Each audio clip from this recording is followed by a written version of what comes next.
Lama. Lama. Tuanku dah makan dah. Tuanku dah makan dah. Cepat. Lama lagi ke? Lama lagi. Lama lagi. Saya duduk dulu lah. Saya pakai heel ni.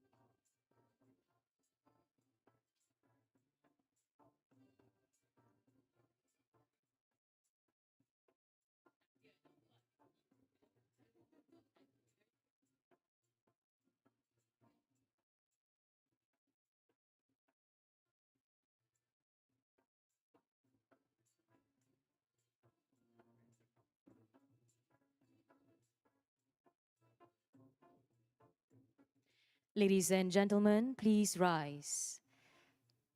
Announcing the arrival of Her Royal Highness the Tengku Ampuan of Pahang, Tunku Azizah Aminah Maimunah Iskandaria, binti Almarhum Sultan Iskandar Al-Haj, the constitutional head of IIUM.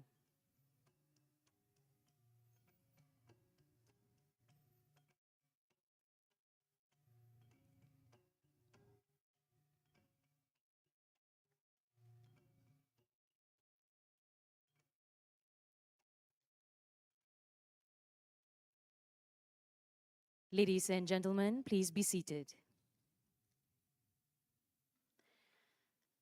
Bismillahirrahmanirrahim. Alhamdulillahirabbil wassalatu wassalamu ala asyrafil anbiya'i wal mursalin wa ala alihi wa sahbihi ajma'in. Her Royal Highness the Tengku Ampuan of Pahang, Tunku Azizah Aminah Maimunah Iskandaria binti Almarhum Sultan Iskandar Al-Haj, the constitutional head of IIUM.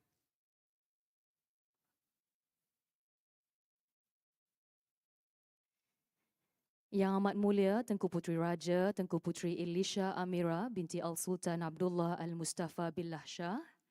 Yang Amat Mulia Tengku Puteri Raja Tengku Puteri Ilyana Alia binti Al-Sultan Abdullah Al-Mustafa Billah Shah. Honorable Datuk Sri Haji Muhammad Sharkar bin Haji Samsudin, Speaker Dewan Negeri Pahang. Honorable Datuk Muhammad Nizar Datuk Sri Muhammad Najib, Chairman of the Pahang State Museum. Honorable Datuk Ahmad Farid Abdul Jalal, Director of Pahang State Museum. Honorable Professor Emeritus Datuk Dr. Usman bin Bakar, Rector of the International Islamic University Malaysia. All honorable guests, representatives from museums across Malaysia, members of the media, students, brothers and sisters, ladies and gentlemen. Assalamualaikum warahmatullahi wabarakatuh. Salam sejahtera, salam Malaysia Madani. A warm welcome to everyone. It is with great honor that we welcome all of you to ISTAC, the International Institute of Islamic Thought and Civilization at IIUM Kuala Lumpur campus for this momentous occasion. We are here for the Colloquium on Malay Maritime History in the World Map. And ladies and gentlemen, we are privileged to have with us several distinguished individuals, especially our esteemed guest of honor, Her Royal Highness the Tengku Ampuan of Pahang, the constitutional head of IIUM.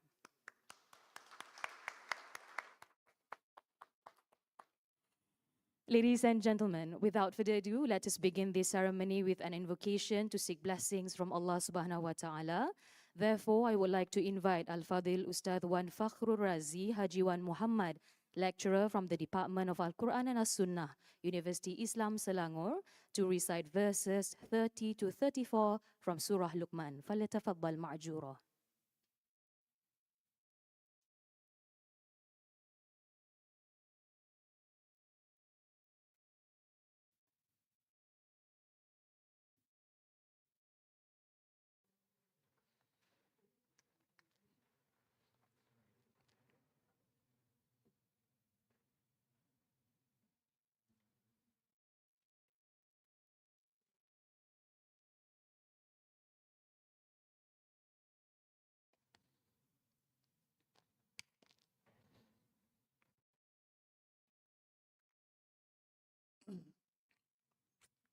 السلام عليكم ورحمة الله وبركاته.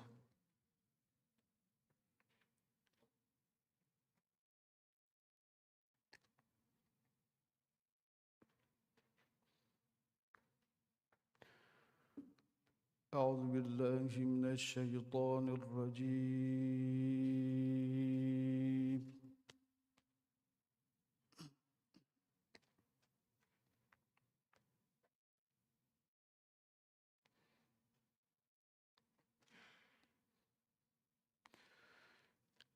بسم الله الرحمن الرحيم.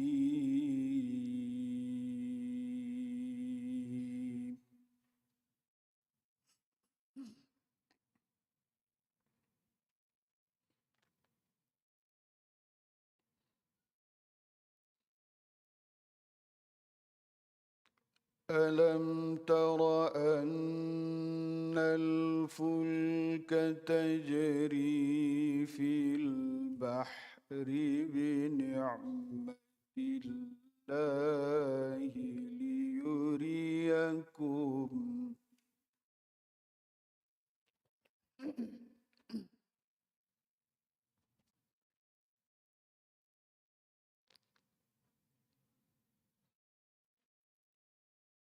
ألم تر أن الفلك تجري في البحر بنعمة الله ليريكم من آياته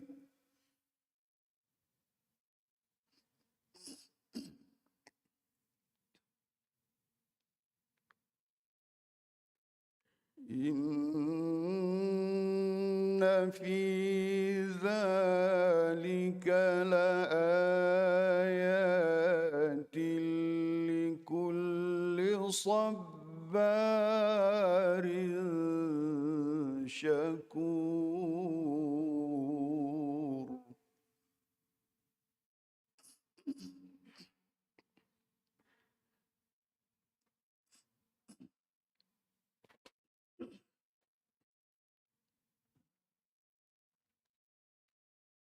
وإذا غشيهم موج كالظلل دعوا الله مخلصين له الدين.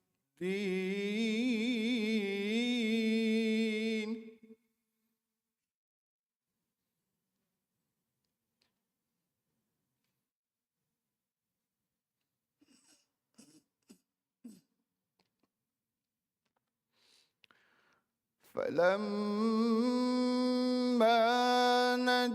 نجاهم إلى البر فمنهم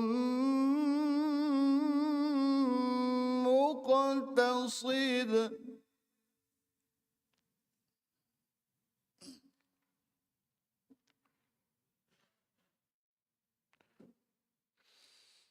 وما يجحد بآياتنا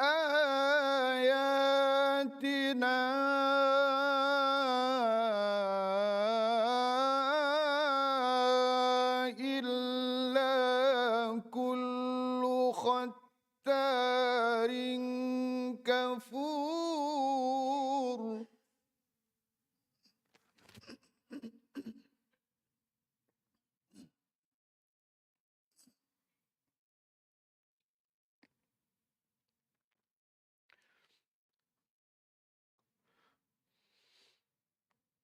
يا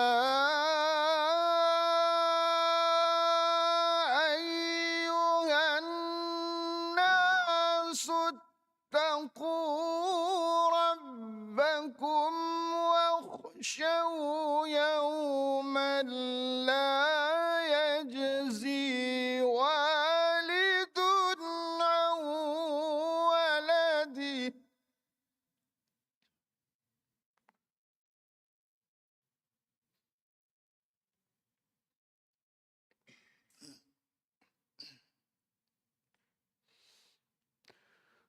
واخشوا يوما لا يجزي والد عن ولده ولا مولود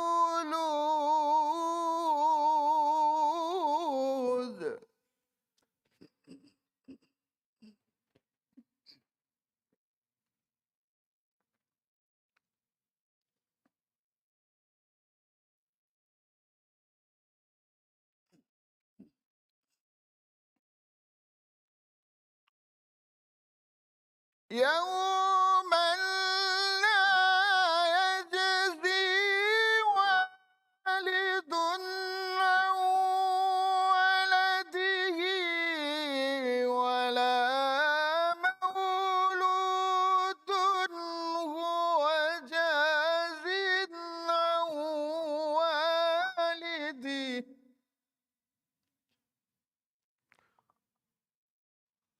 ولا مولود هو جاز عن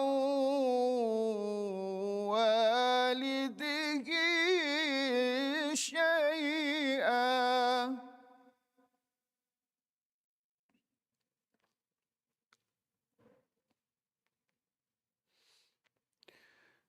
إن وعد الله حق فلا تغرنكم الحياة الدنيا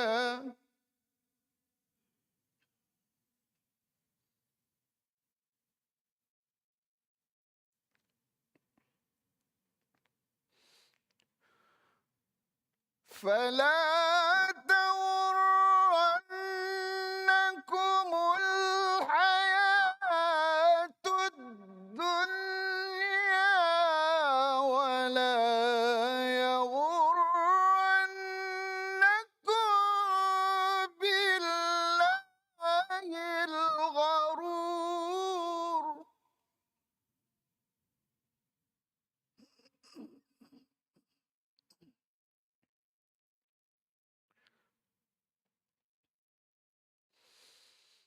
إن الله عنده علم الساعة وينزل الغيث ويعلم ما في الأرحام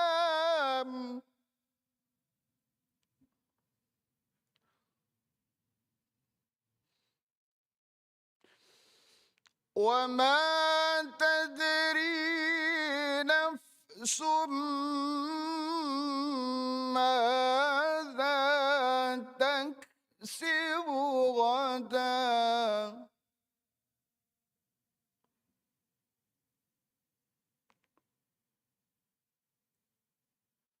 وما تدري نفس بأي أرض تموت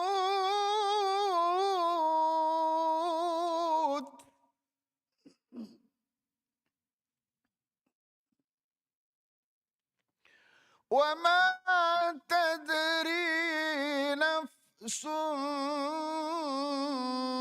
بأي أرض تموت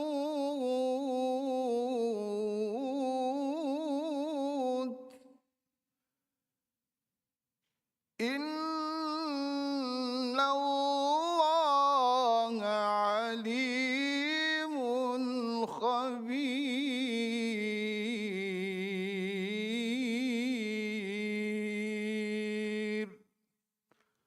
صدق الله العظيم.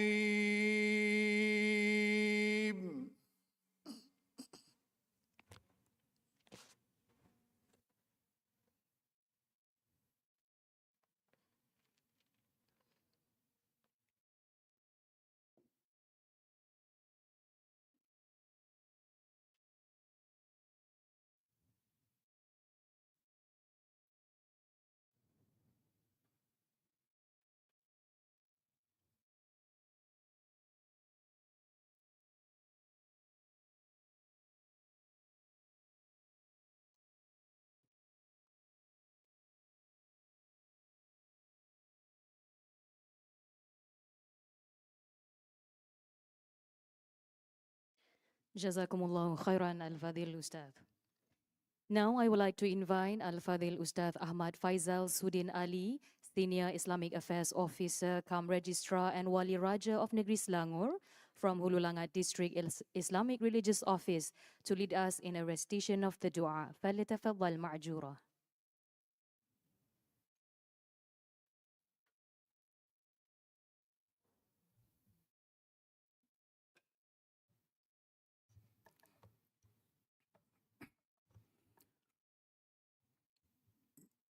بسم الله الرحمن الرحيم.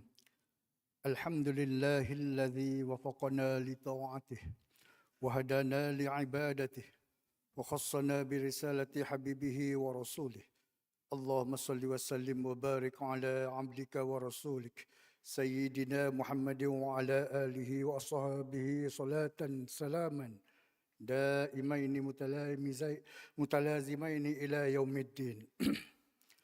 Allahumma ya alimu ya hakim, kami merafakkan kesyukuran kehadratmu atas segala limpah rahmat dan nikmat yang telah engkau kurniakan kepada kami.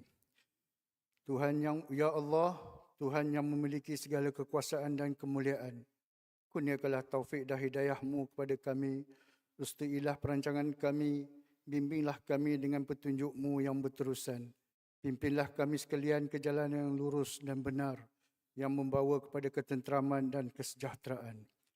Kami juga memohon kasih sayang-Mu, Ya Allah, agar jiwa dan kehidupan kami berada dalam aman di dunia, agar kami dapat mengimarahkan bumi seperti yang Engkau perintahkan. Maka daripada Engkau sahajalah, Ya Allah, kami memohon bantuan dan pertolongan. Allahumma ya da'imal ihsan. Pada pagi yang bahagia ini kami berhimpun di Dewan Utama Institut Pemikiran dan Tamadun Islam Antarabangsa sempena Kolokium Sejarah Maritim Alam Melayu dalam Peta Dunia yang akan disempurnakan oleh Kebawah Duli Paduka Baginda Tengku Ampuan Pahang, Tengku Azizah Aminah Maimunah Iskandariah binti almarhum Sultan Iskandar Al-Hajj. Allahumma ya akramal akramin. Kami juga mendoakan agar Engkau kurniakan kesejahteraan ke bawah Duli Paduka Baginda Tengku Ampuan Pahang, Tengku Azizah Aminah Maimunah Iskandariah binti almarhum Sultan Iskandar Al-Hajj serta ke bawah Duli Paduka Baginda Sultan Abdullah Riayatuddin Al-Mustafa Billah Shah. Kurniakanlah taufik dan hidayah-Mu. Limpahkanlah rahmat dan keberkatan-Mu ke atas baginda berdua serta seluruh keluarga diraja. Allahumma ya zal jalal wal ikram. Kami mengharapkan Colloquium yang diadakan pada hari ini menjadi wadah ilmu yang bermanfaat, menyumbang kepada pemahaman yang lebih mendalam tentang sejarah kegemilangan maritim alam Melayu serta memperkukuhkan jati diri bangsa di samping mencetuskan kecenderungan masyarakat untuk mendalami sejarah peradaban Melayu dan dunia Islam. Berikanlah kekuatan dan ketekunan pada para ilmuwan dan penyelidik untuk terus mengkaji, mengumpulkan pandangan dan buah fikiran bagi membicarakan sejarah kegemilangan tamadun dan peradaban Melayu kepada masyarakat, agar masyarakat dapat mengetahui kehebatan bangsa Melayu yang amat besar sumbangannya terhadap kemajuan maritim dan perkembangan ekonomi dunia. Jadikanlah segala usaha gigih mereka sebagai satu ibadah dan kebajikan di sisi-Mu, Ya Allah. Allahumma inna nas'aluka al-afwa wal-afiyah fi ad-din wad-dunya wal-akhirah. Allahumma ahsin 'aqibatana fil umuri kulliha waj'al hayatana hayatan tayyibatan aminatan mutma'innah. Rabbana 'alaika tawakkalna wa ilayka anabna wa ilaikal masir. Rabbana atina fid dunya hasanah وفي الآخرة حسنة وقنا عذاب النار وصلى الله على سيدنا محمد وعلى آله وصحبه وسلم والحمد لله رب العالمين.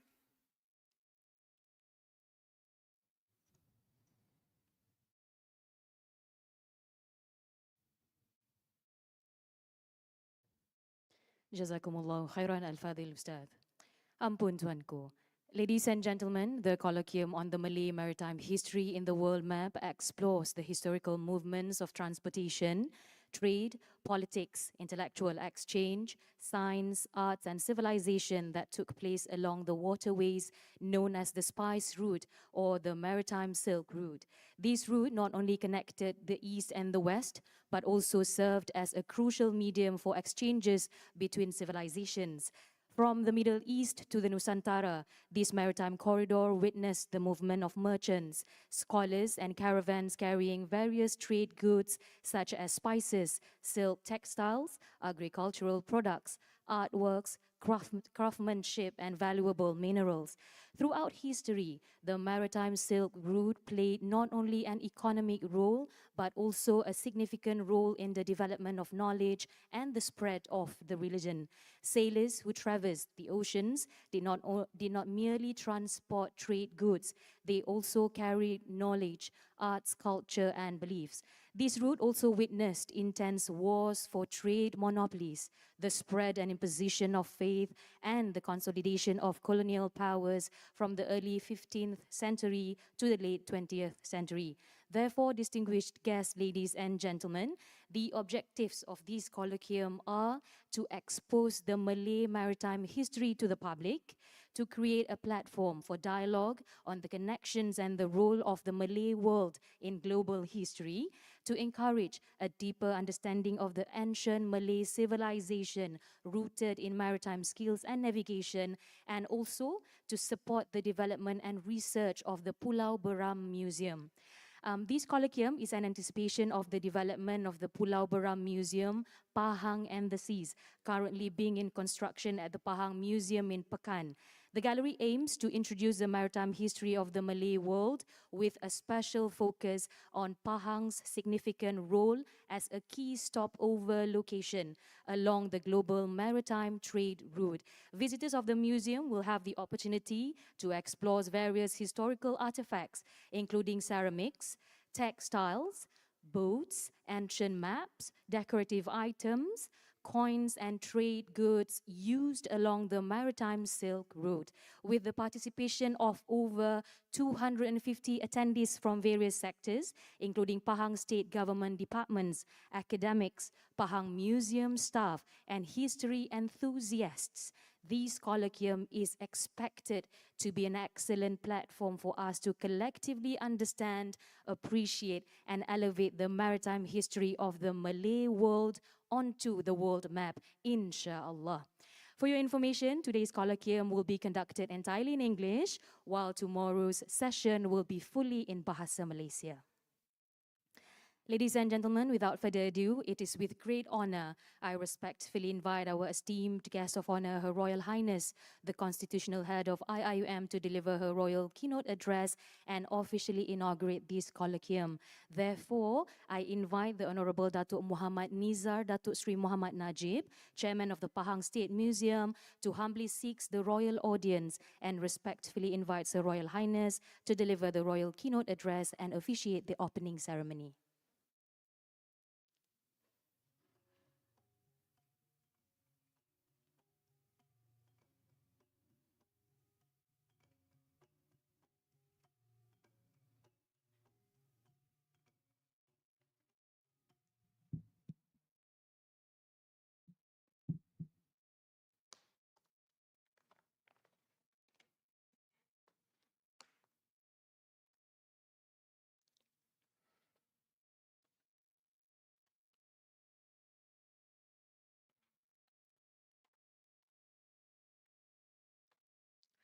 Assalamualaikum warahmatullahi wabarakatuh.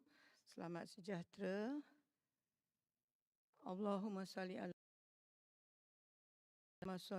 Ibrahim ali Ibrahim. Wa barik ala Muhammad ali Muhammad kama barakta ala Ibrahim ali Ibrahim. Rabbi shrah li sadri wa yassir li amri wahlul 'uqdatam min lisani yafqahu qawli. Distinguished guests, my daughters, Elisha Eliana, my rector, Professor Datuk Osman, Datuk Shaka, Datuk Niza. Datuk Shaka is the state speaker. So he should be the one who should be speaking, because he's a speaker. Yeah, Datuk Niza and Datuk Farid, also Prof. Datuk Aziz, the Dean of ISTAC. I am deeply very honored to be standing here today in front of all these very, very, very, very, very clever people. I feel so much humbled. There's been few occasions that Hamimah there, my lady in waiting, would vouch to you all. But before I go on, I was bersyukur pada Allah Subhanahu wa Ta'ala, ya. All praise be to Allah Subhanahu wa Ta'ala, the creator and the sustainer of all the universe, that I'm able to be here this morning to deliver what I hope will be a good keynote. Yeah. And peace and blessing to be upon the beloved Prophet Muhammad sallallahu alaihi wasallam, his family and his companions. And may our gathering today, this morning, be blessed and guided by his grace. And may Allah guide me to deliver a good keynote speech. Yeah. If you ask Dr. Amimah, one day I was invited to Korea to deliver a keynote speech on volunteerism. The speaker before me was from the Moon family. He's a Harvard graduate. He just stood on the stage and went blah, blah, blah, blah without any text. And there was the most beautiful keynote speech I've ever heard on volunteerism, about the family unity, about the love within the family, everything. And I said to Hamimah, who was beside me, I said, I'm going to die now. because after that, nobody is going to listen to my speech anymore. I said, I'm going to die. But the blessing was, everybody was Korean. So nobody understood my English. So I could say whatever I want, and they just clap and clap, because the moon guy stood up and clap and clap. So they all stood up and clap and clap, but I know nobody understood my English, so that was fine. And the other keynote I had to deliver was in Thailand as well, which I had to deliver on the role of the palace in the preservation of the Malay cloth. I was very nervous as well, because the Princess Mahachakri Sirinton was there, and everybody was like waiting for me. And luckily, among the 300 people, I think there was only about 20 English-speaking people. Everybody was either Indonesian, from Thailand, from Vietnam, Laos, or Cambodia, or whatever. And nobody understand English that well. So I was fine. But today, I think they're very clever people down here. So I'm worried today. But anyway, so I delivered my speech on the role of the palace. And as I said, nobody understood English. And the third one that really I was really nervous about, I mean, I had mental block for a week. It was in front of my dear husband at the ASEAN Textile Symposium, which I had to deliver a paper on Tenung Pahang Diraja, about weaving the ties that bonds, you know, the weaving. And that was my husband there. I remember I didn't sleep the whole night. For many nights I couldn't sleep. I had mental block. I had so many people writing the speech for me, but it wasn't what I wanted to say. So I hope today I'll be able, I have so many papers here, I don't know which one I'm supposed to look at first, but this one was given to me by the museum. As you know, it's textile and fashion in the maritime Silk Route. But I want to change the title. It should be food, textile, and fashion in the maritime route. Yeah. So I've added the word food there, because I'm going to speak from my heart, yeah? Whatever little knowledge that I have on food, on textile, and fashion in the Malay maritime civilization. Since now I'm not standing here as Tunku Ampuan of Pahang, but I'm standing here as a student doing my master's in ISTAC. I have my professors down there, my supervisors all looking at me, so I have to deliver, or else I'll die. I might not get my master's at all. Okay. It would be my favorite subject to talk about would be food, yeah? How food is influenced by the maritime, the sea route, and maybe I've learned a new word as well, transpeninsular. There you go. But food of Pahang, and food of Malaysia, and food of Singapore and Johor, where the maritime, the influence that came along with the sea and the transpeninsular route. I would like to compare the Straits of Malacca being as we are the spice route that attracted all the Europeans from the west to come to the east for the spice from the Indonesian islands, and Pahang on this end, on the east coast of Malaysia, is not along that route of Straits of Malacca there. And so we have discovered that that the food of Pahang is slightly different from the food of Johor and Singapore, or the food of Penang, which had all the Indian influence, the nasi kandar and everything. And as I was talking to my Professor Murad that day in Pekan, he asked me about pepper, whether the food in Pahang used a lot of pepper. And I brought up this topic, and I brought up the subject. I said, my great-great-grandfather, they were based in Riau. They moved to Johor, to Teluk Belanga, and then they got Johor. So they moved to Johor. And Johor was Ujung Tanjung, I said at that time. It was totally hutan, it was jungle. And how did he develop Johor? The economy of Johor it was through pepper and gambia. And that is why in the Johor, everywhere in Johor, you see pepper and gambia leaf all carved everywhere. Because it was through pepper and gambia that Johor flourished. Yeah, I mean the economy, everything. But not Pahang. Yeah, but pepper I think was grown in Pahang, and pepper must have been part of the root of the spice route that went to Pahang. So while Singapore was the entry port, as you all know, with all the Indians, the Dutch, the Portuguese, everybody went down there, and that's why you have all the Indonesian foods as well, using all the spices, and you have all the Anglo-Malay food as well. When the colonies came, you have the rest house food, everything. But the food in Pahang remained very traditional. I mean, I grew up in Johor where food that was served in the house would be, we had stew, we had curry, we had the Chinese influence. I have Chinese blood, I have English blood, I have every blood in the world. But I am Malay because I did my DNA. Yeah? I'm totally Melayu because I have Filipino blood, I have Vietnamese blood, I have from Champa there, I've got Cambodian blood, I've got Chinese blood, I have everything. So when I've been reading Prof. Murad's book, Tanah Air, where the Malays, the benua Melayu goes from all the way from Madagascar to Hawaii. And the Sunda land, this benua of us. So nobody, please, I would like today, nobody should claim that kita orang Melayu ni, we are pendatang. No, this is our homeland. This is our homeland, yeah?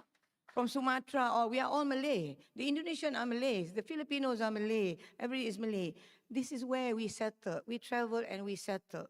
And we brought our language with us, and our custom with us, and our food with us. And that is why there is similarity between the Filipino food, the Thai food, the Malay food, the Indonesian food, because we are all Melayu. This is the benua Melayu. But I want to explain that while the spice route brought all the spices or the food on this side, the west coast of Malaysia, but the east coast, I mean Terengganu and Pahang, because it's isolated a bit on this side and remote, and that is why our food is very traditional. When I married Tunku Mahkota 39 years ago, Tunku Mahkota at that time, and now he's the Sultan, 39 years ago when I married, the chefs in my house didn't know what tempeh was. And I come from the tempeh country down south, where full of Jawa, Boyan, Bugis, Johor being multiracial because my great-grandfather brought everybody in. And so they didn't know what tempeh was. And at that time, when I used to go to weddings in the districts or in the kampungs in Pahang, they didn't serve nasi minyak or nasi tomato or nasi biryani. They serve white rice with masak lemak umbut, sambal Pahang, all the kerabu. That was the food that was served at wedding. The real Malay food, traditional Malay food, was served at weddings. It's only now after 39 years and I go, we have they added gulai kawah, but spice, curry powder, is not known in Pahang. We eat kerabu, we eat singgang, we eat masak lemak. There's no, if you go travel upriver, yeah, because you must remember the Sungai Pahang plays an important role in the trade and maritime as well. Because you go up to travel the Trans-Peninsula as well, where you can go to Melaka, I think, Johor. You can go up north, you can go to Terengganu, wherever it is. But pepper was used. So that was what Prof. Murad asked me, is there pepper in the Pahang food? I said, yes, because we use a lot of kerabu. I would say the Pahang food is the most healthiest Malay food because either you boil or you grill. That's all, yeah? You boil and grill. So if you go out river in Pahang, you go right up to Kampung Bantal or Mat Daling. The basic ingredient in any food is just fresh turmeric, the little bird chili. That's all. There's no onion involved, nothing. Because onion is grown in India. Chilies were grown in India. all the cloves, the cardamom, the cloves, cardamom, cengkeh, pelaga, kayu manis, whatever, were all from the spice island of Maluku, all that went to India. So we are on the other route here. We are not part of the Straits of Malacca. We are on this side. So that is why you don't find in the Pahang food curry. You may have golek. But as you travel down the river, as you downriver where trade came in, by the time gulai tempoyak, which used only turmeric and chili kampung and tempoyak, masak tempoyak, by the time you get to Pekan, it has gulai daun, it has daun kesum, lengkuas, it has bawang, bawang putih, halia, all. So all that comes with the as you go down, you develop more. This is part of the Pahang food. Yeah. So this is where I want to say Pahang and Terengganu food, they eat a lot of singgang, everything. While the Johor food and Singapore, because of the multiracial society that was there, the food was different. And this is where I would like, I have a book down there written by K. Johari. My next cookbook will be a collaboration with him because I found that the food that was cooking in my house as we went through our recipe book, we discovered that him being from Singapore and from the Teluk Belanga side, he says it's surprisingly that the food you serve is what your great-great-grandfather, Sultan Abu Bakar, used to serve in the palace in Johor. And that he showed me in the book the menus of 1860-something when the Duke of Sutherland and the King of Hawaii or wherever it was, the royal visitors that came to Johor, and all this food was served. And he had like 30 dishes to welcome any foreign guest that came to the palace. And with that, I said, the apple does not fall far from the tree. I must have genetically inherited from him because whenever I entertain, I make sure there's a lot of food, or a lot of dishes, because I want the people to go back, not to say that the palace is beautiful, but the food was damn good. Yeah. So here, and in Anton Mosselmans, the famous chef, wrote the foreword in K. Johari's book. The title of his cookbook is The Food of Singapore Malays. And the number one that I quote that I asked K, can I please quote some of what you wrote there? And he said, sure. And number one, he says, Malay food reflects the unique geographic advantages of the Malay archipelago. And that really touched my heart. It was spices that motivated the Europeans and the Middle Easterns people to travel the world and to come to our side to get all the spices to bring back. And so when I say Middle East, he only wrote European, but I must mention Middle Eastern, because when Islam came down to our side of the world, they brought along the harissa, the ashura, and down with when the people from Hadramaut came down from the Ottoman Empire as well. So there are food that is similar in the Ottoman Empire. There are food that when I go to Abu Dhabi, Oman, I find the harissa, all that. And these are the food that is served in the Johor Palace and in Singapore as well. So while they came with their food, with the Arabic influence. Then when I went to Portugal in the late 90s in Portugal, and there I was eating all the Kelantanese sweet, the jalemas, the tonjet, the dodo telur, everything was in Portugal. So I want to know, did it come from Portugal, or did the Portuguese bring it back to Portugal? I even bought the cookbook, the technique they make it all the same. They even have the chalung that with the leaf, but they made metal.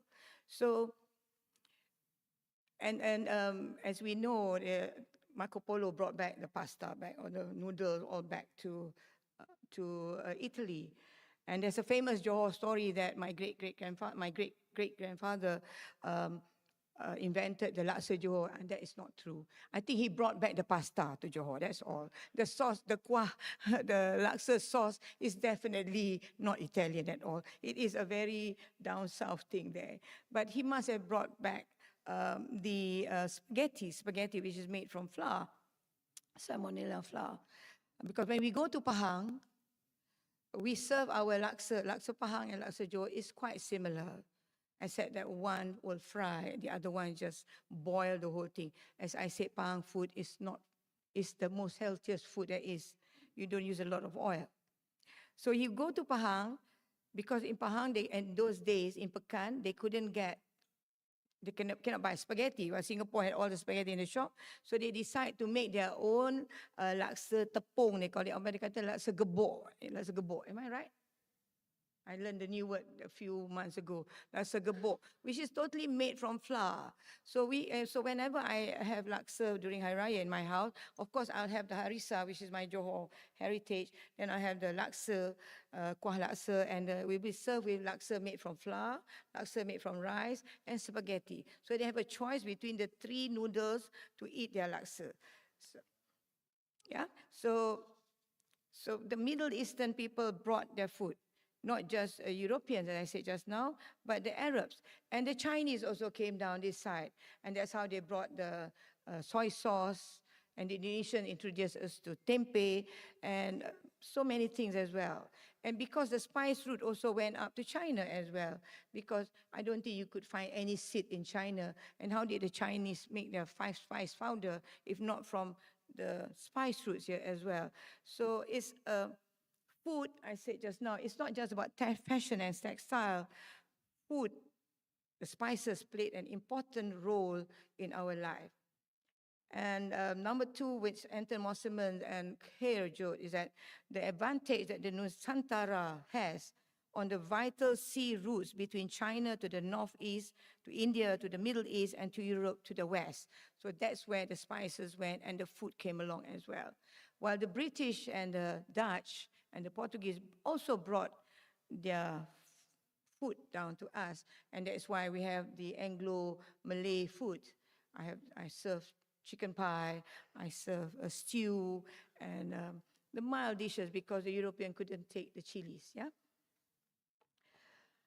So this the advantage allowed the Malays of Singapore to add the multiple foreign influence to their already flavorful dishes and created using an abundance of flora and fauna. And when tasting a Malay dish, this is what he wrote, this is the line that I love most in the book. When you are tasting a Malay dish, yeah, here, because we are all Melayu here, and we are in the benua Melayu, the Sundan land, the Tanah Air Melayu. Yeah. So when tasting a Malay dish, you are tasting a region, and you are tasting the world. So that is my favorite line at the moment. And he also wrote, there has been a gap in the literature about Malay food in its cultural, historical, and anthropological context. So in my next cookbook with K. Johari, I'm going to concentrate on that. K. Johari also describes Singapore as a Nusantara kitchen, given its position as an entrepot for centuries, as a key hub of the archipelago. His cookbook provides us a deeper understanding of Malays themselves. It is it's a story of how an ingenious people have been able to tap into the advantages of their location between, where is my next page? 2, 3, hang on. This is when you write your text at 3 in the morning. 3. I wrote 3. The mountains and the sea and their maritime connections to create a cuisine that is typical of who they are as a people, warm and engaging, willing to experiment and eager to please. And that is why we have the multiracial recipes in Johor and Singapore, but not in Pahang. Yeah. So we Pahang have remained very traditional in every sense, in fashion and in textile as well. It was only Pahang, as you know, I am championing the cause of Tenung Pahang Diraja. For many years, I was told that it has been in existence for 300 years when the Bugis came to Riau and settled in Pekan. And so we still have the family of Kak Tipa, who are still weaving. in Pekan.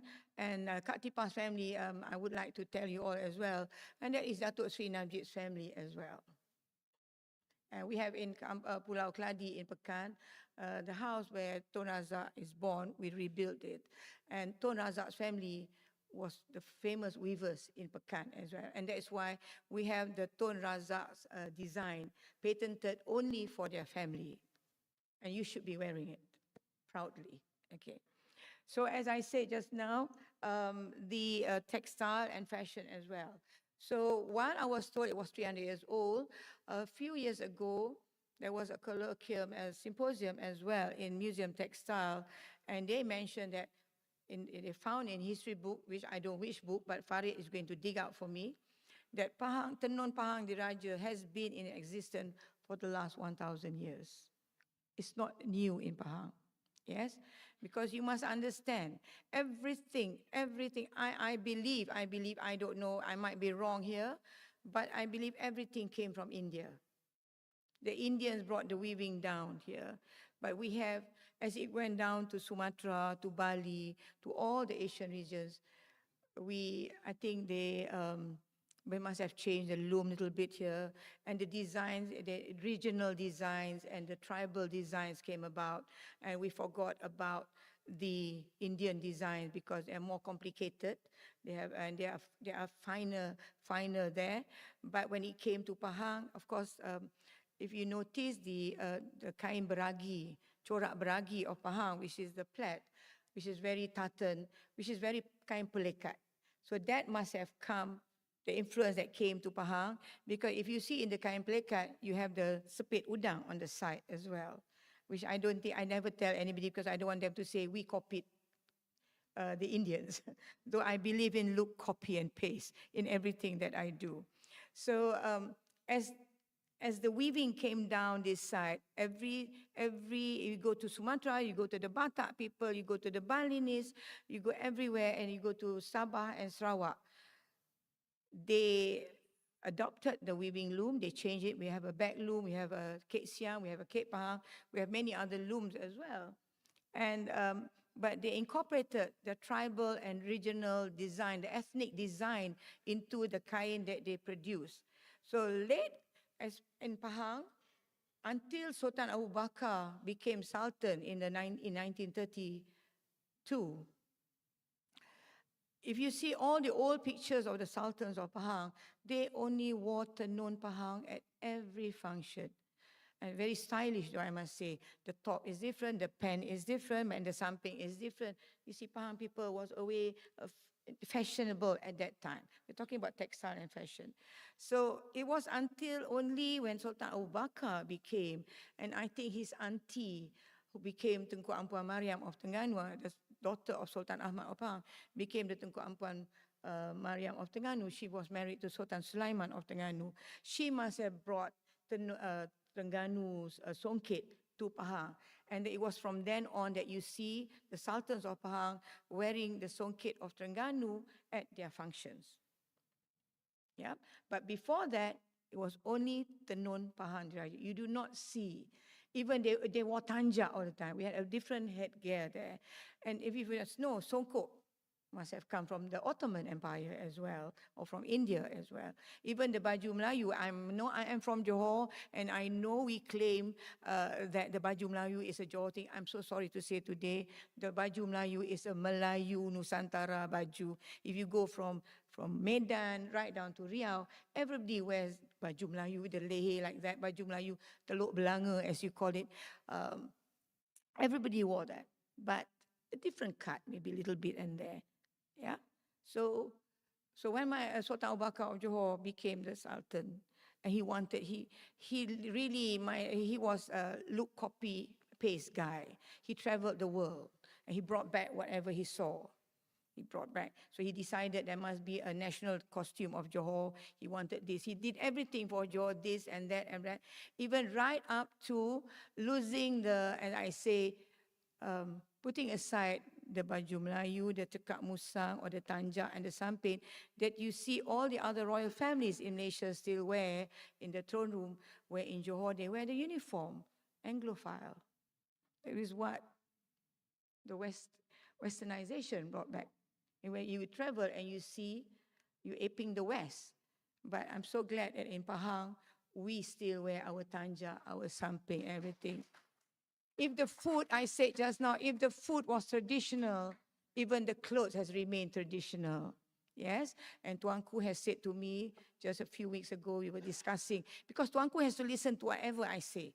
I'm sorry, your father has to listen. In the car as we are driving, he has to listen. Well, you know, for my masters, I'm doing this, I'm studying this, I read this book, I read that book.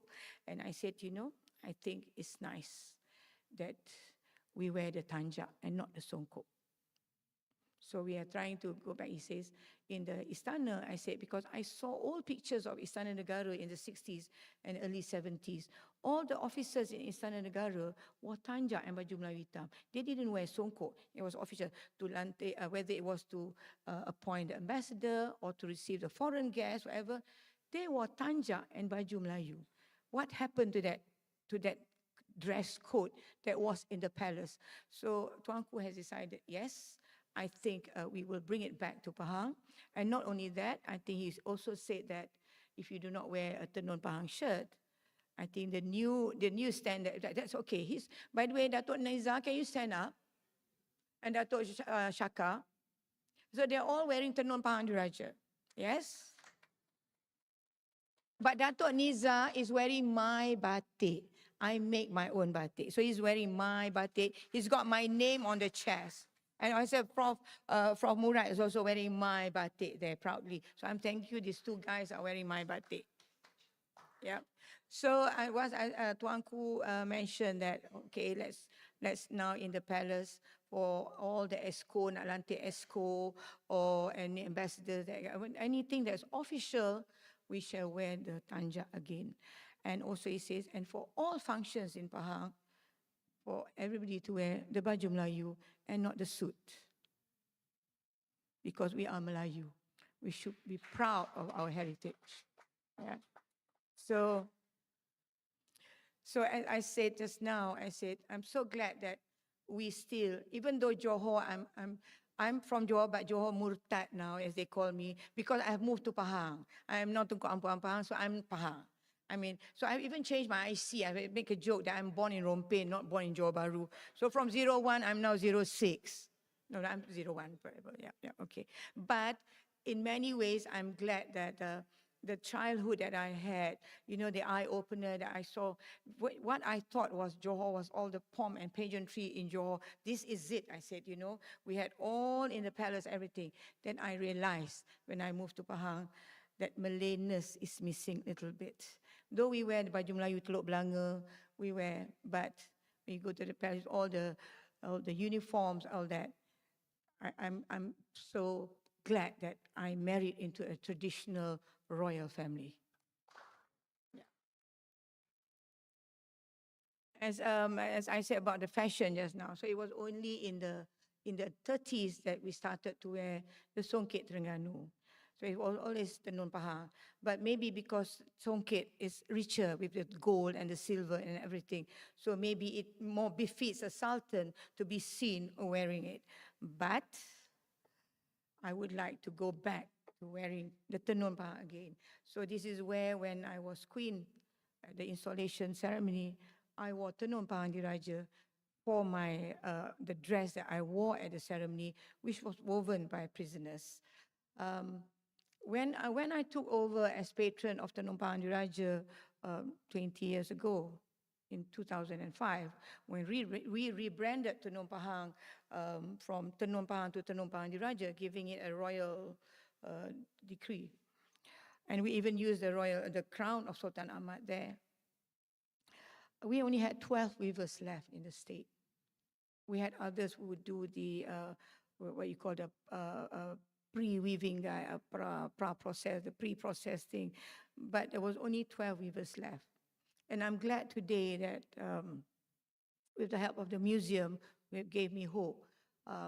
That was one of the talks in London that I gave, that while the prison gave me hope in reviving something that was going to die within 10 years if nothing happened, and your father as well, he was Deputy Prime Minister then, because I remember I went up to him and I said, look, Datuk Sri, Datin Sri Endon at that time. Endon has left a mark on batik. You have to leave your mark on Tenun Pahang. And I need your help here. Unless we have a training center, Tenun Pahang will just die.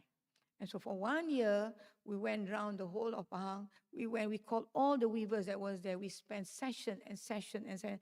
We documented into a syllabus for the training center. And I'm proud today to say that with the prison, this is where the prison played a vital role in the revival of Tenun Pahang Diraja, because the prisoners, they started with 2 people in 2007. And they have now like 300 weavers in the prison, weaving the best quality, the most beautiful design of Tenun Pahang Diraja there is in the country. And while they gave me hope, I'm also giving them hope with the establishment of the Yayasan, with the Perkampungan Al-Ihsan Sultan Abdullah. Where in Pekan, the state government has given us 10 acres of land to build a village, to create a village where we will call all I don't call them inmates or ex-banduan, I call them my friends, where we call all of them, come, work for us. We will provide you the housing, we provide you everything. We want to welcome you back into society. This is part of our duty to them. We welcome them back into society. So, and Tenun Pahang and the Penjara Malaysia, the prison of Malaysia, won an award in India, by the World Craft Council for that, to welcome them. What was the exact word they used? I can't remember. To include them, society, to include them back into society, welcome them back, because we all can be in prison as well, but it is a stigma that you always, when prisoners come, oh, they're prisoners. But you should welcome them back into society. And these people that I'm inviting to stay in Pekan are the best weavers, the best craftsmen there is in the 39 prisons of Malaysia, of which I am the patron of the rehab program. So this is where I mentioned food in Pahang, because we were not exposed to the Selat of Melaka. The food of Pahang is different. We have and I have the 2 cookbooks that I produced with the museum, the traditional cooking of Pahang. But my third cookbook will not be traditional food of Pahang, but will be along the spice route that has brought the many bloods that I have in me as well. So it will be the Nusantara cookbook, I think. That's what I should call, from the palace kitchen. As I said just now, the royal palace and the royal precinct shaped the Malay food as well. I mean, I was asked when I did the Malay traditional Pahang cookbook, so what is the Johor food like? I said, I wouldn't know, because I grew up in the palace. And as you know, palace food, and I'm not looking down on everybody down there, but the modest fare of what you all serve and what is in the palace is 2 different culinary standard. Because you must understand, in the palace, in any palace in Malaysia as well, you receive all the state guests, you receive foreigners, and of course, you must showcase the best food there is. While in the village, it's simpler food. And that is my food, actually, because to me, my comfort food is just ikan goreng sambal belacan and a singgang, or masak benang, or you call it masak air. To me, that's the best food there is. But of course, in the palace, what comes the word palace as well, you must discount with it. That different style of cooking, rich, the food is rich as well. So, as I said, Royal Palace and Royal Precinct shaped Malay food as well. So what was once that you could only eat in palace is now attainable to everybody outside.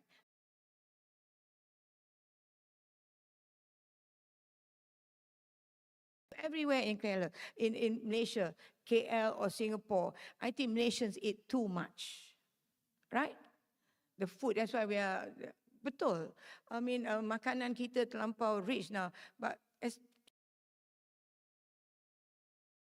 Seperti juga kain-kain tenun, kain-kain songket, tekat dan kelingkam. If before it was only for the royalties to use, now the whole of Malaysia can use it because kita dah buka jalan ya. Jadi sekarang semua pakai tenun, semua pakai songket, semua pakai. Cuma yang tak boleh pakai ialah warna putih dan kuning saja. Yang itu tetap dalam istana. But outside, whatever color you want, God bless you. It doesn't matter to us. Ya. If it shaped the Malay food, the maritime route also brought about the culinary productions of other multivarious denizens. That is what, I don't know what denizen, I know citizen, but this he's using the word denizen.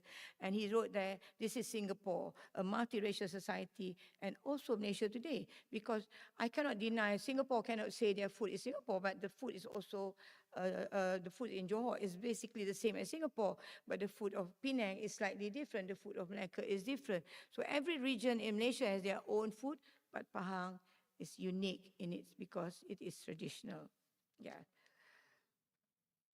So as we go to fashion just now, I've spoken about textiles, yeah. As I said, everything to me started from India, yeah. So if you go to England, you see all this paisley design. You would think it's so English, but actually it's Indian. Paisley is the mango fruit, is the buah mempelam. So what the English saw in India, all the embroidery, the intricate embroidery, everything, they all came from India. In the Western country, what their embroidery, their needlework was, crochet, knitting, because they use the wool, and also all the tapestry to make the obuson and everything. That is English. And even if they weave with wool, everything. But you go to Venice then, that the oldest weaving factory is in Venice. So this, as I said, they must have brought between the India and the European, but that traveled down our way as well. But we have remained traditional in our weaving looms as well. Nothing much has changed, but we have innovated. We have like now our Tenun Pahang loom, which is called Kek Pahang, which is Kek Siam, but we call it Kek Pahang. It is Kek Siam, right? Tenun Pahang, we call it Kek Siam. But now we can do songket on our loom, while before we could only do the tenun. But because our look, copy and paste, and as we travel, we learn. I like to bring my weavers to India, to Thailand, to Vietnam, to Laos, everywhere. We go, we travel, we look, we copy, and we paste. Because Malaysia boleh. Everything copy. Malaysia boleh. That to me that's the code word for Malaysia. So I have Datuk Farid's speech that I would, as I said just now, I would like to speak from my heart. The influence that came along the sea and the Trans-Peninsula, I've mentioned that. I mean, I'm comparing the west and the east, the coast of Malaysia and the east of Malaysia, the tribal designs of Sarawak, the indigenous inhabitants of Pahang.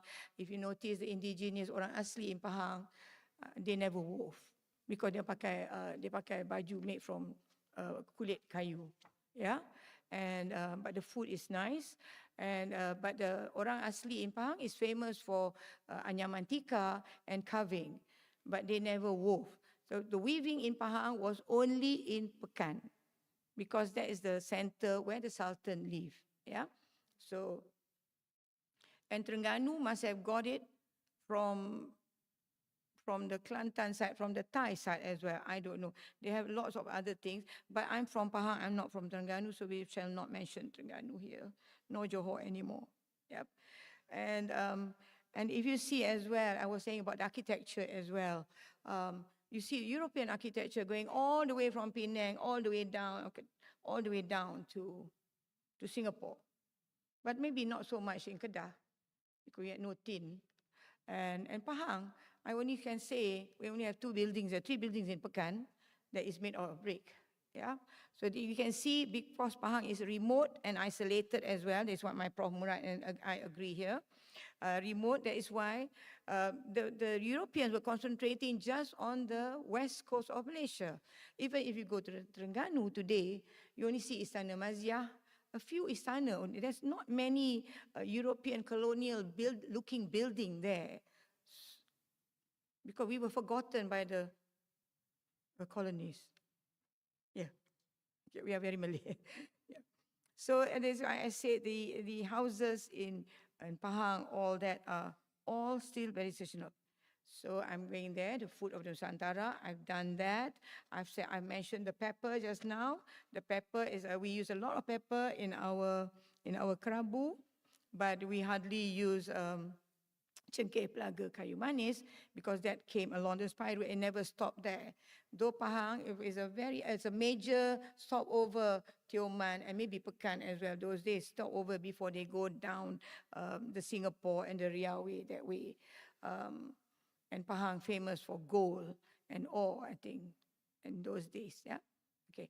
So now, and I'm saying as well, even the regalias in Pahang were all not made in the Western country. It was all made by local artisans, either in Terengganu or Pahang or Kelantan. So we are very proud of being traditional. Okay. Textile, there, I'm going to say. India, paisley design, the sea, Southeast Asia, weaving, the Ottoman Empire, and batik. I cannot forget batik here. Batik, I think, is a Melayu thing. It's either you use kalau I learned I attended a batik class, what they call a master batik class in London. That's why my batik looks different from other Malaysians because I think I had the Western influence there. So when I attended, and this lady, Jill Kennedy, told me, she said, if Indonesian have done with UNESCO, registered as the batik is Indonesian, but they use the chanting. When the Malaysian batik, you use the block wood, the wood, the block and made from copper. That is Malaysian batik. Understand? Because dulu, if you go to we talk about fashion as well, where the silk route also brought all the brocades, all the silk from India, from England, everywhere. But you find in Pahang, we still wear our tenun Pahang because I said the remoteness and being isolated. But if you go to Johor those days, or I see my pictures of my great-grandmothers all wearing brocade with kain songket, and we call it kain berantai. And now I hope they understand that. So colonization, if we say we were colonized, I say we also colonized them as well with our spice. Betul tidak? Do you agree that? They colonized us, but we colonized them with the spice. If not, the English food would be so bland. So it's not just a Western thing. When they came, we were a huge kingdom. We had Empire Johor Pahang Lingga, we had the Majapahit kingdom, we had the Langkasuka, we had Sriwijaya with the coming of Islam. So this is the center, the Tanah Air is the center of the Malay maritime civilization. Yeah. So in Datuk Farid Singh, we say here, as we come together to explore, I'm going to cut short your speech because I think I've exceeded my time. I said to explore the maritime history in the map of the world. I'm honored to be given a chance to deliver a keynote paper. As I said today, I don't have any text. I just want to say whatever that comes to my mind. And this theme not only highlights the cultural richness of our region, but also underscores the enduring legacy of maritime role, which has profoundly shaped the textiles and fashion of the Malay world and Southeast Asia. So while Malaysia, where was I? While Indonesia, under the Dutch, you see Indonesians wearing dresses and jackets from their batik. But the Malays here, even now the Indians, the Chinese, all, we still wear our traditional baju Melayu to a function. You never see somebody wearing batik dress to go to a function. Kita orang Melayu ada adab, ya. Kita ada tata tusilah kita. Kita apabila kita menghadiri mana-mana majlis rasmi, kita memakai baju Melayu penuh dengan kesopanan Melayu kita, ya.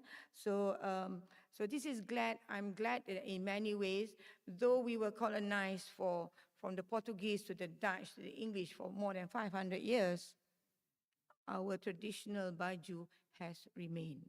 Yeah. So I wrote there, The maritime Silk Route was not merely a channel for commerce, but a vital bridge that connected civilization, fostering cultural exchange and artistic development. The Malay world, positioned at the heart of the maritime highway, played a crucial role in the trade of textiles, food, and fashion. Again, I'm going to say that, although you just wrote textile, one of the most sought after commodities of that time. So the Chinese brought the silk, the Indian brought the cotton, and that's where we make our batik from the cotton, because we don't plant cotton in our country, we don't weave cotton in our country. So all that came from the trade route.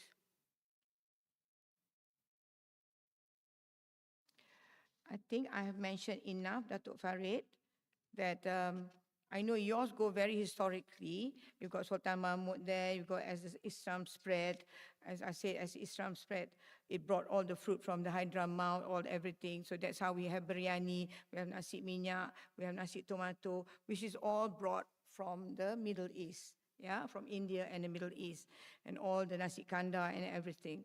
And other than that, in the history of the Malay world, women have been the backbone of the textile tradition, preserving and innovating upon the legacy of our ancestors. Though outside the prison, only the women weave, but in the prison, I'm sorry to say, it's only men that is weaving. And we have discovered that men are better weavers, not better weavers, stronger weavers. The quality of the silk woven by men are of better qualities, maybe because they are stronger. And also, being in prison, they come out with more ideas. So this is a famous Pahang punya, when in those days, Pahang only did this. This is they panggil apa, a dam, dam catur, whatever you call it. Either you go that or you do the stripes. Lagi? Ada lagi gambar? Tak ada. Okay. So so I take it as my duty, as not I was Tengku Puan, as Tengku Ampuan now, to make sure that weaving survives through the generations to come, to leave it as not as my legacy. It was my great grand aunt Tengku Ampuan Mariam, who married Sultan Mahmud of Pahang, who sort of in her own ways revived as well. And those days, I remember the brother, Sultan Ibrahim of Johor, she used to supply to him all these fabrics for him to bring overseas to give it as gifts. And for a while as well, my brother would also ask me to give him all the kain tenun Pahang for him to wear. But of course, between Johor and Pahang, we like to fight. Yeah? There's always a competition between Johor and Pahang. But because we are brothers and sisters, it doesn't matter, we fight. Yeah. So because we have tenun Pahang Diraja in Pahang, so my brother decides now he will have tenun Johor in Johor. But of course, it is a Pahang thing. Because coming from Johor, I never saw any Johor weaving shop and any factory in Johor as I grew up. No, we were not a batik country. We were not a weaving place. No weaving, no batik in Johor at all. None. Dia sibuk tanam kelapa sawit and rubber, oil palm, pepper and gambia. That was it, yeah. But food is very important in Johor. We must always produce the best food, serve people the best food. So as tenun Pahang, I take it as my duty to make sure that it survives through the generation. And if you all want to read Datuk Farid's, I can give it to you. It's very interesting, but I've talked too much now. So I would like to officially commence by now. But before that, I said by preserving and innovating and promoting not only our textile, our food and our fashion as well. We safeguard not only the artistry of our ancestors, but also the historical legacy of the Malay world's role in the maritime route. And I repeat here again, when I had to present the paper on the role of the palace in the preservation of the Malay cloth, it is interesting that everything comes from the palace, be it food, be it fashion, be it textiles. That's from the palace, it has gone down to the people. Bukan nak besarkan diri, tidak, tetapi itulah yang sebenarnya, ya.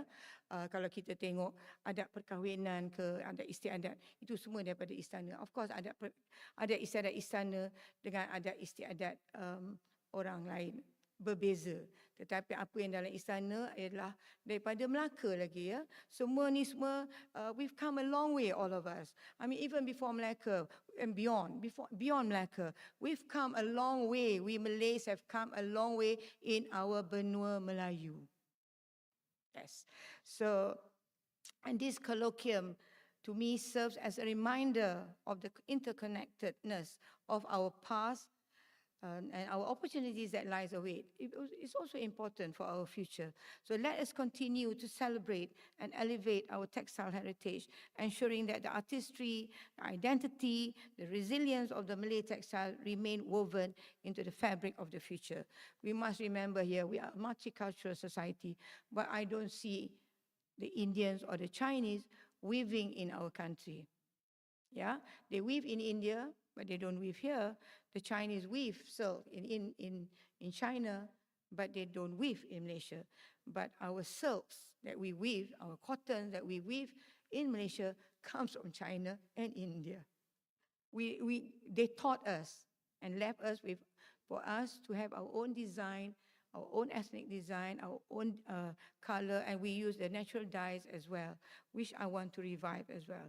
So as we officially commence this momentous colloquium, let us embrace the opportunity to engage in insightful discussion, share invaluable knowledge, and strengthen our collective efforts in preserving and advancing the legacy of the Malay maritime history and textile heritage.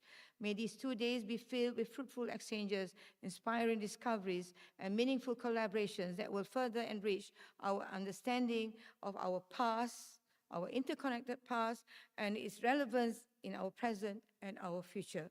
And I will, inshallah, be here for the 2 days to attend because I'm very interested.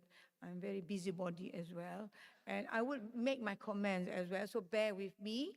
But tomorrow morning I have to be in Gombak for our Rewang. I'll be cooking bubur lambuk Pahang. And I'll be making actually bubur lambuk Pahang and bubur lambuk Johor. The bubur lambuk that you eat in Kuala Lumpur is actually bubur daging to us. But bubur lambuk comes with all the leaves, the herbs, and everything. While the Pahang people, their food is very rich in coconut milk. I think we use less coconut milk down south, where we are Asam Pedas people. So that's why the bubur lambuk in Johor has no coconut milk in it, while the Pahang. So I'll be doing 2 big pots tomorrow. I hope it be okay. Kalau sedap saya masak, tak sedap tukang yang tolong masak. Yeah? So that's my famous line, yeah? Okay. So with that, I hereby declare this colloquium open and wish all participants a productive and enlightening gathering ahead. May Allah subhanahu wa ta'ala bless our efforts in preserving our heritage. Our heritage is very important. We should be proud of our heritage and guide us and guiding us in our pursuit of knowledge. And this is where IIUM is the pursuit of knowledge and ISTEC as well. So thank you very much for accepting me as a student and for allowing me to say a few words from my heart. I know I have no text, nothing, so I might have missed out the many things that I wanted to say, but I humbly apologize. Thank you very much.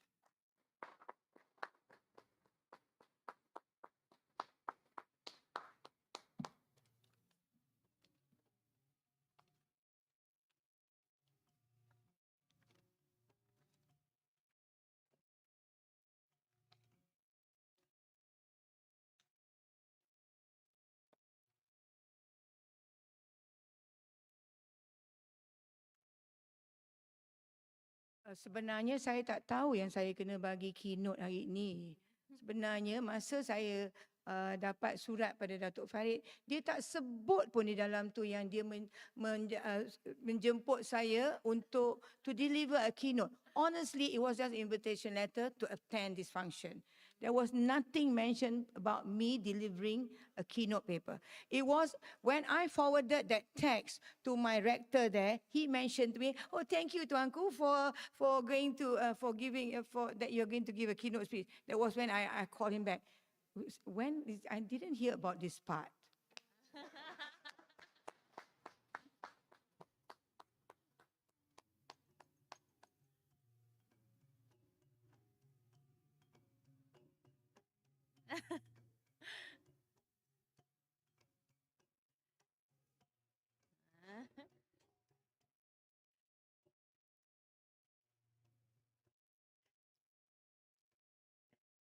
Thank you, Your Royal Highness.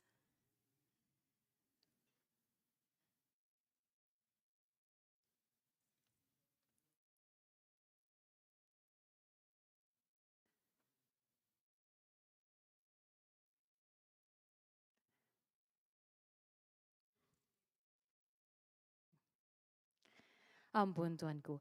Ladies and gentlemen, we are now ready to begin session 1 of the Colloquium on Malay Maritime History in the World Map. And we are honored to have with us a distinguished speaker who will be sharing valuable insights on the concept of Tanah Air, the soul and quintessence of the Malay archipelago.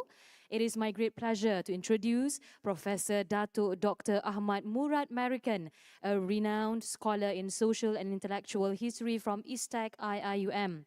His extensive research and expertise in Malay civilization and identity will surely provide us with profound perspectives on the historical and cultural essence of the Malay archipelago. Without further ado, let us welcome Professor Dato Dr. Ahmad Murad Marikan to deliver his presentation.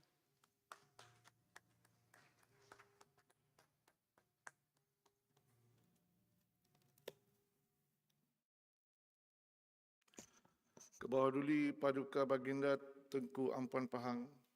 Ampun Tuanku. Assalamualaikum warahmatullahi wabarakatuh.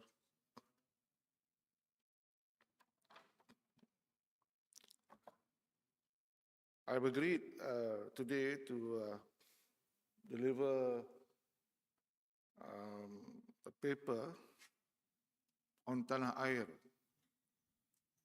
And I've crafted the title as Tanah Air, the quintessence and soul of the Malay archipelago. I've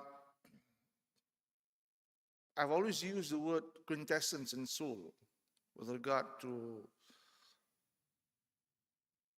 our presence in this region or in this rantau.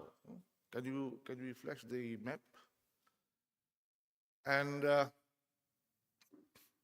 when I say quintessence, I mean it's not just the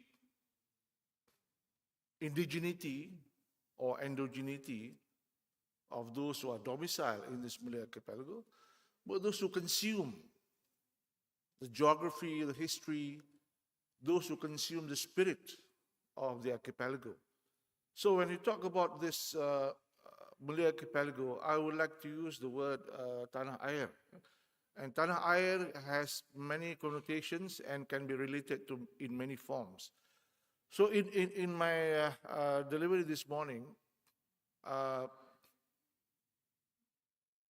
weave through the Tanah Air with a normative and a descriptive tenor. In other words, when we talk about Tanah Air, it's not just the epistemological construct, but also the vision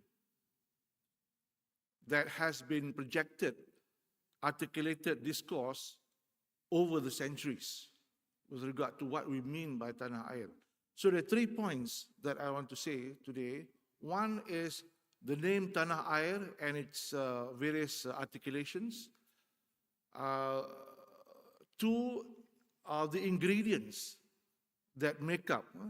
When Tuanku was mentioning about food, so I was thinking about ingredients. So the ingredients that make up the Tanah Air in the manner that it expresses a sociological, historical, and cultural reality. It is not just a nebulous, amorphous notion. Because the Tanah Air is much sidelined in the discourse and in the narrative. Similar to the sidelining of the Malay archipelago in the maritime trade route, in the maritime silk route. When they talk about maritime silk route, they talk about China, they talk about India, and they talk about what we call West Asia or the Mediterranean. but the Malay archipelago, this part of the world, has been sidelined. So again, this is part of the, claiming back the narrative. And this is fashionable. In fact, this is what has been done over the last 2 decades, or for several reasons. And the third point is on what we have done, contributed not much by ISTEC in terms of promoting the idea of a Malay dimension to Islamic studies and civilization through Tanah Air. If you look at this map, before that, before I go to the all three points, this map represents the Malay world in various ways. Dunia Melayu, Alam Melayu, Tanah Air. But before we consume this map, I want us to compare. When you talk about the Malay world, when you talk about Alam Melayu, there are other alams, other benuas, other continents, other worlds. And the Malay world is not just a notion that is being conscious now. The alam, one of the earliest times when the word Alam Melayu was evoked was in the 1920s and 1930s in SITC, Sultan Idris Training College, by Abdul Hadi Hassan and Za'aba and Buyong Adil, who wrote about the history of Malaysia. Abdul Hadi Hassan wrote a 5-volume work on Sejarah Alam Melayu. Of course, he gathered that from some colonial discourses, but whatever it is, he gave a sense of a collective unity. What we're talking about here is also a sense of collective unity of the rantau, or where we're staying, and the identity of this rantau. So Abdul Hadi Hassan, Cikgu Abdul Hadi Hassan, I think some of us would know, developed that. And later it was revived. A new consciousness of the Alam Melayu was revived during the time of Professor Ismail Hussein in the 80s. Dunia Melayu and Alam Melayu. And this is taken up by several Malay NGOs. But when we talk about this Alam or Dunia Melayu, we have also to be cognizant of other alams or other dunias. Because there have been many detractors, many forces that have attempted to deconstruct, to say that the Malay has no alam, the Malay has no dunia, the Malay has no core, no identity, no culture. And this discourse, which began perhaps about 20, 25 years ago, initially as an academic discourse and then later moved into popular discourse, has influenced Malaysia and the world, saying that the Malay has no civilization and that Malay civilization comes from India. Malay civilization comes from China. Only the weaving. Yeah. That is why one of the terms which are problematic to me is the term Nusantara. Nusantara means literally pulau-pulau di antara dua benua. Nusa antara. Nusa, pulau, antara dua benua. Dua tamadun, China dan India. This connotes a position whereby the peoples, plural, in this part of the world are not capable of evolution and development because they are remnants of the two great civilizations. So one of the things which later I will tell you what we are doing in ISTEC is to redefine this. So now, coming back to the worlds, so far this is the best map that I've seen. This map conjures not so much of physical geography, but tells us about history, tells us about language and linguistics and society. It projects an Austronesian world or a Malay-Polynesian world. But what's important here is This world is among many worlds that exist in this world, in this global system. We have the European world, for example. Okay? Nobody bothers and nobody talks about, nobody problematizes the European world. The European world stretches from Russia to Ireland or to Iceland. That's the European world.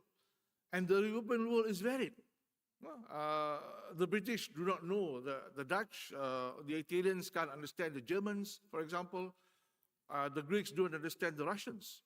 That's the European world. And we will talk about Russia. Russia sometimes refuses to be part of the European world. Nevertheless, it is a collective unity.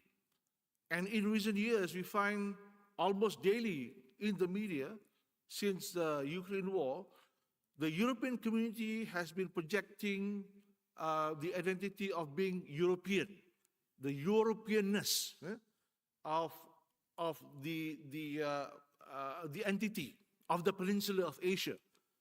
In other words, there is a European world, legitimate European world, sociologically, historically, geographically. And then there is the Turkic world.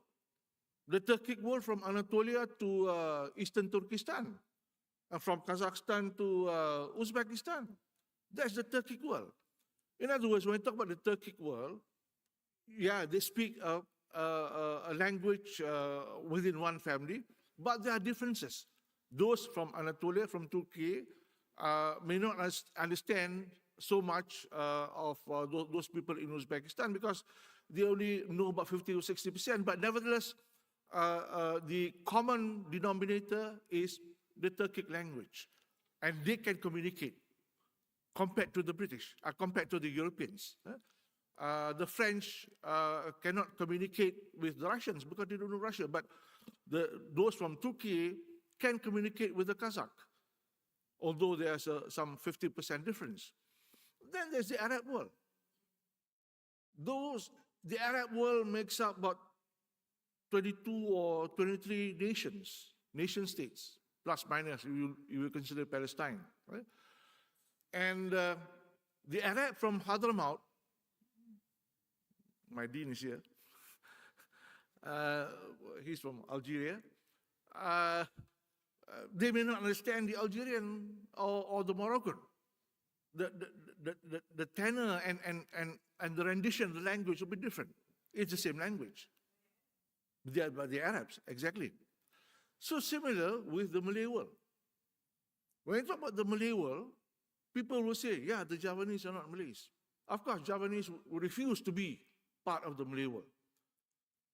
Similarly, the Russians will refuse to be part of the European world, but they're Europeans.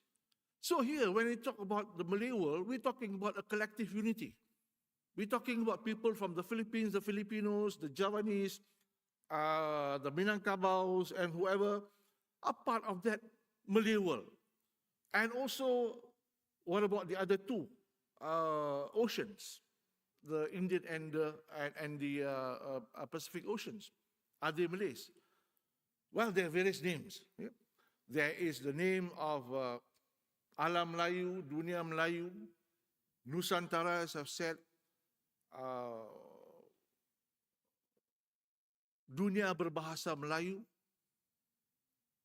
the Austronesian world, the Malay-Polynesian world.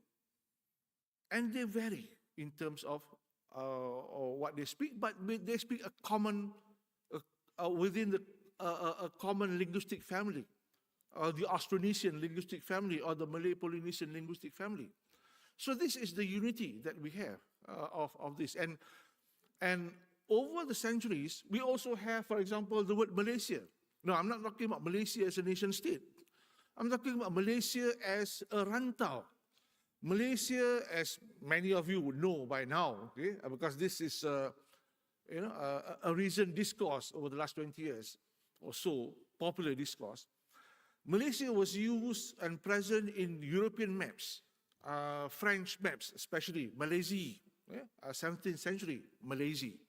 And I found a British map, 1865, in London, that has the word Malaysia straddling from Sumatra to the Philippines, Malaysia.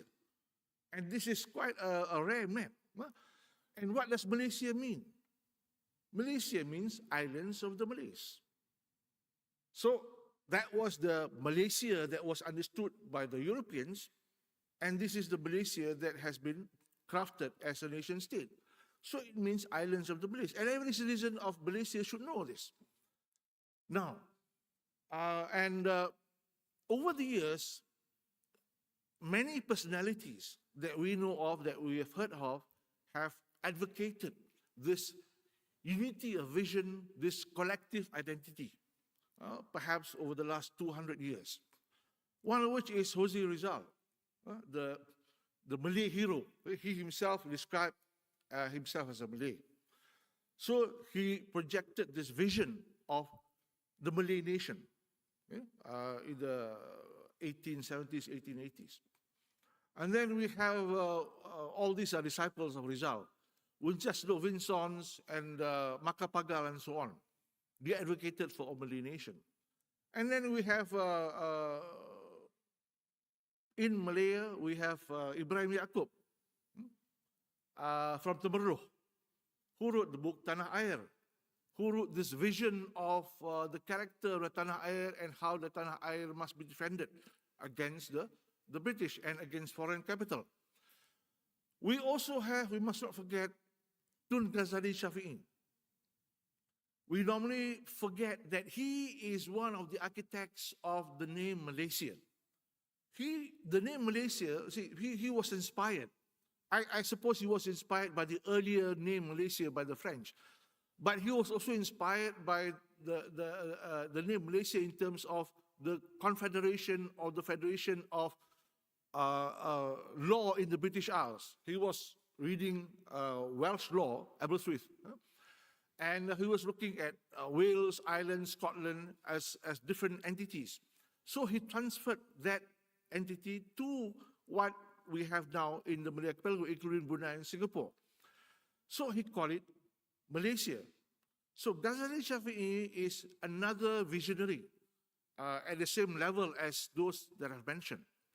And we also have Abu Yamin in Indonesia. And we also must not forget Sukarno, another visionary who, although he did not mention Malaysia, but his Indonesia Raya, similar to Ibrahim Yaakob, resonates the Tanah Air. So the Tanah Air is in the spirit and the soul of the people domiciled in this archipelago. Okay?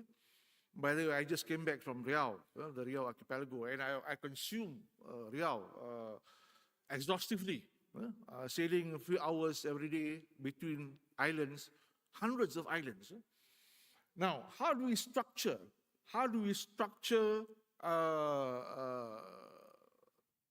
the Malay world? There are about 4 ingredients in terms of understanding and consuming this reality, the sociological, cultural, linguistic, historical reality. Back to the map. Retain the map. Not this one. This is the last one. Yeah, okay. One is the ingredient of spatiality, spatial dimension. The spatial dimension refers to the geographical dimension. Right? Tanah Air is geography. Tanah Air is not the separation of Tanah and Air, but the fusion of Tanah and Air. Why we are talking about it now is because Tanah and Air telah dipisahkan. Historically, literally, and politically by the 1824 treaty and subsequently. So Tanah dan Air telah dipisahkan by the Europeans who fought their wars outside of Europe, making the Malay archipelago as the theater of war. Dutch, British, French, the Danish, all were here. The Portuguese were here. So again, because of that, we were broken up. Okay, doesn't matter. That's why I said it's normative and descriptive. Okay? I'm describing, and also I'm providing, or we're providing what things should be. But of course, we have to be contented with what is contested. Right? In other words, if people ask me, where am I a citizen from? I said, yeah, I'm a Malaysian citizen. At the same time, I'm a citizen of the Malay archipelago. I'm a citizen of the Malay world. And this is where ASEAN is important in terms of the duality of citizenship conceptually. Now, how do we structure this? Okay, one is a spatial dimension. The other is a temporal dimension.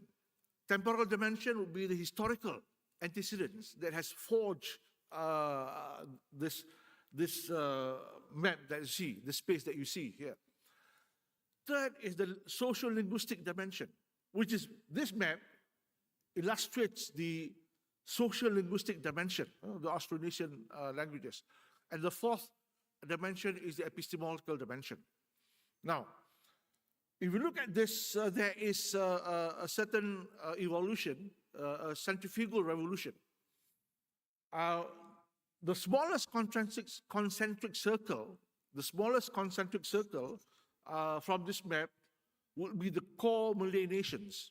The core Malay nations would be Malaysia, Indonesia, Brunei. And these core Malay nations are the core Islamic Malay nations. Okay? Negara Melayu Indo, okay? Malaysia, Indonesia, and Brunei. This is the smallest concentric circle where Islam and the Malays are the majority. The second concentric circle, or do we have a pointer here? Okay. Okay, no pointer. Okay, no problem. The second concentric circle would comprise Malay minorities or minorities who speak Malay. Okay? And these would be in what we call South Thailand, but I wouldn't call South Thailand. Geopolitically, I would call North Peninsula. Okay? North Peninsula, not South Thailand. South Thailand is conforming to Thai geopolitics. Malay minority in Myanmar and the Tenasserim Basin and in what we call Southern Philippines. And this Malay minority can be Muslim or can be non-Muslim. If you know, in the east coast of, or in this eastern part of the archipelago, east of Sulawesi, in Amboina and so on, Masuk Melayu means Masuk Christian. So again, you see the variation. Okay? Here, Masuk Melayu means Masuk Islam. But over there, Masuk Melayu means Masuk Christian. So again, we see a world of the reality of society, and much of the text in Malay written in those parts, the eastern part of the archipelago, were written in the context of Christianity, in Bahasa Melayu. So again, Malays here must know, okay, this is another world of the Malays, the second concentric circle. The third concentric circle would be inclusive of the Chams, okay? One Champa, one Cham. Champa too is the geography, the kingdom. One Cham. Early on in the Annam Highlands in Vietnam, and later they were pushed down to Cambodia, Kampong Chom, and so on, and then they came to the Malay archipelago. In history, you find a lot of Cham people. I think Dr. Halimi would know. Nakhodas. They were merchants and they were sailing to Aceh. So these Chams are also part of the Malay world, and the Chams have a concept of Tanah Air. Okay?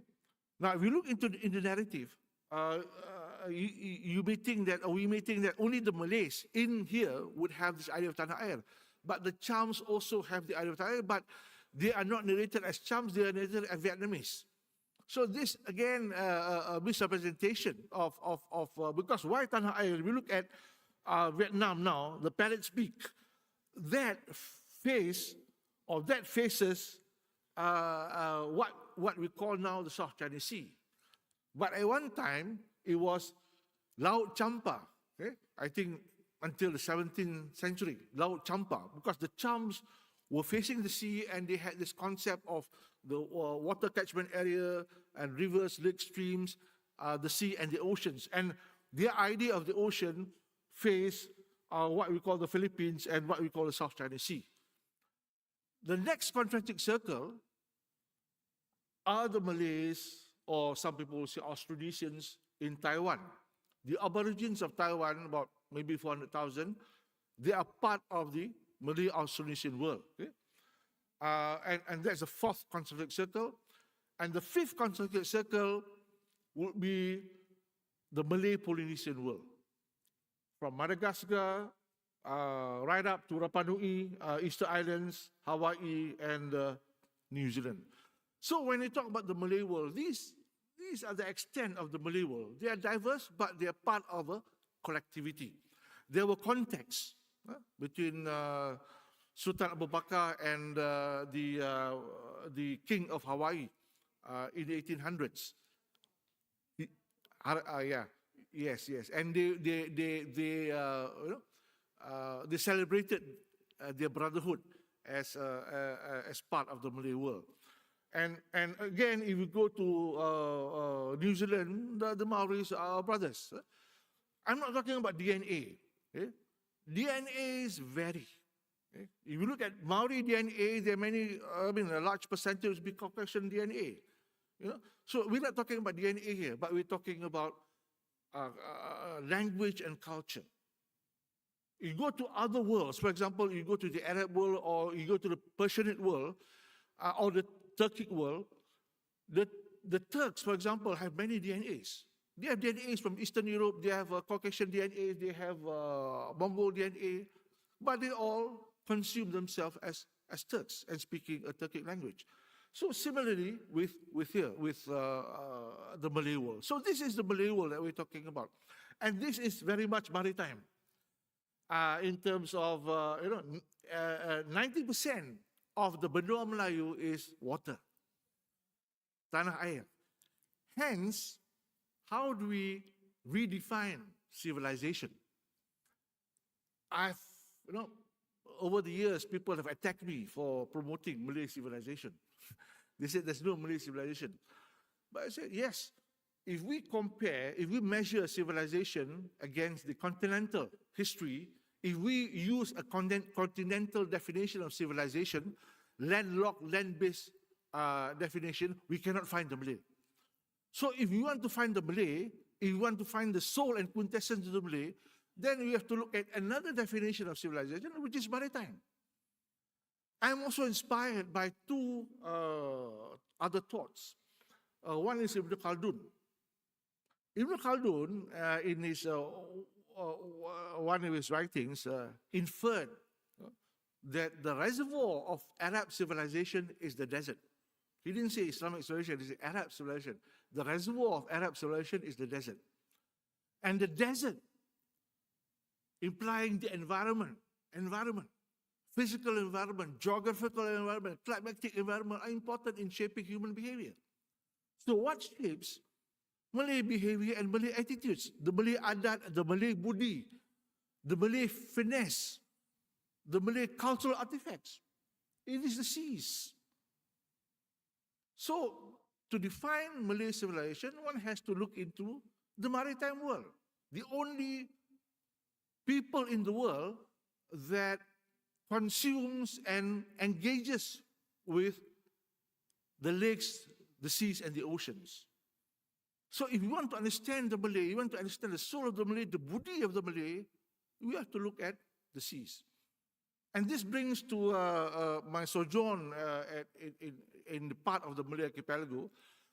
I've been traversing the Malay archipelago by various ways, but also by sea across the Straits of Malacca, from Pariksen to Dumai to Rupat, 2 or 3 hours on the sea. But this time around, I went to the heartland of the Malays. Not the Minangkabaus, not the other ethnic Malays, but Riau. I went to 2 sites, and I wanted to go there for a long time. It took me 20 years to reach the place, to reach Pulau Bintan and Pulau Penyengat and di Gunung Daik, Pulau Lingga. Okay? So I went to Pulau Penyengat, which is about 6 kilometers from Tanjung Pinang. Pulau Penyengat, anybody who wants to study modern Malay civilization, modern Malay society, Malay modernity would have to go to Pulau Penyengat, compulsory. Because from Pulau Penyengat, this is in the 1880s, 1890s. From Pulau Penyengat, the Malay culture of writing, printing, the Malay articulation of criticism, the participation of royalty. I found out that, in Pulau Penyengat at that time, they established a club, Rushdie Club. It's a club of literatis, those who write, those who comment, those who write essays. Before we write in Syair and Pantun and Gurindam. Okay? But in Pulau Penyengat, they write prose. And only women who are married with royalty can write, can be part of that Rushdie Club. But what happened is that the Sultan brought 2 printing presses. One for the intellectuals or members of the Rushdie Club, the other is for the royalty, for the palace. But before Rushdie Club, there is another site in Pulau Lingga, Rumah Cap Kerajaan. So this was in the 1870s. In other words, there was already a print culture, but for official purposes. But the Rushdie Club became that reservoir for interaction, intellectual exchanges, and so on. And they produced many books, which Tuan Kun mentioned. That culture was transferred to Singapore. Singapore was nothing without Pulau Penyengat. Singapore would not be civilized as it is. Singapore would not be the hub of Malay intellectual life without Pulau Penyengat. Because Pulau Penyengat provided the tradition of printing. It went to Singapore. Syed Al-Hadi was educated in Pulau Penyengat. He was the anak angkat Sultan. And without Pulau Penyengat, there won't be Syed Al-Hadi. And without Syed Al-Hadi, there won't be Al-Imam. So that periodical of Malay criticism and so-called, the British call it radicalism. And from Singapore, that hub of Malay intellectuality moved to various parts of the Malaya until Pulau Pinang. And in Pulau Pinang, Syed Al-Hadi established the Jelutong Press, which lasted about 20 plus years. So in other words, here, you see we see the modern Malay culture, modern Malay intellectual culture, Malay intellectual history, modern Malay intellectual history began in Pulau Penyengat. So that is one. Second is Gunung Daik. I wanted to see Gunung Daik. I know Gunung Daik Pejaban 3, but I wanted to see. So I went there. Yeah, this is the photo. 3 cabang, 1, 2. On the left side is the cabang which has eroded actually. And in Lingga, many there asked they can recite Pantun Budi. So the quintessence of Budi is resonates the geography. And Pulau Pandan is between Pulau Lingga and Pulau Singkep, south of it. It's in between. It's far away. It's a small island. So that Budi, that Pantun Budi, would have originated there, the genesis of the Malay Budi. So this is where I think this, it was a maritime environment when I was sailing for a total of maybe 11, 12 hours. I was surrounded by hundreds of islands, literally hundreds of islands, and it was a protected environment. And I fear, I have this phobia of water, of the sea, actually. But the sea was calm, it was a very protected environment, and from from Sungai Tenum, in Lingga, we sail up and down to Dai and to Tanjung Pinang and to Batam finally. These islands protect. So I would assume that this is the environment create the consciousness and the worldview of the Malays.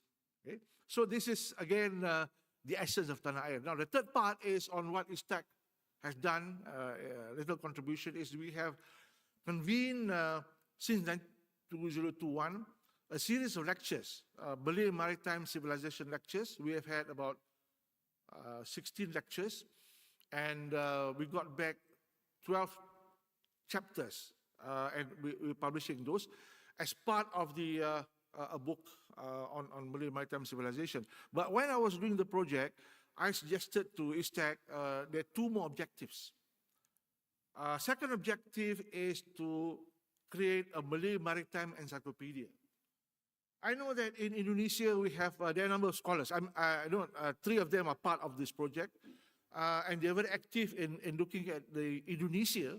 But I'm not satisfied with that, because when you talk about Indonesia and Nusantara, that's part of the Malay archipelago. That's not the whole thing.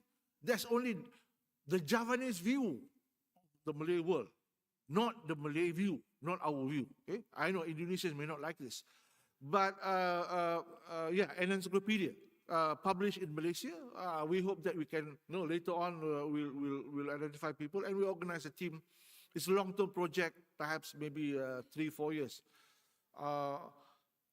And then the third objective, I told Datuk Farid, is to get those who have money and authority to construct ocean-going ships to sail from the archipelago to around the world using traditional Malay technology.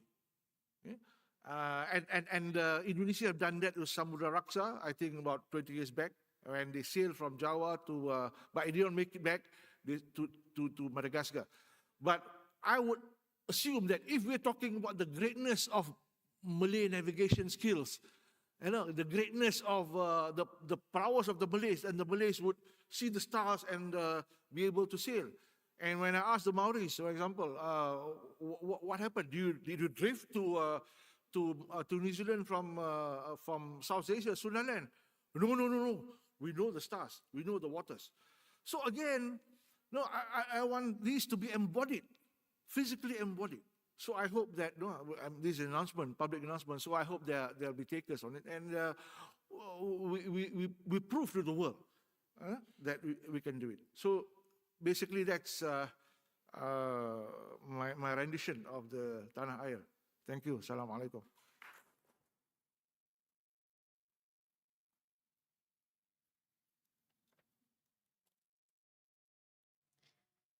Thank you, Professor Datuk, for such an insightful presentation. Ladies and gentlemen, the Q&A session will take place after all three presentations this morning. So please hold on to your key questions for the discussion later, inshallah.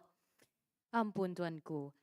We now announce the departure of Her Royal Highness, the Constitutional Head of IIUM, to the holding room for morning refreshments. Ladies and gentlemen, please rise.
All right, ladies and gentlemen, we will now take a short break for morning refreshments.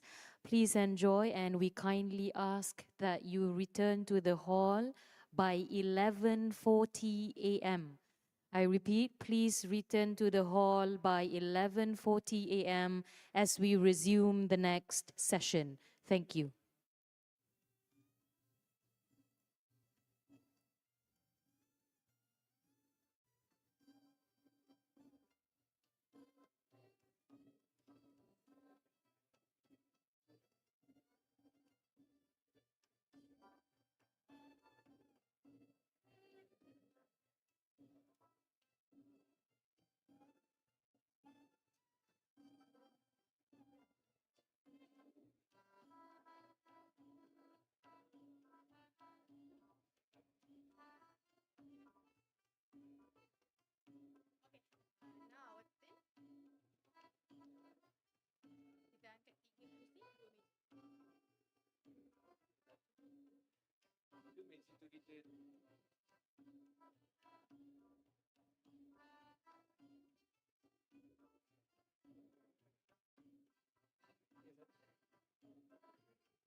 Mic test 1, 2, 3. Assalamualaikum warahmatullahi wabarakatuh. Ladies and gentlemen, may I have your attention, please? Welcome back, everyone. Kindly take your seats as we will begin shortly. And again, I would like to request that you switch to your mobile devices to silent mode, and please remain in the hall until the ceremony is adjourned. Thank you.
Assalamualaikum warahmatullahi wabarakatuh. Welcome back, everyone.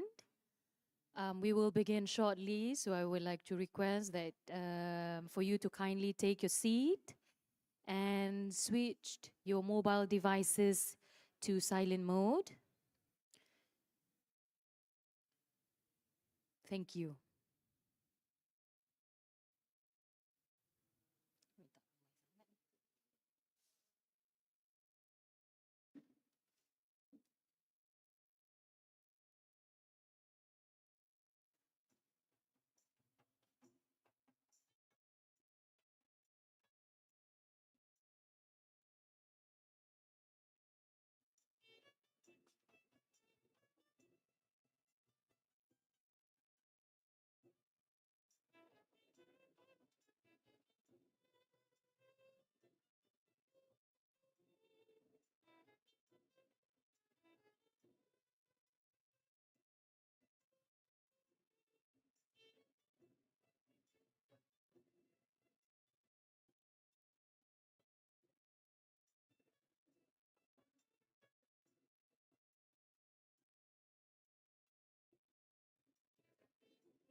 Itulah, hold sikit ni.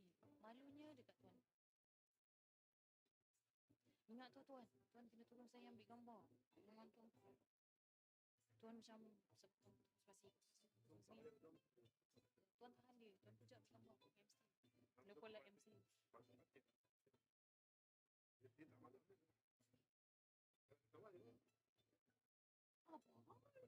Oh, benar.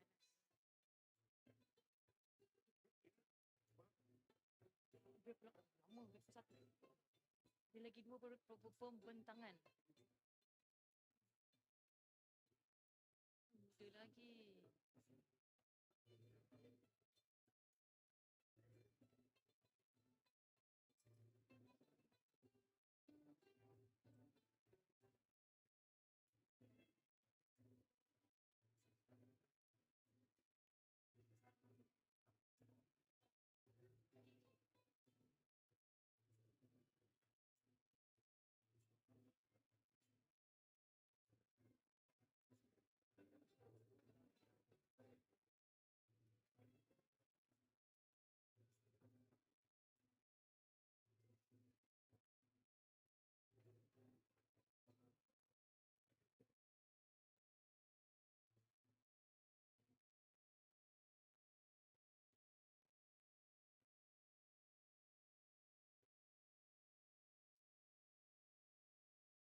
Ada lagi.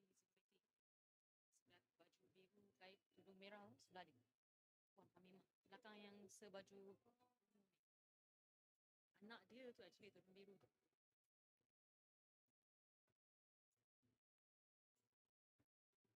Sorry, kacau ibu kerja. Pakai cukup kan? No, tudung kelabu. Sebelah yang sedang tudung biru tu. Tudung biru tu anak dia. Dia letakkan dia kat toilet tadi. She looks like Her Majesty. My God. Cara dia cakap, lemah lembut dia. Very the royal.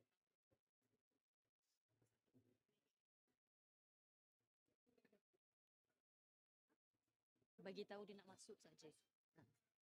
Orang kena berdiri. Tuan Hakim dah betulkan.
Cepat.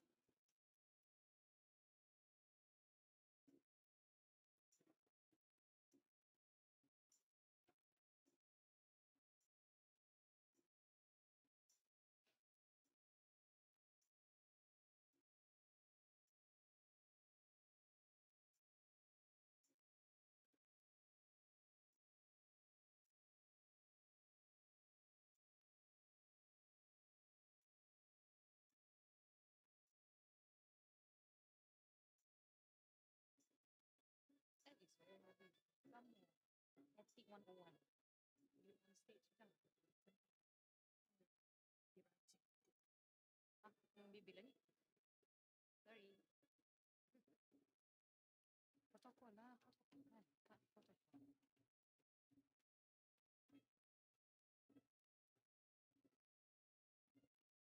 Be humble. The way you sit and tell. Will. Kalau nak judge. But I don't know. Sorry.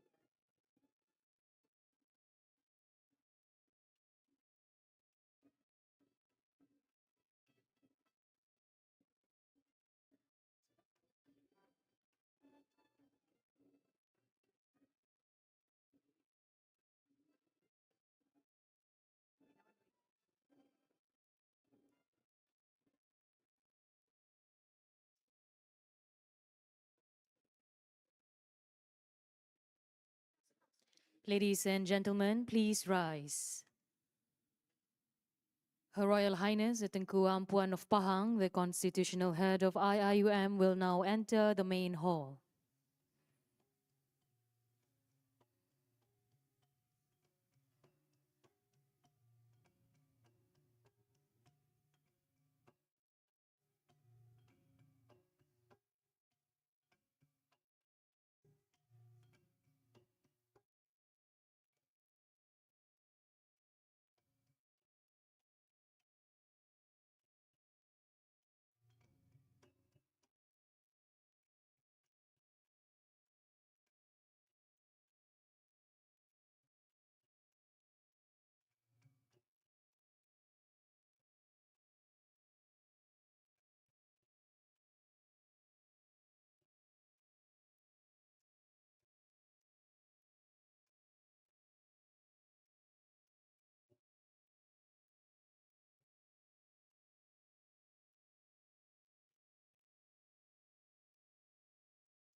Her Royal Highness the Tengku Ampuan of Pahang, the constitutional head of IIUM, will now enter the main hall.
Ladies and gentlemen, please be seated.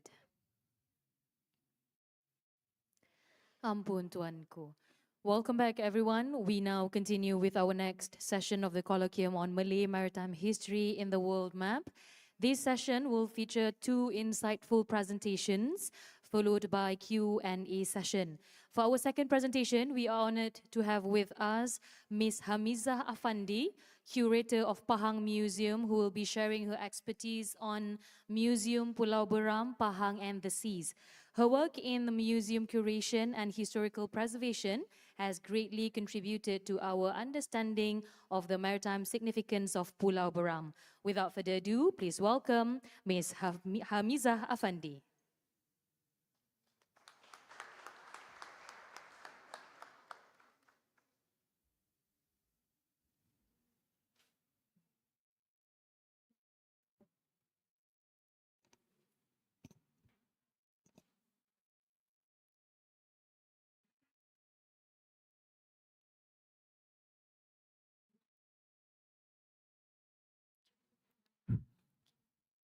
Bismillahirrahmanirrahim.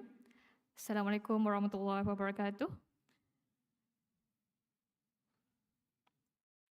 Her Royal Highness Tengku Ampuan of Pahang, Tengku Azizah Aminah Maimunah Skandaria, our distinguished guests, fellow presenters, my Museum Pahang colleagues and team, and members of the hall.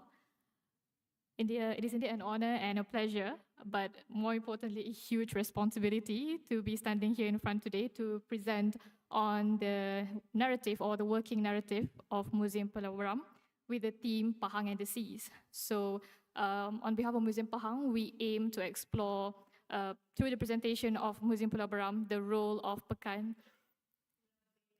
Pulau Beram. Okay. Pulau Beram. Thank you, Tuanku. All right, Pulau Beram. So we're trying to explore the role of Pekan itself and Pahang as a port city, as well as its connections, position in the Malay world, as well as its connections to the wider international maritime network in the Maritime Silk Road and also the Indian Ocean world in general. So a little bit of introduction to Museum Pulau Beram. It is a project we started around 2021, 2022. So basically, we already had previously a gallery of maritime transport at the same site of Pulau Beram, sorry. It's going to be hard, okay. Pulau Beram, but the idea of rebranding or revitalizing this museum is that we want to look beyond the presentation of artifacts. So basically, we want to look at the curation of the site itself and the whole complex of Pulau Beram. So we're not just focusing on the artifacts, but also the whole landscape. For example, if you can see here, even the trees that we choose to plant is curated. So basically, these ones reflect the wood that are used in shipbuilding. So even the whole site itself is curated. We have also amenities as a complementary element of the museum. We have cafes, playgrounds, and also working space. So this museum is not just a museum or an exhibition of artifact, but also you say the social space or public sphere for people to come and enjoy and have and visit in Pulau Beram. So this is an overview of the interiors of the gallery itself. We have one side of the museum presenting the artifacts of the traditional boats that we have in Pulau Beram. Oh, yes. The museum is not, it's a work in progress. So we're gonna, yeah, it's not completed yet, and we're planning to launch it in 2026, inshallah. So which is why, yeah, you can see still things are still being worked on. We have the positioning still not completed yet.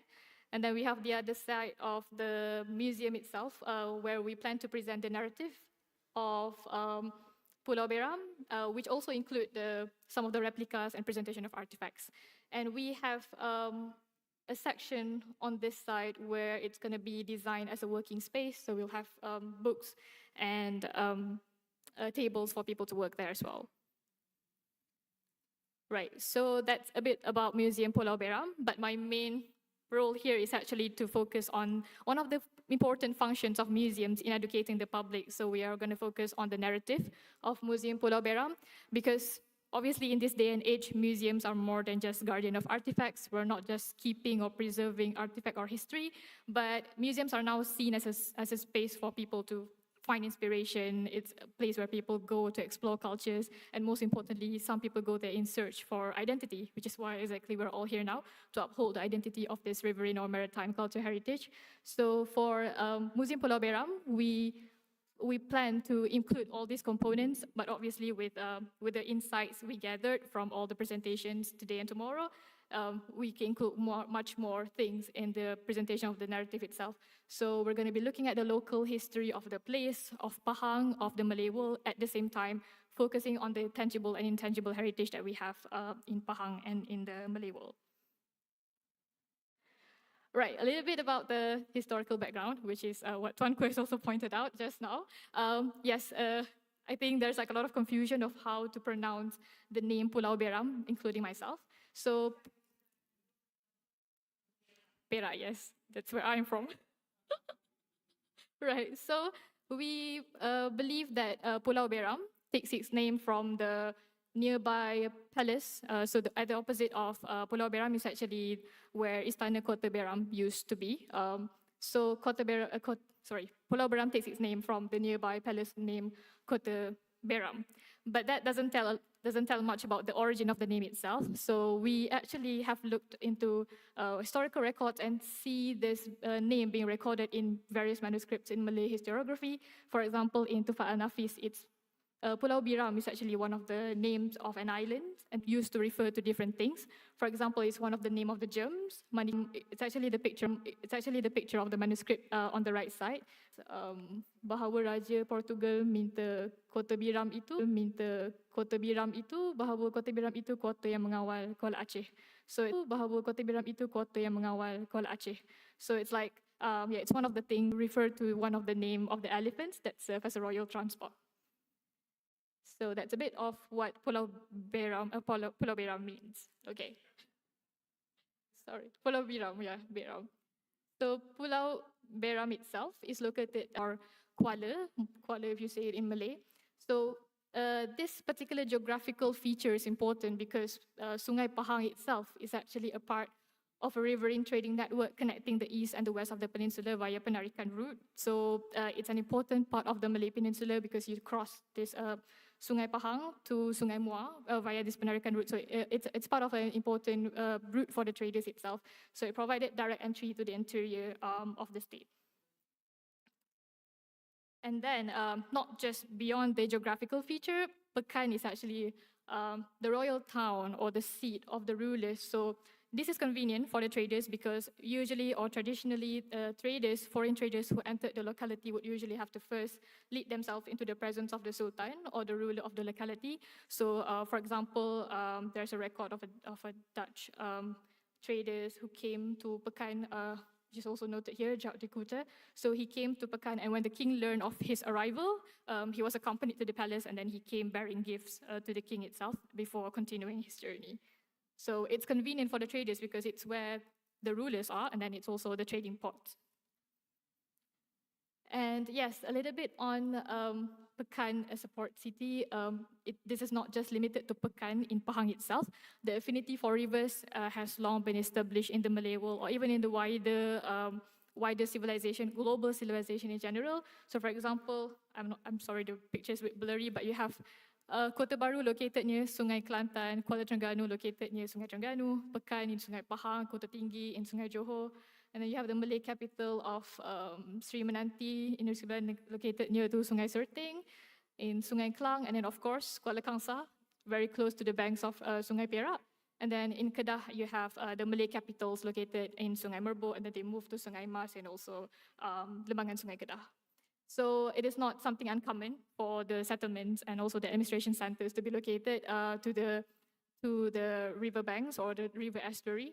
And then in fact, obviously if you think in historical, part of the most important communication route, Malay archipelago or the which has back in the days where trade of rivers and seas itself. So you have this whole cultural aspect to it, which is Merantau, which has also been mentioned by Prof. Murad, where the geographical stuff, but there's a whole cultural history. So, Pekan or traditional boats in the Malay world. So you can see that there are different boats that you need to use on different parts of the river. So you have boats that you need to use on different parts of the river. So you have hulu, hilir, and sungai, and also laut.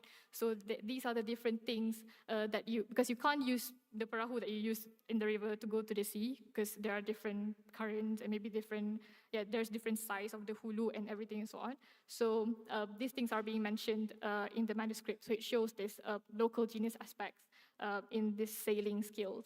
And apart from that, you also have, we can also see the openness of the rulers and administrators. And we can see that through the different goods traded by the foreign traders in Pahang. So because there are different goods, so these goods must have come somewhere for it to be exchanged with the goods that we have in Pahang.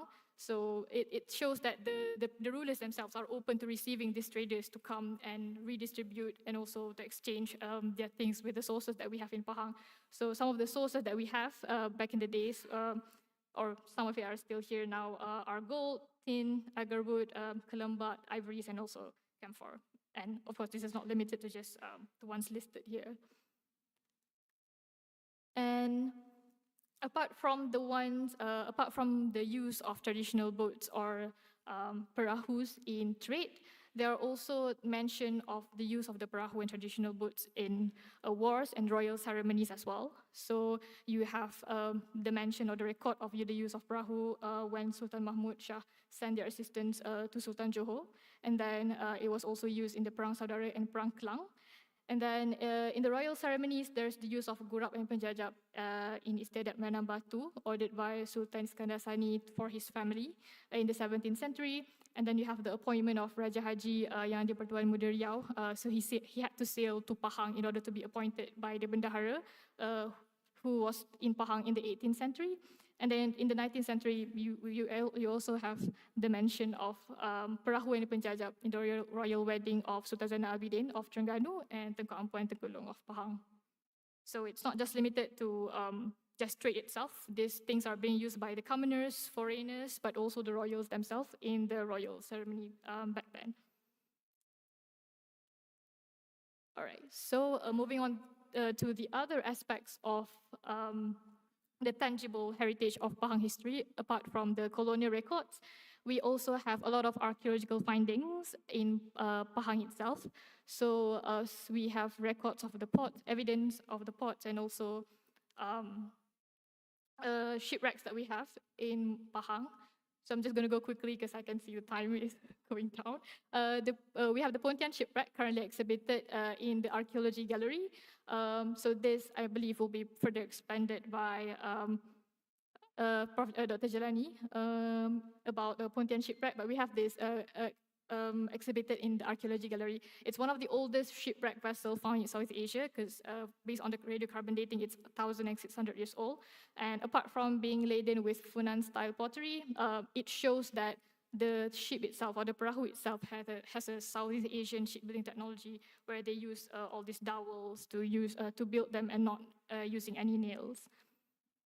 And then we have the Royal Nanhai collections in our collection as well. So we don't have the shipwreck itself, but we have the trade goods or the ceramics that were traded in this Royal Nanhai shipwreck. So this ship was carrying 21,000 sea Sachalanai Saladon from Thailand. So it's possibly en route from Ayutthaya or to Sumatra or Java. But as it is similar to Perahu Pontian, where it is made of the same wood, Merawan wood, although there is some use of bolts and nails in the construction of the ship as well.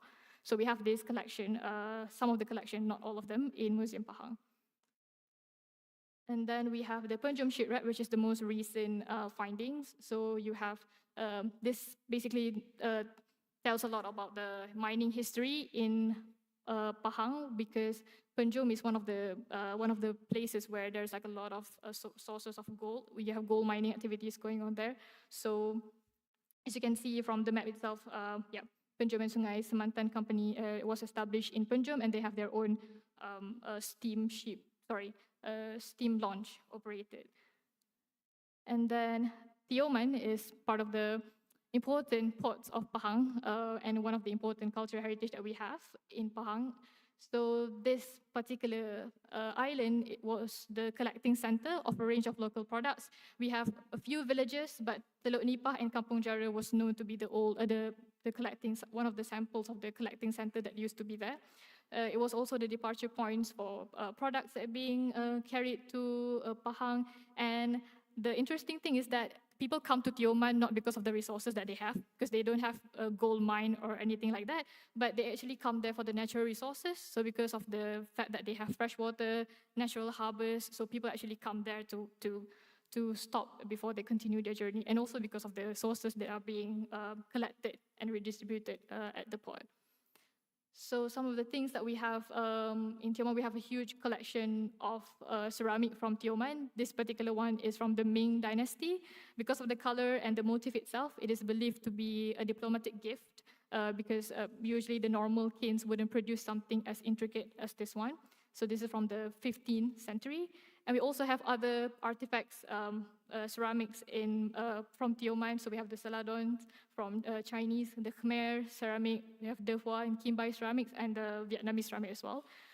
So there's a huge collection of ceramic from Tioman in our museum. And then we have Kuala Pahang as a port of Pahang. How do we know this? It's from the records that we have that mention Kuala Pahang as a port, but also there's also the findings of ceramics in Kuala Pahang. So there's that jarlet from Tang Dynasty, which was found in Kuala Pahang. And there was also mention of Kuala Pahang as the basis of natural ports before the existence of piers. And then even history of Pahang itself recorded the arrival of these transports in Kuala Pahang and the mention of import and export. Right, we have talked a lot about ports of Pahang, Pekan as a port city itself, but I think it's worth mentioning about one of the other things that we have in the archaeological aspect. We actually have these findings of Chinese gravestones that we found in 2021, if I'm not mistaken, in the compounds of Istana Mangga Tunggal and also Kampung Pancur. So these sort of shows the connections or the links that we have with the Chinese traders. So they actually come and settled down there, and then we actually have like a there's like a burial or settlement of where we found this Chinese gravestone. So this is yet to be researched. There needs to be more findings and research on this one. So yes, but there is a relationship between these Chinese tradings with Pekan as a port city.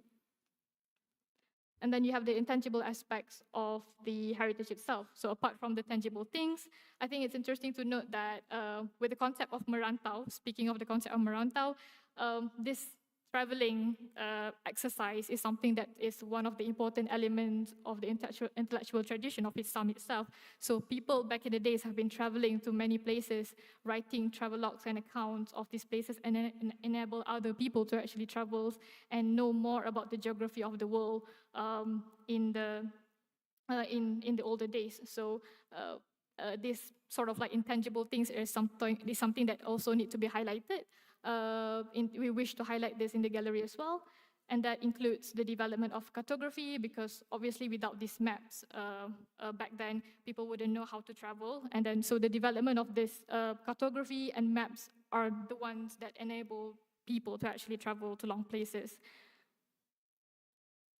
Right, and of course, one of the important parts of the gallery is the presentation of the shipbuilding technology. We have a lot of exhibition, we have a lot of artifacts to exhibit in terms of the traditional boats, but I think it's interesting to note that the construction of this shipbuilding technology itself is something that has been recorded even in the Quran. So you have things as detailed as the construction of ship from planks and nails being recorded. So it's part of like the riverine civilization that we need to highlight, because without ships or without shipbuilding, you can't actually explore or actually conduct maritime culture as part of your daily lives. So we have a lot of traditional seagoing and river boats as part of our collection. And then we also wish to highlight because these things, they highlight the local genius of the local community. So there's like these different components, and more importantly, the decorations like the bangau or coat and chapping, which is decorative, but also it has its own philosophy behind their function as a decoration to the ship itself. And then we have, we'll include some things on the shipbuilding tools and processes as well, but I believe this will be further explained by the more expertise in the hall. So, but yeah, because these things, they highlight like I mentioned, the local genius. So we have these skills that is not easily being passed down to generations. It is not something that you can just like document and then write in a book and then pass it to another person. It requires some sort of like, intricate, I guess, some genius level for you to be able to float a boat and be able to make like really, really intricate calculations to be able to like create a traditional boat itself. Right, so I hope so that's basically what we have, the components that we wish to include in the narrative of Museum Pulau Beram. It is hoped that this kind of provide a framework for what we're going to have, we're going to present in the Museum Pulau Beram itself. And of course, it is we're looking forward to the presentation and sharings and insights by the presenters today and tomorrow, so that we can actually instill the sense of appreciation or uphold the maritime or cultural identity as we present this museum to the public. And with that, I think I would like to thank my director for the opportunity to be here, and then thank you to my colleagues as well because this is like a collective and collaborative effort of compiling this presentation as well. So thank you so much, and we hope to look forward to listening to all the sharings and presentations for today and tomorrow. Thank you so much. Thank you, Ms. Hamiza Afandi, for the informative presentation. We learned a lot about the upcoming Museum Pulau Beram, and hopefully we look forward to its completion as planned, inshallah. Ampun Tuanku, ladies and gentlemen, next we are privileged to hear from Associate Professor Dr. Nasha Roziadi Kaur, lecturer from University Science Malaysia, who will present on the maritime history of the Malay Peninsula before the 14th century CE with a focus on ancient Kedah.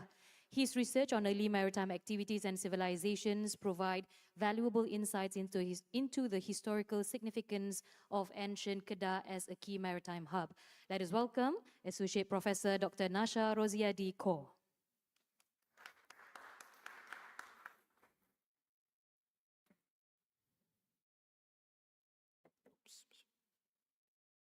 Ladies and gentlemen, first of all, we need to know that the Malay archipelago is an extremely diverse region. People living in different parts of the Malay archipelago had different forms of culture. This is due to the fact that, in terms of the geography, demography, people living in the different parts, they would evolve into different forms of cultural features. And for the case of the Thai Malay Peninsula, we have a specific and very unique cultural features as far as the development of a maritime kingdom.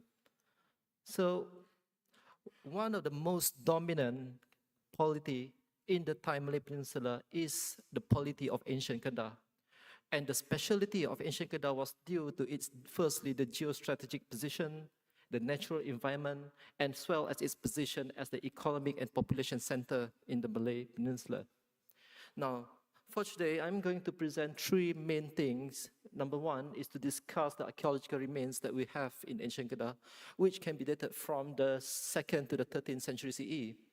And number two, I am trying to frame the interpretation of these archaeological remains in the maritime history context. And finally, we would like to analyze the cultural and political dynamics of ancient Kedah in the context for the development of the maritime history in the Malay Peninsula. Now, we see that between the 2nd century BC to the 2nd century AD, we saw the rise of two big kingdoms in the east and west of the Southeast Asia. In the east, we saw the rise of the Han Dynasty, and in the east, we saw the rise of the Kalinga Empire. So these two kingdoms, they had a stable economy, stable politics, which led to the increased industrialization. And with industrialization, they had an excess of commodity, which led to their need to trade. And from the 2nd century onwards, we saw that there was a development of trade route, which connects India with China, which brought in their commodity. And the entrance of foreign commodity into the area had led to three main processes. Number one, culture change, urbanization, and inflow of foreign commodity. And this had led to the evolution of coastal and riverine settlement from a prehistoric society into a civilized kingdoms. And we saw, based on the discovery of several archaeological sites, there were several economic centers within the Malay archipelago. And among them include, number one, we have the Kingdom of Ancient Kedah over here. We have Langkasuka, we have Lamuri, Kota China, Baros, Jambi, Palembang, and Santubong. So these are the main economic, political, and cultural centers of Southeast Asia, and we know them based on the discovery of lots and lots of archaeological sites in that area. However, aside from these economic centers, there were also smaller kingdoms, such as, we have, number one, is in Temasek, we have Muar, we have Klang, we have Beruas, Perak, this is in Besut, Pahang, Endau Rompin, and we have over here in somewhere in the Mersing area. So these are the smaller polities which we know its existence based on Chinese records. Okay, so the smaller polities, their function is to export the products, mostly consisting of rainforest products. And they existed from the 7th to the 14th century CE, but the more dominant ones are these, based on the discovery of the archaeological evidences. Now, we believe that ancient Kedah was the most dominant polity in the Malay archipelago before the 14th century CE. However, as a maritime polity, it was not a centralized kingdom. Instead, it was actually a network of coastal and riverine settlements, each one consisting of clusters of archaeological sites. And we believe that Bujang Valley is one of the most dominant archaeological sites and center for population in ancient Kedah, based on the sheer number of archaeological sites there. Now, one of the northernmost archaeological site that we have in ancient Kedah is in the site of Krabi, where we discovered lots of beads, tin ingots, and the biggest discovery, we have the discovery of a Roman coin, which can be dated from the 2nd century ECE. And also we have some Indian coins, which can be also dated between the 2nd to the 3rd century CE. And in Trang, we also discovered beads, some votive tablets, and some ornaments and smaller temples. Okay, and then in Satun, okay, in Satun, we also discovered some beads. We also have some discoveries of votive tablets in Perlis and also in Kuala Selinsing. However, based on the number and distribution of archaeological sites, we know that Bujang Valley was the economic center for maritime kingdoms in the Malay Peninsula, where we discovered at least 184 archaeological sites, which can be dated from the 6th to the 13th century CE. And most of the archaeological sites are concentrated to the south of Gunung Jerai.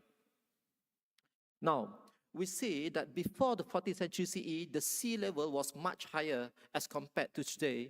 And the area where we see today as paddy fields and swamps were actually underwater. So we should view the Bujang Valley not as a landmass, but it was actually a very big bay where most of the archaeological sites were located on its ancient shoreline. Okay, so in ancient times, we should view Bujang Valley not as it is a coastal town, it was a protected bay. Gunung Jerai was actually a tanjung at that time, and it had some sandy beaches. So the yellow line was actually the ancient coastline for ancient Kedah, and most of the archaeological sites were scattered along the ancient coastline over here. And when we reconstructed the form of paleo coastline, so ancient Kedah looked pretty much like this. So it was a large bay, and most of the hills were actually islands in those days. And on top of each of these hills, we discovered lots of archaeological sites there. Now, so we see that within the Bujang Valley should not be viewed as a single pot, but it was actually a cluster of different settlements. And there were 3 main settlements within the Bujang Valley. Number 1, we have the Sungai Muda complex located to the south. Number 2, we have the Sungai Bujang complex, and number 3, we have the Sungai Batu complex. Each complex would have their own specific economic functions. For instance, we have the Sungai Batu complex, which function as the center for iron production. We have the Sungai Muda complex, which function as the center for bead making, pottery making, for the center for the collection of rainforest products, as well as the trading center. And we also have Sungai Bujang complex, where it functioned as a center for trade. So we have 3 settlements, each one would have the specific economic function, and possibly they were ruled separately. So when we look at the political structure of a maritime kingdom, they did not exist as a centralized political system, but just as a confederation of coastal and riverine polities. Yeah? And this is among the archaeological findings that we have in the Bujang Valley. So we discovered lots of Hindu statues, okay, which were made of granite, and they were not very complete. They are quite small in size. These are the pedestals, pedestal used to place some religious statues.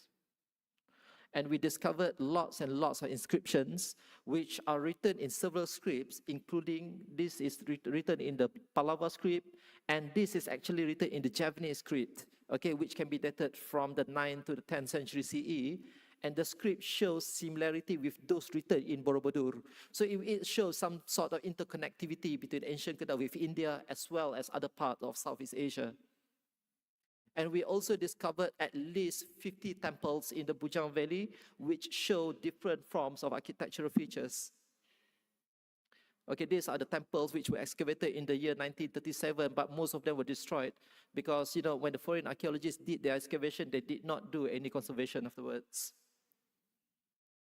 And the most important discovery that we have in the Bujang Valley are the foreign ceramics.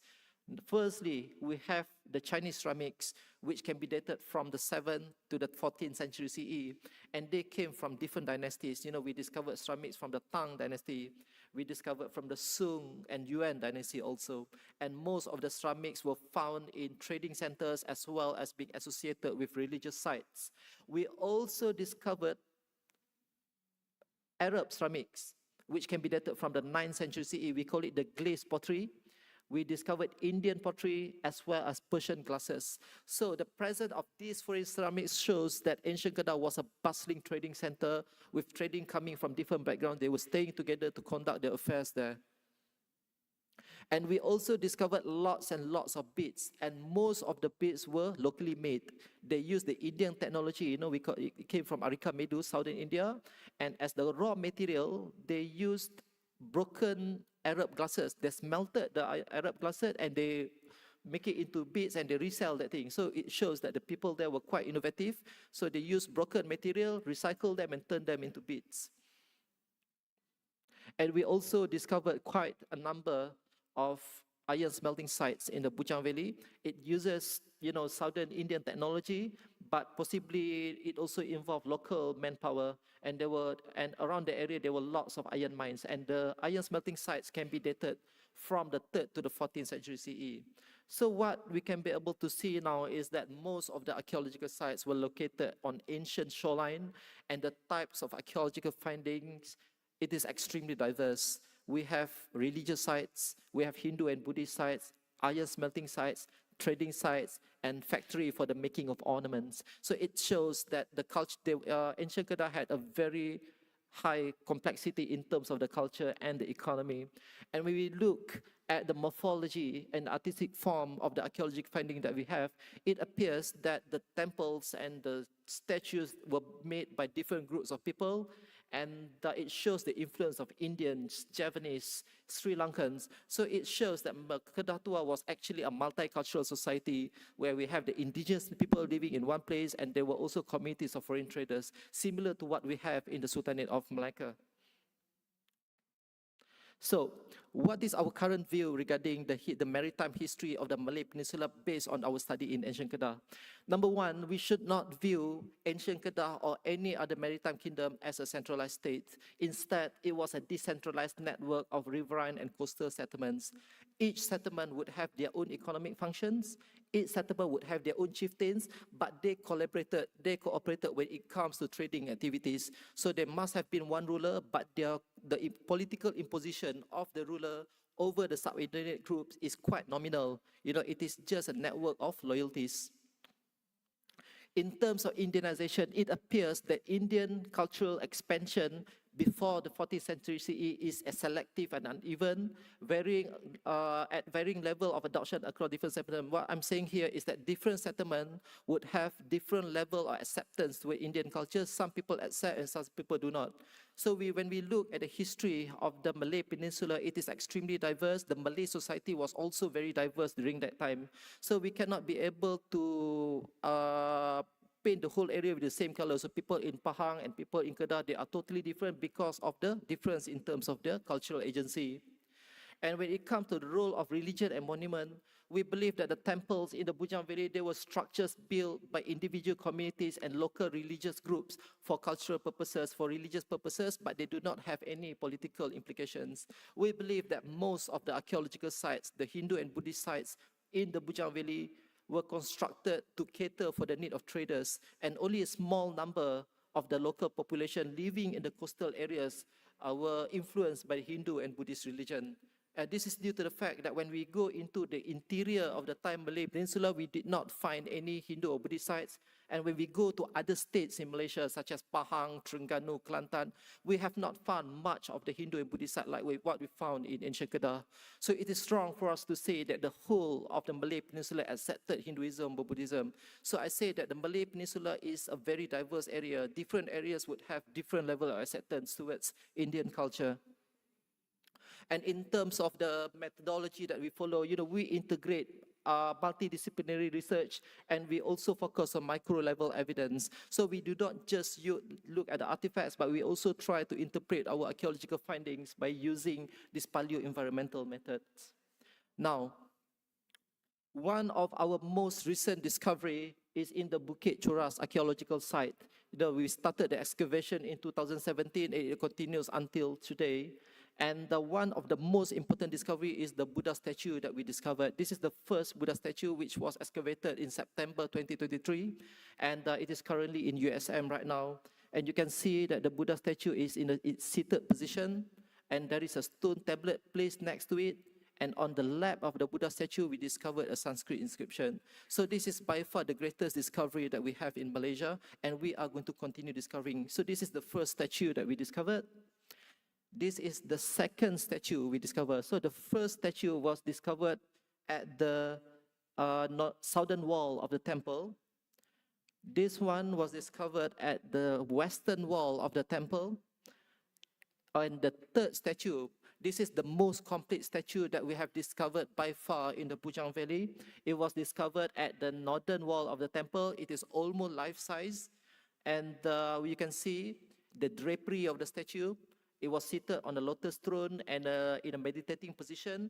And the most important thing is the first two statues, we only discovered half of it, but the third one, we discovered the head.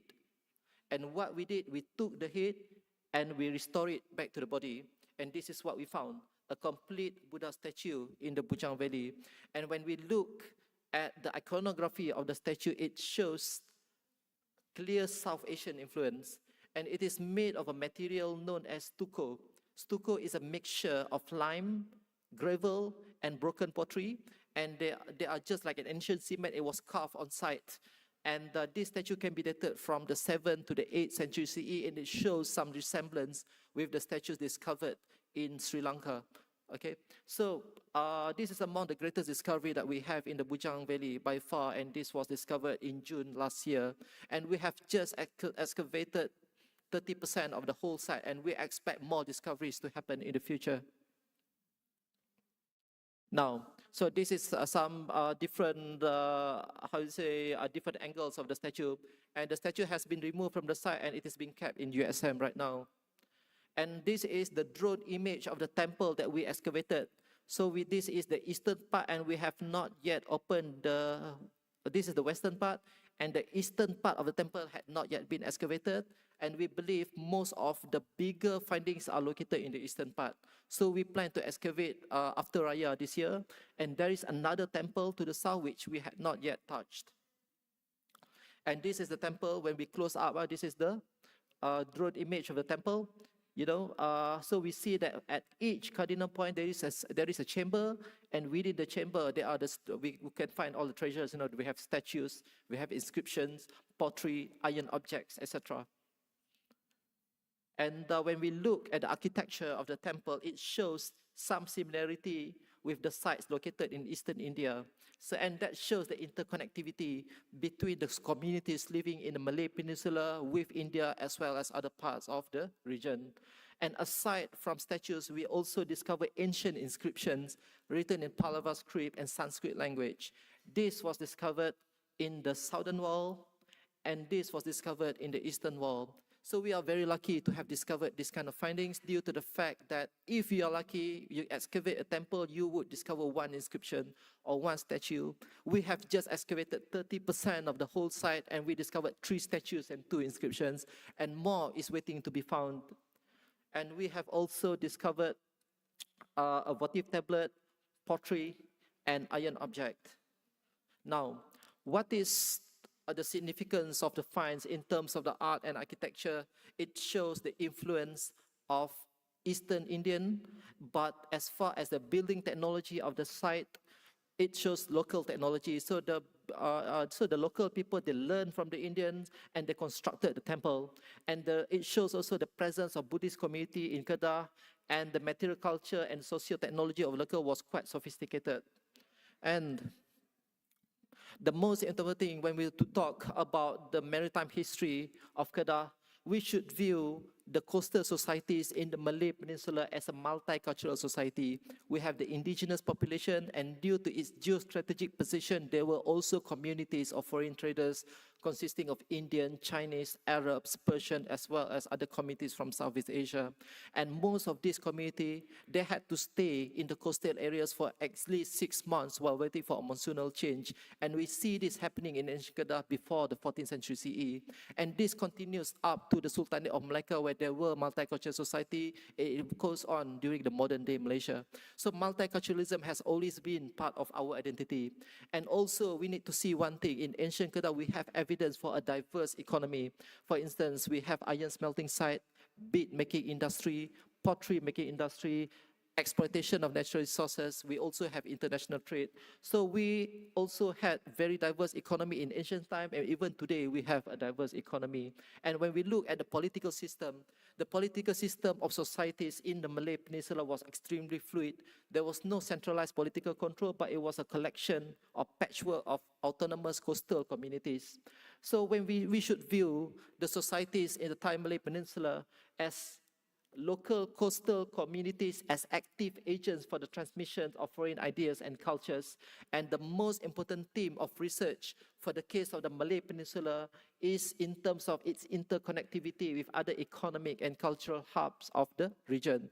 So I believe that the excavation in Kedah had shown the presence of an urbanized society, the presence of a complex economy and complex cultures. However, the center for settlement is not just in Kedah, as I think that there are some potential for archaeological research in Pahang, especially at the upper reaches of the Pahang River, where they discovered lots of Neolithic sites. So I hope that in the future, we can be able to conduct more research in Pahang as well as in other parts of the Malay Peninsula, and we can be able to compare our findings to establish a good cultural profile of the region. Thank you so much. Thank you, Dr. Nasha, for the interesting finding and engaging presentation about ancient Kedah as a key maritime hub. All right, ladies and gentlemen, we now open the floor for Q&A session, where our esteemed speakers will address your question and share their insights. So if you have a question, please raise your hand, and I would, okay, Alhamdulillah. فليتفضل مأجورا Tuanku. I would like to, I think you're very good. I must compliment you. And you're also very good, the professor. Since you spoke a lot about Lembah Bujang, and you mentioned as well, not much Buddhist or Hindu influence in the Pahang side or Terengganu as well. But we claim to have Kota Gelangi in Pahang, though the Johor claim is in Johor, but I'm orang Pahang now, and I claim that it's in Pahang. I'm not going to ask you any questions. Saya cuma nak di sini, what I want is, I think excavation, archaeological excavation should be done a lot in Pahang, because as you know, the river is going up river.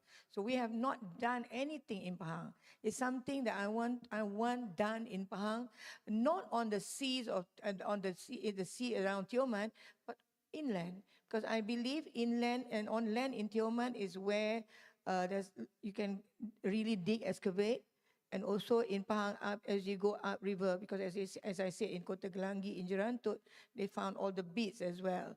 So, and in any country in the world, you find that all the cities or the towns are all by the river. And that's why Pahang has got the longest river in Malaysia, and that's why Pahang is the biggest state in Malaysia. It goes all the way up here, it reaches Terengganu all.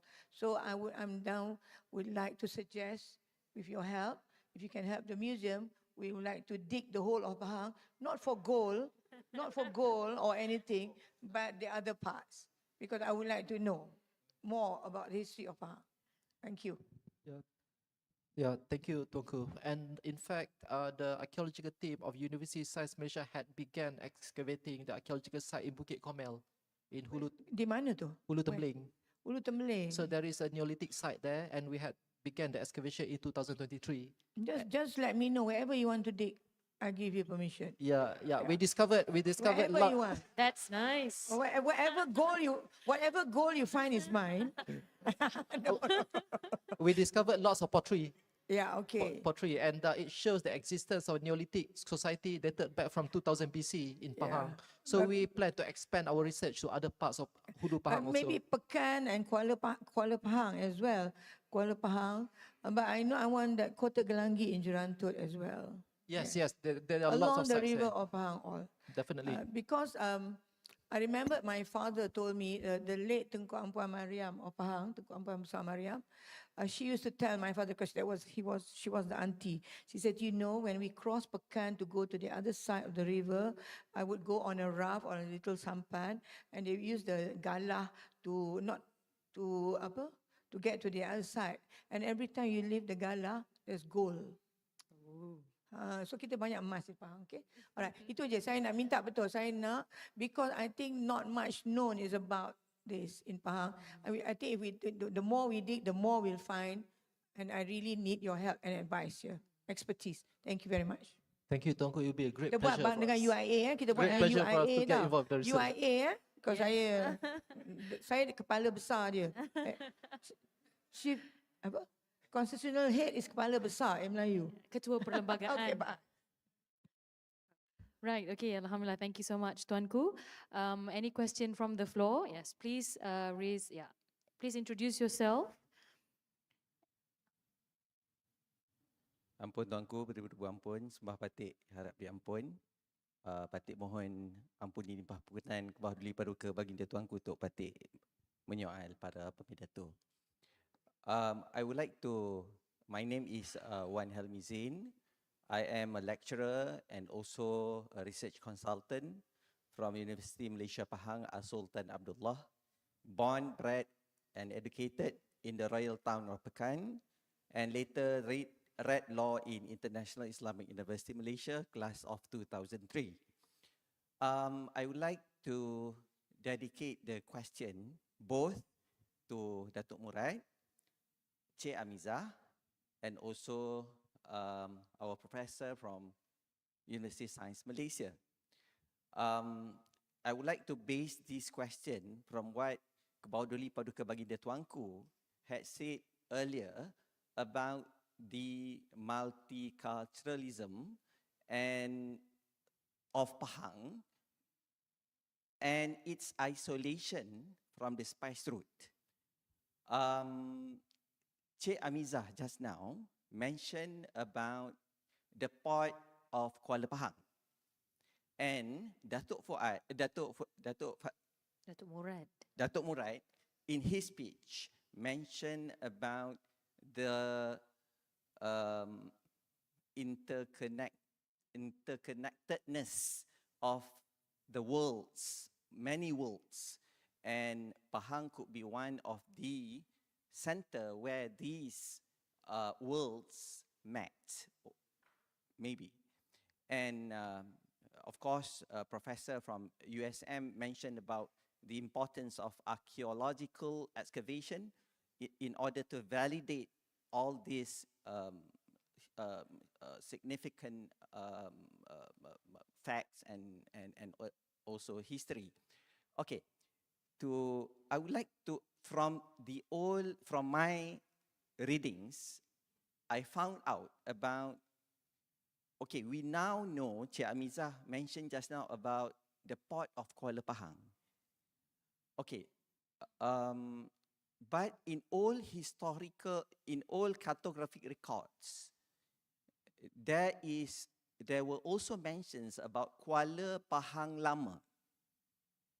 Okay, Kuala Pahang Lama, which was stated in the memoir of Datuk Sir Mahmud Mat, the first Menteri Besar of Pahang, okay, which was the estuary, until now, the estuary of Sungai Pahang Tua, which he mentioned as the Pahang Tua Channel.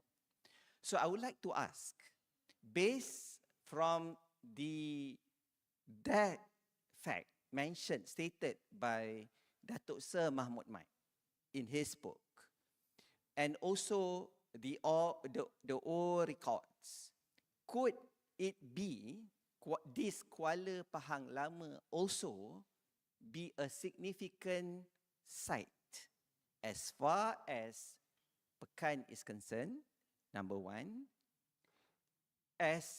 because of the fact, I think Datuk Murad just now, I remember the name of one of my law lecturers. Sorry. Okay. Mentioned about the importance of Sungai Pahang, whatnot. But based on the records from what I found in the National Archive of Singapore, the correspondence of the Straits Times mentioned about the open season and the closed season due to the monsoon. So could it be this Kuala Pahang Lama became an escape route during this open and closed season? And also strategically speaking, from the tactical point of view perspective, the residents of the Bendahara Wan Ali used to have his palace at Kampung Lame, and Bendahara Wan Mutahir used to have his palace at my kampung, Kampung Ganchong, Pulau Ganchong. And during the Civil War of 1857 until 1863, this Pahang Tour Channel might be an important strategic defense route for during the war. So Right. that is my question. All right. Okay, I'm sorry, when the lecturer speaks, it always Understood, like this. Okay, but we need to okay. simplify, And insyaAllah. so I would like to hear from Dato' Murad, from Cik Amiza, Sheikh Professor, your views about this.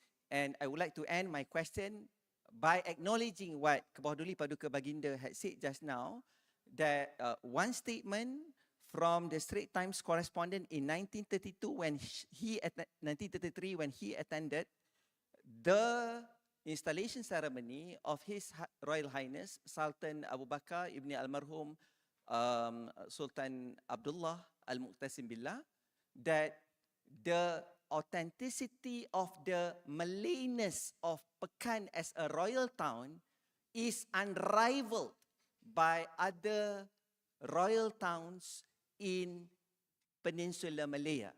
So that validated what Kebawah Duli Paduka Baginda Tuanku had said just now. Ampun Tuanku, beribu-ribu ampun, sembah patik, harap diampun. All right. Okay, thank you. So I think let's start with Ms.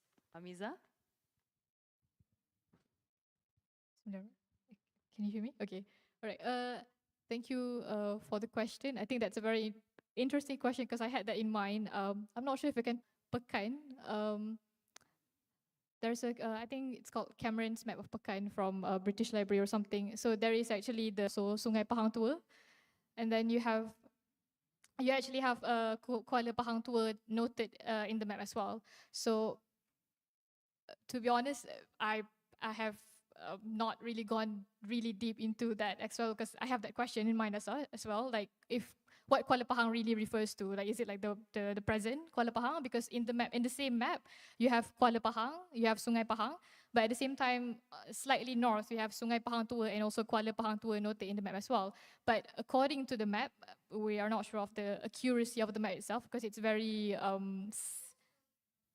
yeah, it's a bit coastal and upriver. So it looks slightly what do you call like Sungai Pahang is wider than Sungai Pahang tour. So it's probably, I'm not particularly sure what the geography of Kuala Pahang tour looks like. Sungai Pahang or Kuala Pahang, the one that we refers to has like a larger opening, and then it provided like a more suitable place for people to harbor than Sungai Pahang tour. But maybe I have not looked into that really deeply, but there is a possibility that it might be like if it may be an alternative route or something, but I think I need to look, or we need to look more into that as well. So yeah, I'm not sure if Prof. Murad and Dr. Nasha has more things to say. Well, as far as the development of Pahang as a polity, as a port before the 14th century CE, for an archaeologist, the point of departure for our argument are artifacts. And based on the discovery of artifacts in Pahang as well as other part of Pahang, such as in Tioman maybe, we should view Pahang not as a very big port, but as a feeder point. It is the place for the production of rainforest product, which to be exported to a larger port. Okay, and we have to bear in mind that Sungai Pahang is not the only place that we should explore. I believe that there are some potentials in Sungai Endau Rompin. We should also go into that area, and we should go upriver and explore the upper reaches of Sungai Endau and Sungai Rompin. Yeah, because I believe that there could be some prehistoric sites, and the discovery of prehistoric site can be able to establish some sort of connection between the coastal and upriver communities. And that is the very bedrock of the formation of a Malay state, you know, the control over the movement of goods. So we need to go for the artifacts. We need to conduct proper excavation, get tangible findings before we can be able to interpret regarding the political system or the economic importance of Pahang. Just briefly, your questions are quite intricate. I have not read the text that you have mentioned, but with regard to the question on the multiculturalism, there are two ways to look at it. One is you look at the geography of Pahang. Pahang is protected by the Banjaran Jatiwangsa, certain physical feature, geographical feature, as well as I have to mention a cultural feature. Iconic. But multiculturalism was Johor, Singapore, not Pahang. True, But true. Johor, Pahang, Terengganu was once a one kingdom empire, Johor, Pahang, Riau, Lingga. Exactly. But the administrative being down in Riau. Yeah, That- true. But the protection in terms of it protects invasive. So if we look at it, it's open and it's exposed to influence from the West. But at the same time, you have to look at the location from the to the east, which means to say now is the South China Sea. But again, when you look at that, you have this penarikan, Sungai Muar and Sungai Rompin and Sungai Pahang. So again, it is part of global history. It is part of the Roman trade, correct me if I'm wrong, Roman trade from the Mediterranean through the latitude of this Sri Lanka, Topabane, and it went straight to the upper part of the peninsula as well as the lower part, and it went to. I'm putting a perspective of Pahang as part of global trade. All right. I thank you, Prof.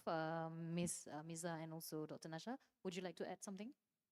Yeah, just to make it clear, can we go like 2 slides back for this? Yes, this is the map I was talking about. So you have Sungai Pahang. So at the end, the most right of the picture, you have Kuala Pahang. But if you look further up, there's that straight lines that says Sungai Pahang Tua, and then there's like Kuala Pahang Tua being noted on top of that. So I'm not exactly sure referred to as Kuala Pahang back in the days, but we do have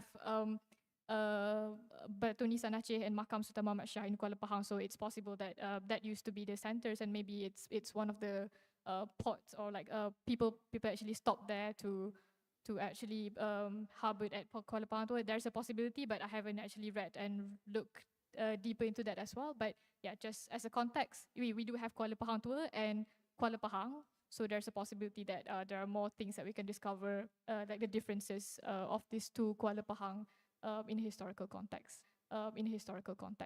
All right. Thank you, Ms. Hamiza, and I hope that answers the questions. Thank you. We will have one more last question from the floor as we are running out of time. Could we assist? Thank you. Assalamualaikum warahmatullahi wabarakatuh. Waalaikumsalam. My name is Rajesh Safi. I'm a student here in INSTEC. Okay, first my question will be addressed to Dr. Rozaidi. Regarding the founding of the coin, of the Greek coin you said, which is around 2 centuries CE, yeah? Okay, does that actually indicate trade from Greece, or is it from probably Hellenistic Egypt at the time, Hellenistic Egypt, also Hellenistic Persian, because those were after the conquest of Alexander the Great, and then the generals, they have their own fifth domes and all that. So my question is that the Greek presence, is it from Hellenistic Persian, or is it directly from Greek? Do we have proof of that? Okay, and then also regarding the Kedah position, ancient Kedah, how does it actually relate to the Sriwijayan empire? Because I understand there's also a sort of rotating emperorship, Maharaja. Probably one of the ancient kings of Kedah also become a Maharaja of Sriwijaya. And then if I'm Cik Maiza, yeah, I read, I think a long time ago regarding this 13th century. So the founding or making of cannon in Tembeling. I don't know which part of Tembeling. Has that been explored? And because I also wonder what is the relation. I think it's a princess or the second sultan of Perak married a royalty of Pahang in Tembeling. So I was wondering what is the significance of Tembeling at that time. Also regarding the cannon thing, and then to Prof. Murad, yeah, you mentioned about Laut Champa. Okay, and how is it that, you know, China is justifying its claim with the so-called 9-dash line and all that based on what? Okay, that's basically my question. Assalamualaikum warahmatullahi wabarakatuh. Waalaikumsalam warahmatullahi wabarakatuh. All right. So I direct the first question to Dr. Nasha, please. A Roman coin. It is a Roman, and it can be dated around the 2nd to 3rd century CE. And I don't believe that the Roman came here. Possibly the Roman coin were brought in by Indian traders, because alongside with the Roman coin, we discovered lots of Indian beads. So it is under the Indian context. So I believe that the Roman coin were taken by the Indian and left over there. You know, that is number one. And as far as Sriwijaya is concerned, I view Kedah as one of the economic centers for Sriwijaya. We should not view Sriwijaya as a centralized kingdom, but it was actually a confederation of coastal and riverine ports. You know, within the framework of Sriwijaya, there were lots of other ports such as Jambi, Palembang, Taruma, Kedah.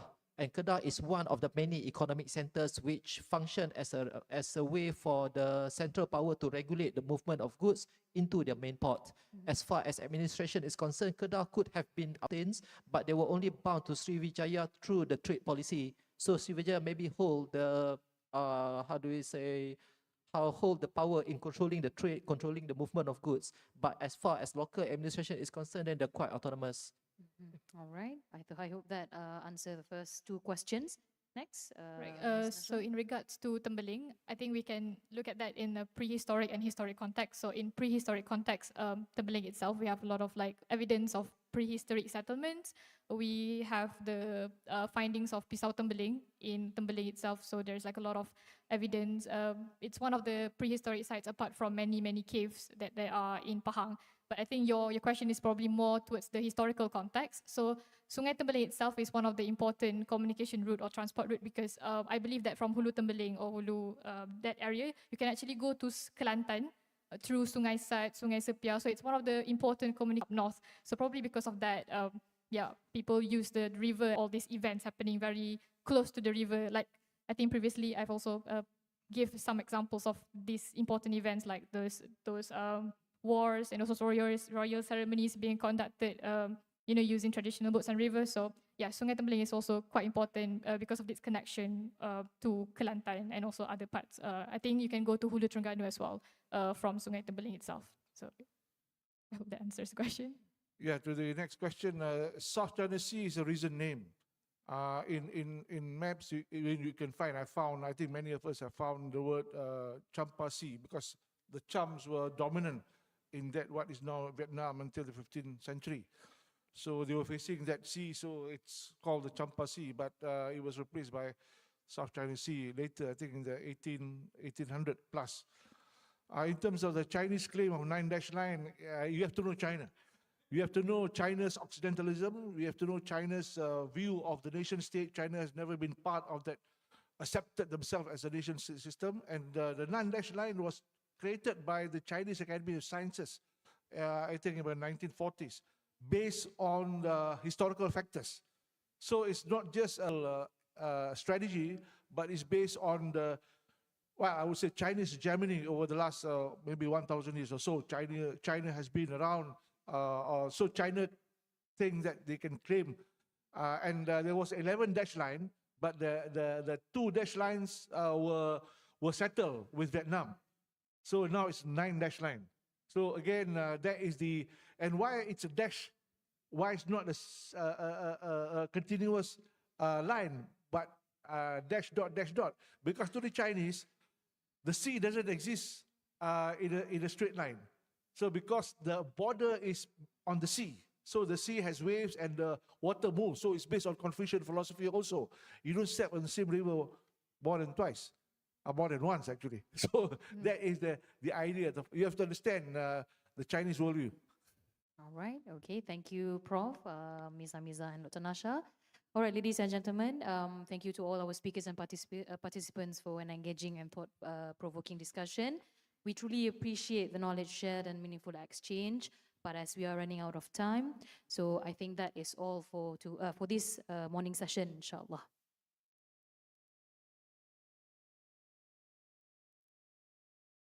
Ampun Tuanku, we now announce the departure of Her Royal Highness, the Constitutional Head of IIUM, to the banquet hall for lunch.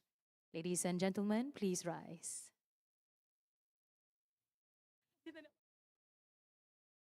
Okay, yes, please.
Lunch will be served at the banquet meal and kindly be back in the hall.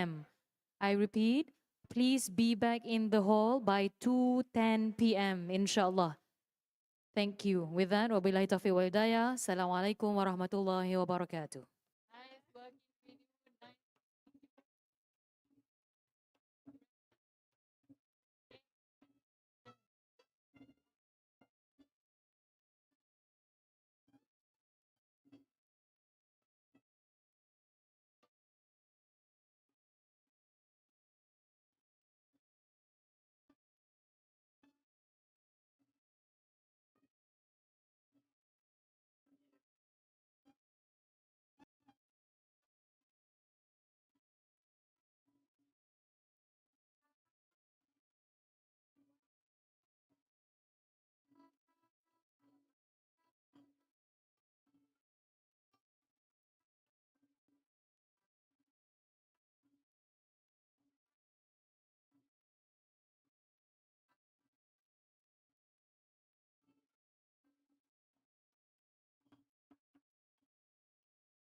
Please come into the hall and be seated as we will start our program at 2 p.m. Your time is seated. Welcome Indonesia to present her work on ancient ceramic trade along the spice route. Insights from the National Museum of Indonesia's collection. Please welcome.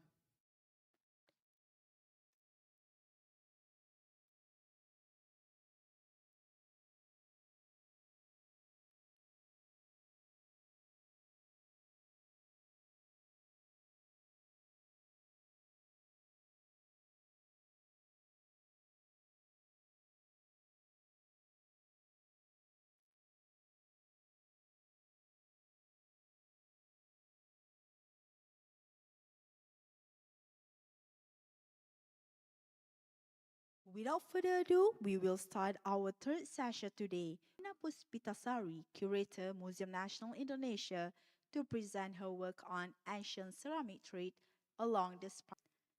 Thank you, Ms. Karamina Puspitasari, for Ampun Tuanku. Ladies and gentlemen, now I would like to invite Mr. Raymond Vega Pinilla, researcher, National Library Board in Singapore, to present his work titled Pahang and Maritime Trade Between Asia and Europe. Please welcome. Thank you, Mr. Raman Vega Pinilla, for the insightful presentation. Ampun Tuanku, ladies, I'd like to invite Mr. Julian Candia, collector and researcher of map, to present his work titled The Straits of Malacca as part of the Maritime Silk Route. Please welcome. Thank you, Ampun Tuanku, ladies and gentlemen. Thank you to our esteemed speaker for such insightful presentation. For our question and answer session, this is an opportunity for our audience to engage with our today's discussion and presentation. I kindly ask that each question be clear and concise. The second name before your question. Without that, the floor is open. You can go to the microphone near to you. The floor is yours. Microphone near to you. The floor is yours.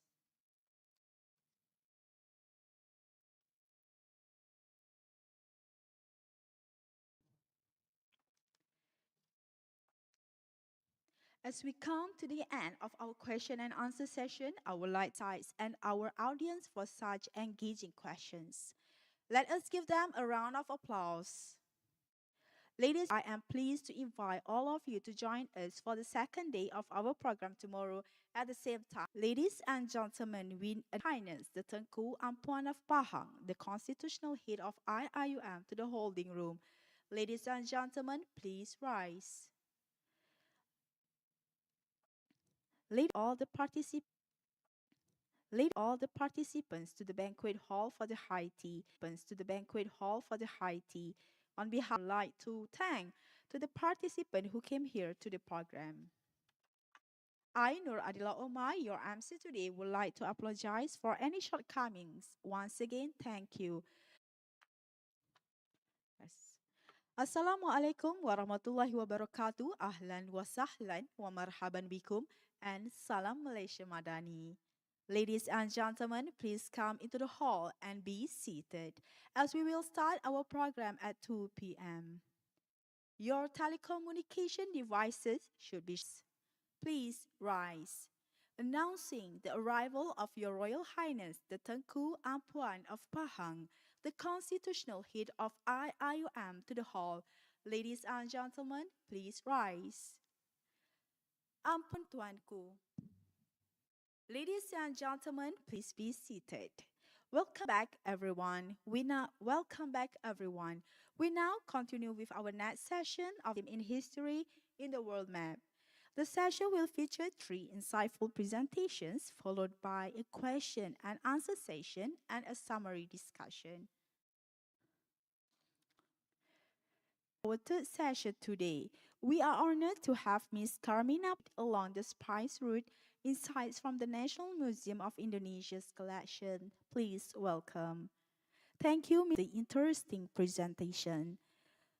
Ampun Tuan Chair, National Library Board in Singapore, to present his work in maritime trade between Asia. Raman Vega Pinilla for the insight. Ampun Tuanku, Ladies and gentlemen,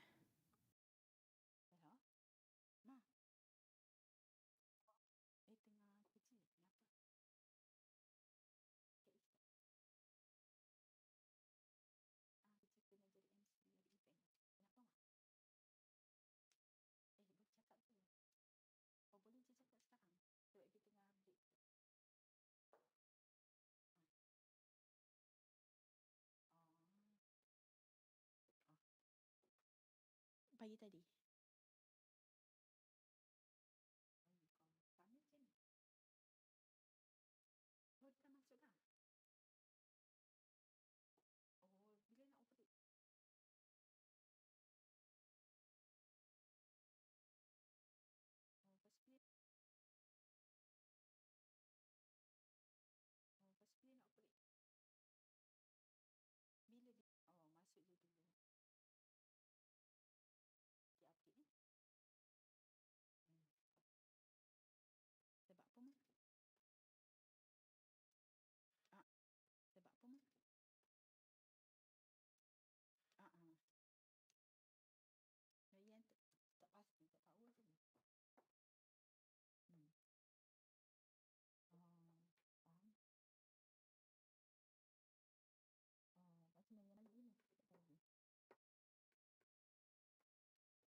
Ampun Tuanku, I to invite Mr. Julian Candia, collector and researcher of map, to present his work, titled The Straits of Malacca as part of the Maritime Silk Road. Please. Thank you, Mr. Julian Candia, for the insightful presentation. Ampun Tuanku, ladies and gentlemen, thank you to our insightful presentations. Now we will open the floor for our question and answer session. This is an opportunity for our audience to engage with our. With that, the floor is open. You can go to the microphone near to you. The floor is yours.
her work on ancient ceramic trade along the spice route. Insights from the National Museum of Indonesia's collection. Please welcome.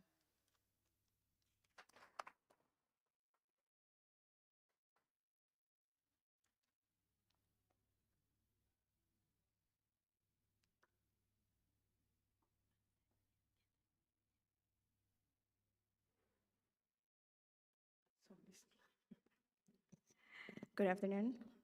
Assalamualaikum warahmatullahi wabarakatuh. Selamat siang. Okay.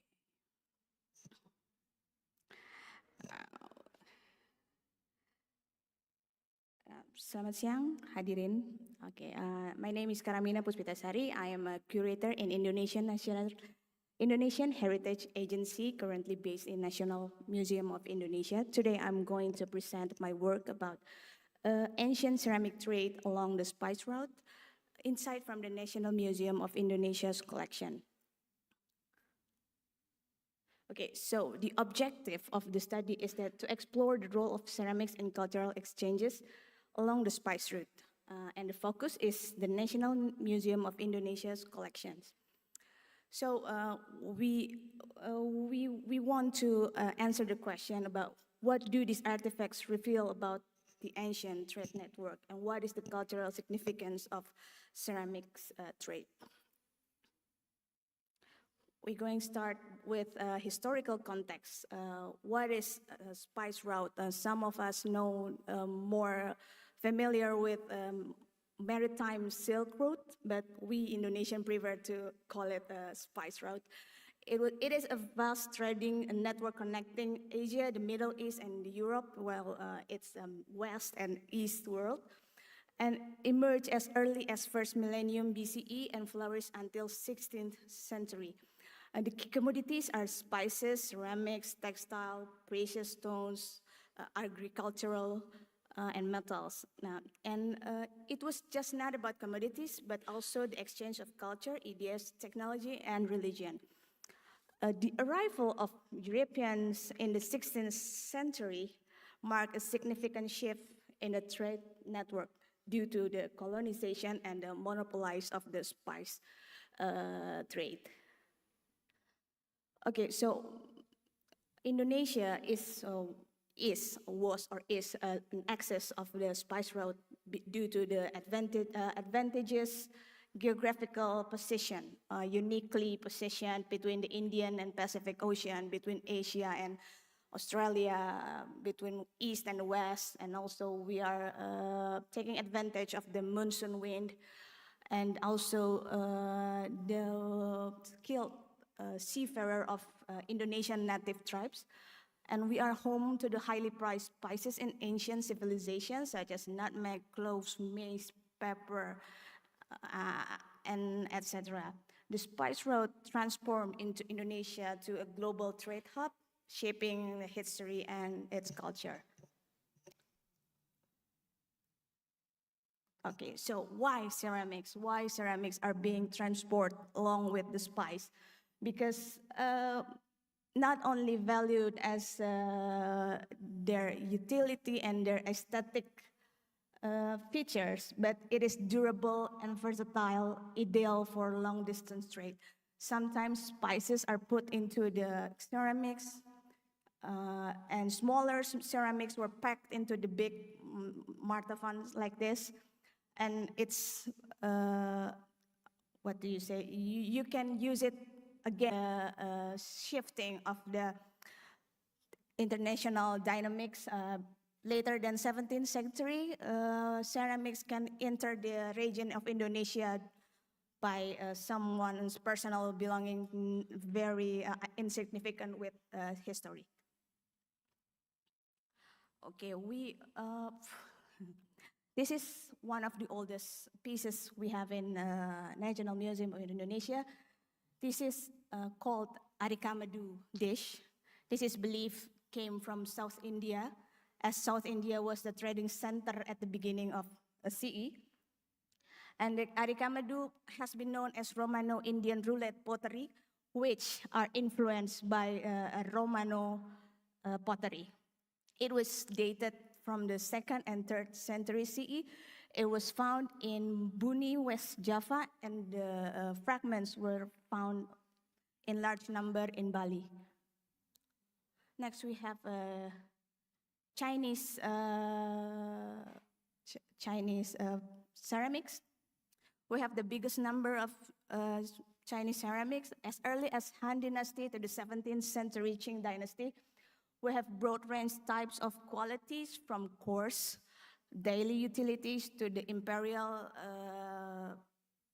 quality, found almost in every region of the archipelago. Okay, and then we have Southeast Asian ceramics from Vietnam, Thailand, and Myanmar. Both are circulated together with Chinese ceramics. They are very popular in Indonesia, and can be found in every region of Indonesia. And then Japanese ceramics came to Indonesia later at 70. There are war going on in China, and the production of ceramics was disrupted. So VOC, by the 17th century, the trade in Indonesia are already monopolized by the Dutch. So so to keep the production going, the VOC divert the source of the ceramic to the Japanese. That's why the Japanese ceramics earlier than 17th century are found only in small pieces in Indonesia. And also we have small part of Middle East and European ceramics. Not much. This is not older than 17th, 18th century. European does try to market their products in Indonesia, but Indonesian prefer to use Chinese or rather local ceramics rather than European one. We also have shipwrecks in the collection of Indonesia. Hundreds or even thousands where ships had allegedly sank aground in Nusantara waters. Earlier today, we discussed that Chinese junk was not designed to sail on the archipelago. It was designed to sail in the big waters. So when they tried to enter the archipelago through Strait of Malacca, Strait of Sunda, they mostly sank in Bangka Belitung waters. And the discovery of the cargoes, of course, provides valuable insight into understanding of past trade process and aspect of social life. The traces of shipwrecks and their cargoes are evidence of the busy traffic of archipelago's water. Okay, we have as old as Tang cargo, dated 9th century. It is believed at the earliest shipwreck found in Southeast Asia, although this morning Ms. Hamiza told otherwise. So this is believed that the ship is Arabian dough carrying Chinese commodities heading to Indonesian waters and sank in Bangka Belitung carrying an estimated 60,000 pieces of ceramics. This is one of the oldest evidence of Indonesia's involvement in international trade. And also we have Intan cargo from 10th century. It is sank in Java Sea, northern Java Sea. It is thought to have been a native Southeast Asian merchant ship carrying variety of goods from China, Indonesia, Thailand, Malaysia, and the Middle East. Along with the commodities are found this golden jewelry. This is typical Javanese golden jewelry. So the boat the ship was thought to set sail from Sumatra heading to Central or East Java and sank somewhere in North Java Sea. And we also have Pulau Buaya wreck dated 11th, 12th century, dominated by utilitarian items for everyday use. What interesting in this wreck is this glass bottle from Persia. So it apparently this ship carrying commodities from all over the place, but mostly an utilitarian one, so for daily use. And also we have the biggest shipwreck from taxing cargo in 19th century. The taxing sailed from Xiamen, China to Batavia in January 1822, but hit a reef in Bangka Belitung waters in February 1822. This is the well-documented tragedy because when it happened, when the catastrophe happened, they encountered an European ship that helped them and document the event. Taxing should supposedly reach Batavia with 1,400 crews, 1,600 passengers looking for better life in Java, and carrying a cargo for more than 350,000 Chinese ceramics and other items.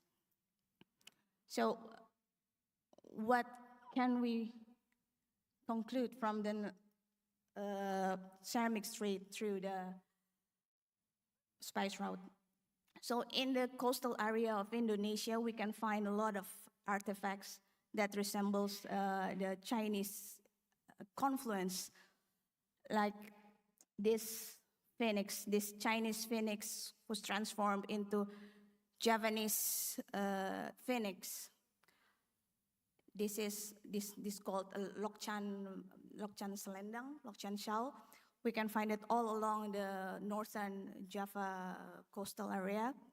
And also this is piring lak from Palembang. You can see this also an altered phoenix. And also in the middle is a Chinese immortality twist that has been twisted. It's altered into like a more Indonesian taste, less Chinese traditional.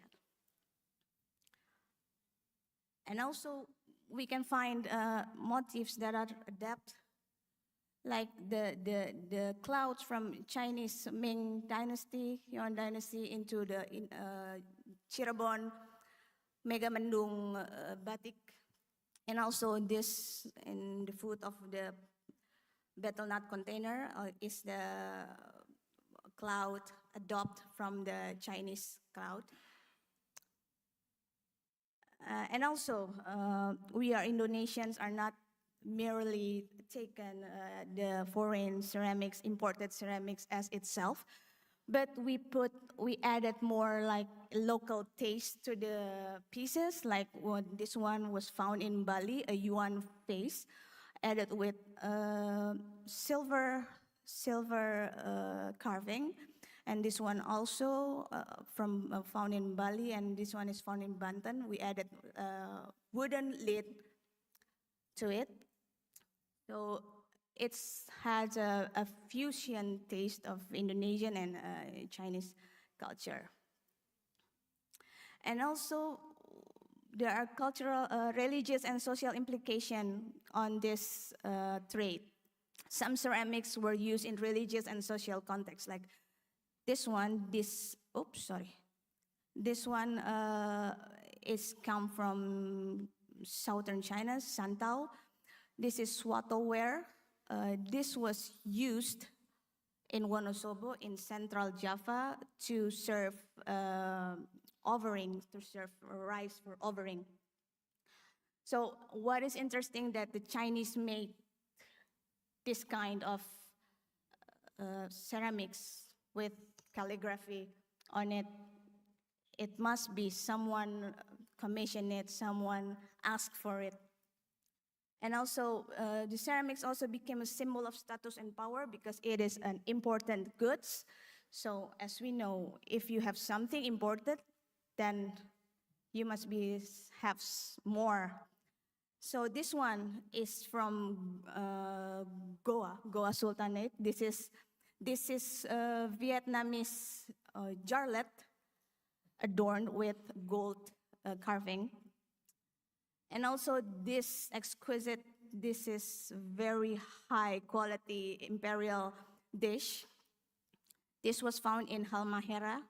This kind of such quality should be possessed by someone in high social rank. And also, this kind of ceramics, the blue one and big dishes are clearly inspired by Middle East, by Persian, hence the Persian blue. The Chinese call it the Persian blue because they inspired from the blue colors that flourished in the Middle East.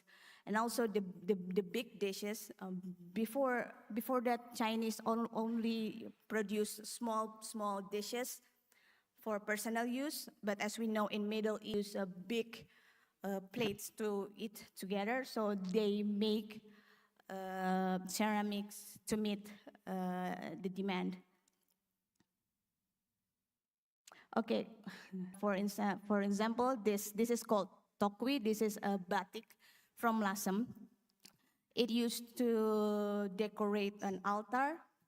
So this is the kiln of Chinese, but already altered into more Indonesian taste. So yeah, the National Museum's collections highlight the dynamic of the trade network and interconnectedness and dynamic of ancient trade network. Okay, this is just some references. Okay, thank you very much.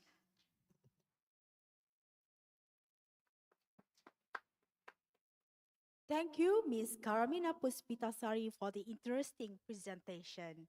Ampun, Tuanku. Ladies and gentlemen, now I would like to invite Mr. Raymond Vigapinela, researcher, National Library Board in Singapore, to present his work titled Pahang in Maritime Trade Between Asia and Europe. Please welcome.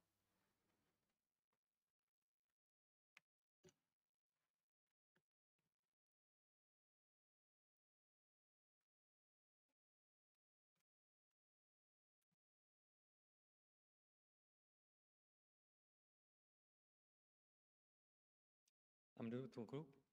Salam alem. Thank you to all the people being here. I'm part of a team that research about Pahang and the history of Pahang. So before I start speaking about really strange people like coming from the Iberian Peninsula, I'm going to introduce to the head of the research, Dr. Rowena.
For key to British imperial trade, they were transported by sea and river onto other parts of the British Empire to facilitate manufacturing. As seen in these flashpoints, Bahrain has appeared as well linked to the students of international trade, from antiquity to the height of the British Empire. Firstly, as a source, secondly, as a way station, and finally, as a point of contact. At the start of this research, I look forward to learning more and exploring more on the maritime role played by government. So please do watch this space as I navigate forward. Thank you so much for your attention. I look forward to any comments or questions that you may have. Thank you, and on back to Dr. Rahman. Salam. Thank you, Dr. Rowena. So now it's my turn to speak about this particular new point of view about Pahang, how it has been evolving. Our main focus is the new perspective, so maybe you are going to find really strange stuff in this presentation. So after it, I will be pleased to share with you whatever question that you have about these really strange South European archival materials. So we are going to make a fast stop on these 4 points about the traders and treasures, maps and ships, study case, the Pahang, and of course moving forward. That is what we are going to do in the next steps, because this is focusing only in the first month and a half of our research. The first thing that we need to speak is about gemstones, pearls, and gold. You can see the Queen of Spain during the period that have some of them. Of course, if we speak about these kind of things, all the people are going to think about the Marco Polo trips. These new perspectives, I'm going to introduce you to somebody new. This is Ruy González de Clavijo. 1 century later, but he wasn't a trader. He was a Spanish ambassador. So he did his trip looking for really different things to reach to Samarkand to meet Timur. So during this trip, he made a lot of notes and sent them back to Spain. And of course, he spoke about pearls, gemstones, gold, silver, and species. 1 century later, somebody that all of you know says something similar. Christopher Columbus spoke about us a lot of gold and species. So as you know, something that happened, but usually is not in the records of history books. Here you have the first connection. He met the Cathay and the Chinese embassy, and they spoke. They have been speaking, but not only with them, and not only about this kind of things. They spoke about the kind of ships that they use, the ports, and the things that they were trading with China to the kingdom of Timur. But also, they spoke with Indian Union, the Iranian and Persian. So they were asking them where they bring the species from. So we have a document that tells them where to need to look for and to get them. They know what they are looking for. Now they need to find out with. And this is one of the examples that we have. It's more interesting for us because it's with a lot of small junks. You see them there? So they are tiny ships. And this one, all of them. So in that meetings appear also in the maps. And you can see them even with some inscriptions, and they say they are from China. Also in really strange parts of the world, like in the South Africa, here. Also in the Genovese map, we have information about why they were speaking about these really big ships. And of course, most of you know who is the main character here. Of course, we are going to speaking about Chen Hong. And they know a lot about him, and Spain was taking care of all this information to copy this kind of expeditions a little bit later. Of course, they don't have the same kind of ships, but you can get an idea. The interesting thing is, this is the map, the Juan de la Cosa.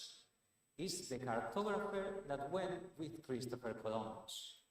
And it's the first map that appeared in America, that's in Madrid. And you also have the Chinese ships there, but they are not alone. You find them really different from the other ships that you can see in the map, because they really know about the ships that are used in that area, and also all the Muslim traders that they fought. Because the Spanish take care of all the information related to the boats. They can be friends and they can be enemies, both things at the same time. So this is one of the first records that arrived from Asia in the 1560s. And of course, it has a map, but it also has a description about the ships, the boats of the region in Southeast Asia, and also how to use the ships. And the Spanish also that they were finding, not only for decorating things with them, because they really wanted to use them, because they know that they were much better than the ones that they have to do the same thing. So after you have the selection of the different sails that they were using, and almost 3 of them were also used by the Muslims, but in the Mediterranean. And in the third point, we are going for the study case, we are going to speak finally about Pahang. This is one of the things that we have. We prepare different maps, but what you are going to see is examples of families of maps mentioning Pahang.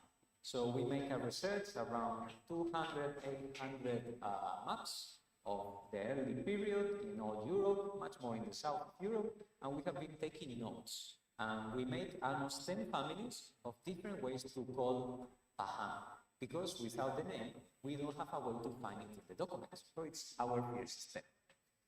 This first one is the Cantino map, that for sure many of you know.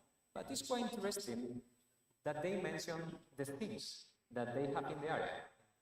So you can find a mixture of Spanish and Portuguese, what they have. They even spoke about the Pulau Tioman silk and the Brazil, the wood that they use to repair the boats, and also the linares, flax, that is interesting for them also to fix the things and to produce more things. The next family is the Palm family. This is a really important one because they come from the Patron Real. Patron Real is the sacred maps that they use in the ships, the Spanish Navy, to keep the trace of all the information that they found around the world. And this is the jump. They jump the Gulf of Thailand. From Pan, they go directly to Cambodia and then to China. And of course, you need to think that this is the proper way to reach to Manila, but also this is linked with America, that you need to think about the Manila. So Pahang is not really far away from this connection. No? We have then the Pao family, that is a copy of the Portuguese, but they misunderstood the name, because pan means bread. So when the Portuguese copied, they put pau, that is literally bread. So they have a little bit of problem here, but we found a lot of maps with the pan. So during a lot of time, bread was the name of Pahang for half Europe. So yeah, almost one territory and a half. It's also related with food, as you see. Then, oh, yeah. So almost the same. And Chapata. Yeah. So still we have an extra A here that it's more important because this is the Ortelius, and this was really famous and they copied a lot. But then you need to think about this period. In 1580s, the empire of the Portuguese and the Spanish empire, they merged together with Philip II. And that made a really, really big trade route around all the world because they think already they have the Pacific. So this example that you saw here also have extra connection with the Carrera de Indias, that is the trade from America to Europe too. So as you can imagine, a lot of information and objects, because they also have this kind of maps that connect Manila with China. And all that trade was made by the locals. So no, the Spanish didn't went outside of Manila more than to make this trip with the Mexicans. So you need to think about the kind of ships that arrived to Manila and the kind of objects that arrived there. And then to go to America. Then this is one of the first documents that we found in our research. That is the first trip during this period from Manila to Malacca. they don't speak really well about what the Portuguese were doing in Malaysia. So they were also thinking that it's a good idea to remove the Portuguese and put more Spanish people around that area because they trade the people much better. But the important thing comes here, because these people were sailing around Pahang. They even sent information about the Roy Shor, that is the Sultan of Johor. So you can get an idea of how much they were knowing during this period. But all these records are published, and yeah, this is the first time that appeared in public.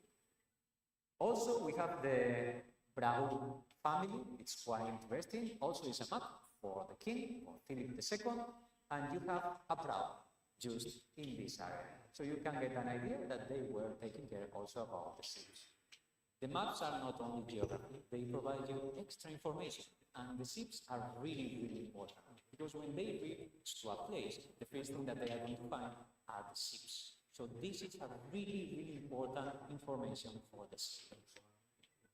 Also, we have the Pao family, also a lot of maps around, and then we added the Pahang. They are improving a little bit during this period. But you need to think that during this period, also Spanish was a really close neighbor of Pahang, because Cambodia. During 3 years, Spanish had a protectorate in Cambodia, because I promise that I'm pressing the button. Can you pass the next one?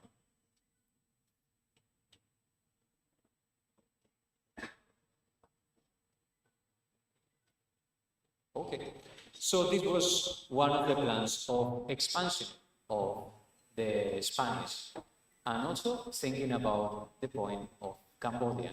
So they made many trips around that area, and they documented and sent it back to Manila. Also, we have the Paon family, of course, the Pahang family, that is really interesting in this point, that they compare the heads around. So the main cities of this area, and you see the Pahang. So you need to think about how important it was during that period to appear here. And also, we finally have one of the latest ones. We have been researching from the 1708, that they put together the both traditions that we found in the maps, the Pahang and the Pahang. And also, they mention about these trade roads. So how they use Pahang like a reference to split, to go to Thailand or go directly to Cambodia and then to China. And also, now moving forward. This is what we have now in the research. Because to trade, you need to pay. And if you pay, you can pay with silver. And Spain during this period had 80 mines of the world. So the highest quality was the silver coins. So yeah, not only the documents, we have another kind of reference that speaks about Pahang. And it wasn't only Pahang. This is the chop marks, these marks that provide to a kingdom to trust on the Spanish coin. And this is what we have in a collection, only about this kind of silver coins. Of course, we have a lot of them different in Indonesia and in Malaysia, but this is the only one that we have been found about Pahang. But we think there are much more. So, for conclusion, I want to focus on these 4 points. We found Pahang as a keynote in the maps. So now we need to go to the further steps. We need to think about the maritime interconnectivity. That it means that the sea was like internet. I think if you think about this subject in that way, I think all the speech was enough to think about it. Sea like internet. All the information was from the sea. The major amount of it, and from many places, the only way that you have to get in touch was this internet. The really big net, the sea. Then, now we have documented evidence about these tracks of Pahang, and also the documents that we will have help, or we are going to transcribe to get more information about these trips around Pahang. And of course, we have the next step that is going to be doing this research, but in China, inshallah, the next month. So Thank you very much for your attention, and I'm here to learn.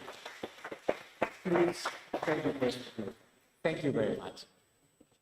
Thank you, Mr. Rahman, for the insightful presentation.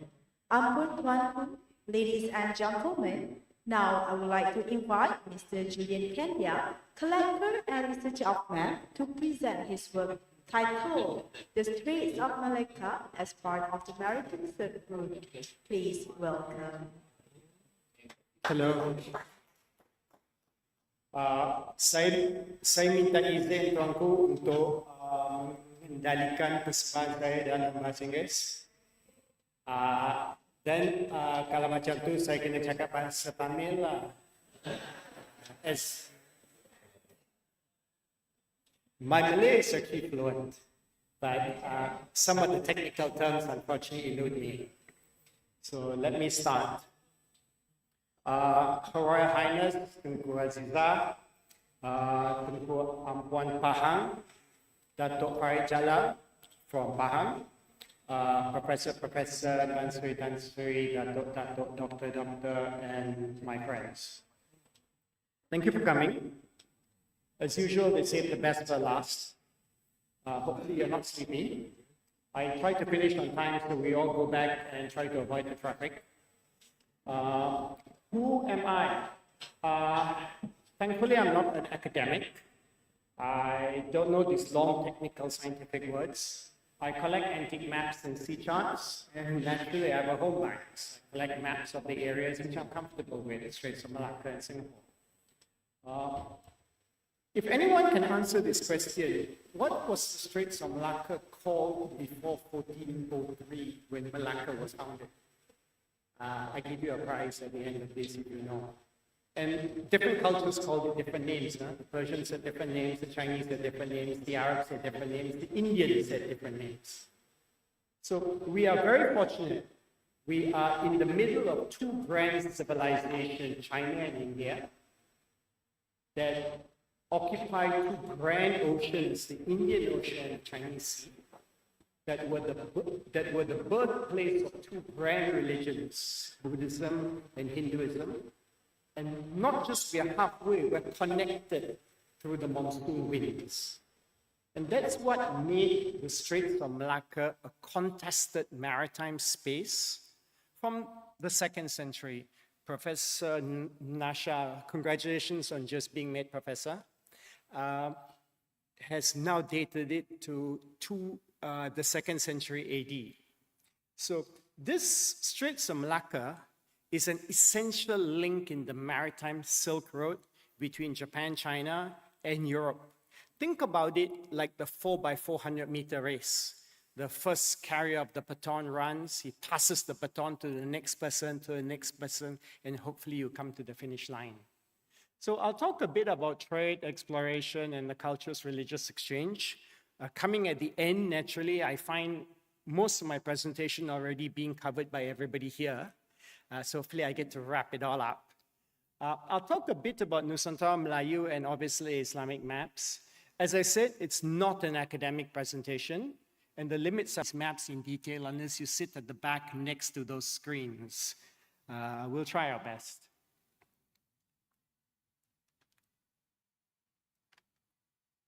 Sorry, how do I move forward? Okay, so a picture is worth 1,000 words. This is your maritime Silk Road. Of course, not to be confused with the overland Silk Road.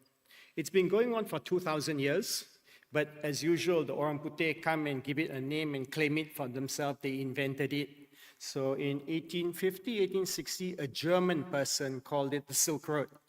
Yet silk has been going over land and by sea for 2,000 years. The Roman emperors in that top left-hand corner, Rome, were using silk. It came from China. And of course, it was smuggled over land. The route, if you look at Europe, they came down the coast of Africa. The big seminal event was crossing the Cape of Good Hope. The Portuguese initially went to Goa. Later, the Dutch did this turn. They went straight along the latitudes and then turned left. If they missed it, they ended up in Australia.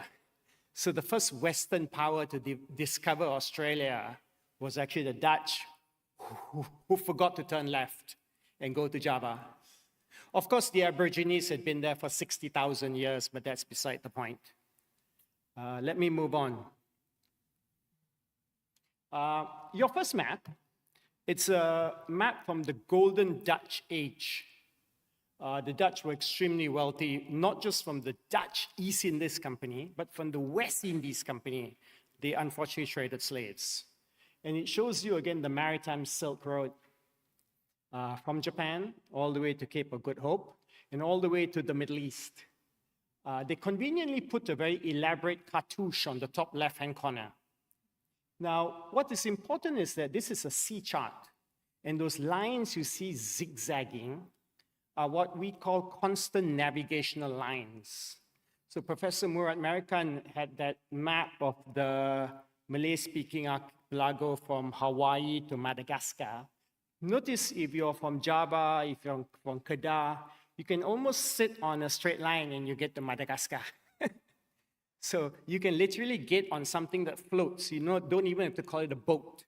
And the current and tide will take you to Madagascar.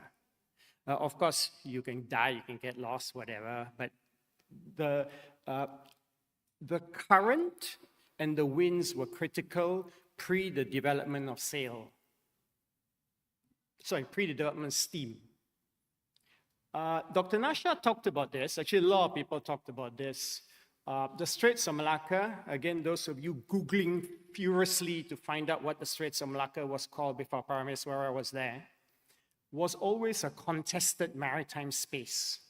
From the 2nd century AD to, I would say now, Singapore, grand, successful trading nations that were the bastion of civilization existed along this corridor. You start with Old Kedah, 2nd century, as Dr. Nasha said. You go to 7th century, Srivijaya. Then after the Chola invaded, it moved to Jambi. Then it moved to Majapahit. There were 1 or 2 minor kingdoms in Java. Then it moved to Majapahit. Then it moved to Malacca. Then it moved to, then under the colonial rule, then now I guess the most successful economically, at least, is Singapore. So this area, as long as it connects China with India, and then India with the Middle East, and Middle East with Europe, it's always going to be a contested space. I'm going to plug Lembah Bujang here. If you haven't been, please go. It's fascinating. So a little bit about what did the Straits of Malacca, as I would call probably the second leg of the 4x400 meter race, what did it facilitate? We know the Chinese have been sailing in the South China Sea for about 300 BC. How do we know that? You go to southern China, you fly to Hong Kong, you take the high-speed rail to Guangzhou, you go to southern Guangzhou, the Nanyu kingdoms, grand civilizations. You go to the museum, you go to the palace museum, and you go to the tombs of the kings. And you see items that can only have come from, that could have only come from Southeast Asia. And they came by trade. Some went overland, some went by sea. The Bujang Valley, Nasha talked about it at great length. I put 250 AD, he puts it earlier now, which is interesting. The only documented evidence we have of the Chinese, or rather the earliest documented evidence of the Chinese we have sailing in the Straits of Malacca is I Ching. He was a monk. He stopped in Srivijaya to learn Sanskrit, and then he stopped in Kedah. The Mongols, 13th century, 12-something, tried to invade Java and failed. Now, Ibn Battuta, who was Muslim in 1346-47, traveled all the way from his homeland in Morocco to China, stopping in different places that had a Muslim civilization. And interestingly, he didn't stop in Malacca. Of course, the Orang Putih, before the Portuguese, have a long history. Marco Polo sailed back to Europe, various European friars, 1419, Niccolo de Conte, Vatema in 1502. And to us Malaysians, we learn in school that Zheng Ho in the early early 1400, who was a Muslim from Yunnan. He was a eunuch. He sailed through the Straits of Malacca. So the Straits of Malacca is not unknown. Different cultures, different religions, the Arabs, the Persians, the Indians, the Arab, Persian, Indians, Chinese, and they were different religions also. So we're going to talk about maps. Everyone kind of potong jalan me on this map. I noticed the lady from Pahang had this map. Roman also had this map. Well, it is the cornerstone map. It's the 1560 Ortelius from Antwerp. It's not the super rare map, but it's the cornerstone of your collection. You got to have this. And of course, there are some rare states. The black and white is super rare. I've been collecting for 13 years, and I'm an obsessed, passionate collector. I've only seen it once. Now, remember, 1570 is a long time. The Portuguese were here, 1509. They conquered 1511. It's 2.5 generations. Yet, if you look at this chart, if you look at this map, it's all wrong. Look at Japan. The shape of Japan is messed up. There's no Korea. Yet, the Portuguese were in Japan, remember? They were in Macau. They were in China. But there's no Korea. Look at Philippines. Luzon is missing. Look at Borneo. Bye-bye. Look at Java. It's like this pregnant thing. And on the south coast, there are no place names. There are no names. Sumatra is outsized compared to Peninsula and compared to the Indian Ocean. So very much map. This was not a navigational map. If you use this at sea, you die. You're an academic. But he knew everybody. So he wrote to all his buddies in different European cities and said, hey, give me the best map of your area. So everyone gave him the best. He compiled it, including best information of other regions. Remember, the Portuguese had been here for two generations from 1511. So he compiled everything, standardized it into the same size, bound it, printed it and bound it into an atlas. So this word atlas was used by him. It was used by Mercator first, but he's the one who did an atlas. And it was the most expensive book of its time. You had to be a king, you had to be a nobleman, merchant. It's a very seminal, important point. I will move on. This is the next most important map, 1596. And it marked a transition between the Dutch and the Portuguese. Now, the Portuguese did something stupid, which was they hired a Dutchman in a senior position. He was the secretary to the Archbishop of Goa. And the Archbishop of Goa had all the secret information, the most updated trading information. Now, of course, the Dutch were the only power and they monopolized. So this guy, Linschoten, did in 1590s what we would call criminal breach of trust. He copied everything from the Portuguese, kept it in his pocket, went back home to Holland, and got it printed commercially. Naturally, the Portuguese tried to suppress it as confidential information, but some copies managed to leak out, and the Dutch used this on their first voyage to Bantam in 1596. So no information, particularly when it involves spices, which was tremendously valuable then, can be kept confidential. So of course the map, if you think about it carefully, you look about it, if you're coming from the Bay of Bengal, this is the view you see. And that's what they had planned, right? Remember, he was based in Goa. So the Dutch, if they're coming from Goa, again, we have no Korea. Our Japan is a shrimp, macha udang. In fact, they call it. Yeah, you have to tilt your head, unfortunately, Uncle. I cannot tilt the map for you. But on the ship, if you imagine you're in a ship, you're coming from the Bay of Bengal, this is the view you would see, right? So it's a very, very important map. And again, a cornerstone. Unfortunately, it's getting more and more rare. This is the first printed map of the Straits of Malacca. So remember the Dutch who stole that previous map? or rather printed it illegally from stolen data. They now came through the Sunda Straits, which is the passage between Java and Sumatra. They went to Bantam. They got spices, they went back home, they made, I think, 4 times their money, and they proved that you can sail through what they call the 40th latitude and come through Straits of Sunda. You avoid the Portuguese in Malacca, who are weak, but still you avoid them lah. And this map is interesting because I think, Roman, you had this, right? You had a cutoff of this.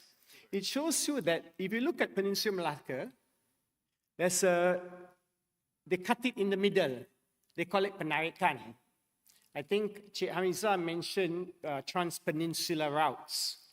So if you were coming from China and wanted to go through Straits of Malacca, the Straits of Singapore and Straits of Malacca were very, very dangerous because you were in the day of sail. If there's no wind, you got stuck on a sandbank. You cannot move. Your ship is stuck. It what you call tilts over. The current was very steep. The current was very strong, and the waters were deep. So the current was strong, you would break your anchor. And the fourth thing was, of course, the Orang Selat, the Orang Laut.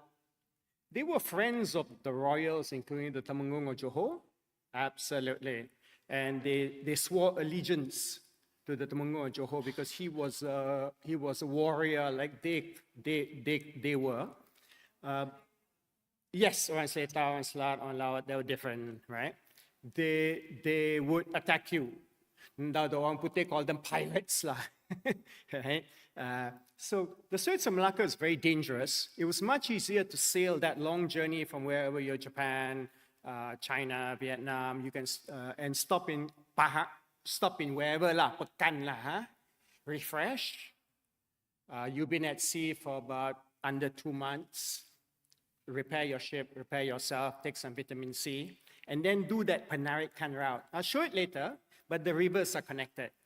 And then come out in what is Muar. Muar beats off a lot of the sandbanks, and then it's a slightly easier route. And we notice the Selat Malacca widens.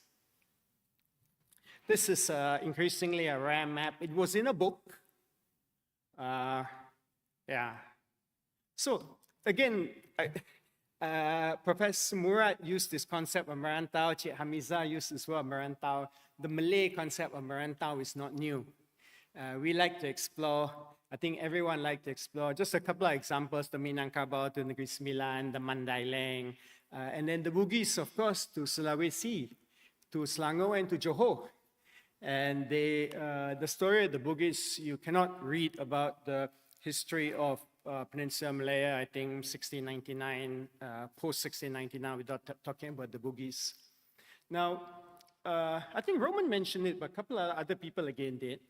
We now look at the water, like if I want to go to here to Aceh, it's a pain, right? I need my passport, I got to go buy a ticket, I got to check in, got to get the boat, I got to go, then there's immigration over there. But 500 years ago, the water was not looked at as obstacles. You used the word interconnectivity, right? They were the connectors. And the Johor Pahang Riau Lingga Empire epitomizes this.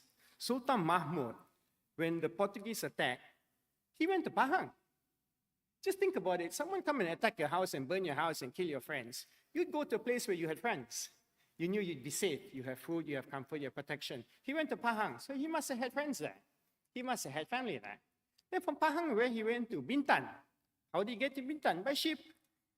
And then he died in Kampar, but there were many attacks on Malacca, and the Portuguese attacked him back.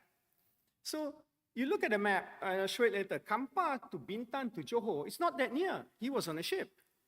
So they were all, he was on a boat, perahu. They were all related, they were all connected in a way that we don't think of it now. And that 1824 agreement last year, being the 200-year anniversary, that again, the Orang Putih came and just break us up artificially, I think has created some distortion in our mind. The next chart is interesting, and again, many of you had talked about the riverine system. So the Maritime Silk Road implies you connect oceans to oceans, seas to seas. But there is a sub-connection, the last mile, which is the riverine. So Palembang, the capital Palembang is actually nowhere near the sea. Huh? It's all the way inside. And this is from the 5th, 6th century, I think 6th century onwards to 11. And the Johor capital.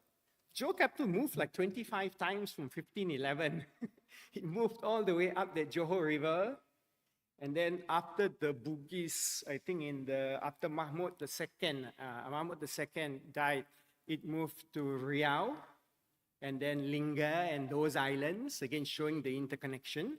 So the riverine system is essential. Now this map, I apologize, it's actually lost permanently. It's by Heredia. Heredia was a Portuguese mixler. His mother was from Sulawesi. She was a nobleman. The father was Orang Putih. He was a Portuguese. So Heredia was a scientist, mathematician, cartographer, explorer. So there are maps in the Royal Brussels Library in Belgium. If you can go, please go, because it shows the Shabanda in Johor, in Singapore. Rio in Brazil in the library have another map, and this unfortunately is lost. So this one shows you the riverine system. Those of you can see Pahang, P-A-H-A-M. You look at the Sungai. It practically connects to, the right branch connects to this Sungai Muar. The left branch connects to something coming to, what you call Kedah. And look at all the other rivers. The gold, where gold is mined, is marked by the star, essentially in Pahang. And that riverine system, of course, there was a patronage model, right? So the rulers, the Malay nobles, based themselves slightly upriver, but trade goods would come from different parts of the inland, be aggregated, and then be taken to the normal ports. So I've never seen a map of this 1604, which, I mean, the Portuguese were there 1511, the Dutch came in 1641. It's very elaborate, very detailed. It shows you all the sungai. So actually, why would a Portuguese guy in 1604 go and map all the sungai in great detail? Why did the British map all the sungai? So I think there's probably a lot more behind this that we need to study and explain and understand a little bit. But sungai is very important, equally important as the riverine system. And remember, the sungai was used to also cut through peninsula. The first English printed map of Straits of Malacca, my personal copy, I've not seen in 13 years of collecting. To say it's super rare is an understatement. It show many things. It's a copy of the Dutch. The English actually copied all the Dutch material. The Dutch have been here for 100 years. They had the most updated information. But it shows you the Johor Pahang Riau Lingga Empire and the Kepulauan and that whole connection of Lingga to Bintan, to Kampa, to Johor, to up the Johor River. Again, this is angle. Dutch, 40 years later, very, very rare again. They call it the secret atlas because it was given to captains and the officers of the ships that came out. You had to sign for it, and you had to sign when you gave it back. Of course, all the data got stolen. If you're a Dutch captain coming from Holland all the way to Batavia, you stopped in Cape of Good Hope, or you stopped even in Malacca. After a long journey, what did you do? You went to the pub and you had a drink. You had more than one drink. And then maybe you had a third drink. Then you looked at the pretty girl who was smiling at you and you disappeared with her. While you disappeared with her, they copied your maps. So what was supposed to be secret, nothing is secret. And the Dutch information was the most updated because unlike the British, the Dutch had a regional headquarters in Batavia. The delegated authority, they had a local board called the Council of East Indies. They had a local cartographic mapping system that had best on-the-ground, last-mile information. The governance structure and the organization of the Dutch was much more efficient than the British. Again, this is that same map. It shows you the They show you the Johor Pahang Riau Lingga, but mostly on the Johor and the Riau Lingga.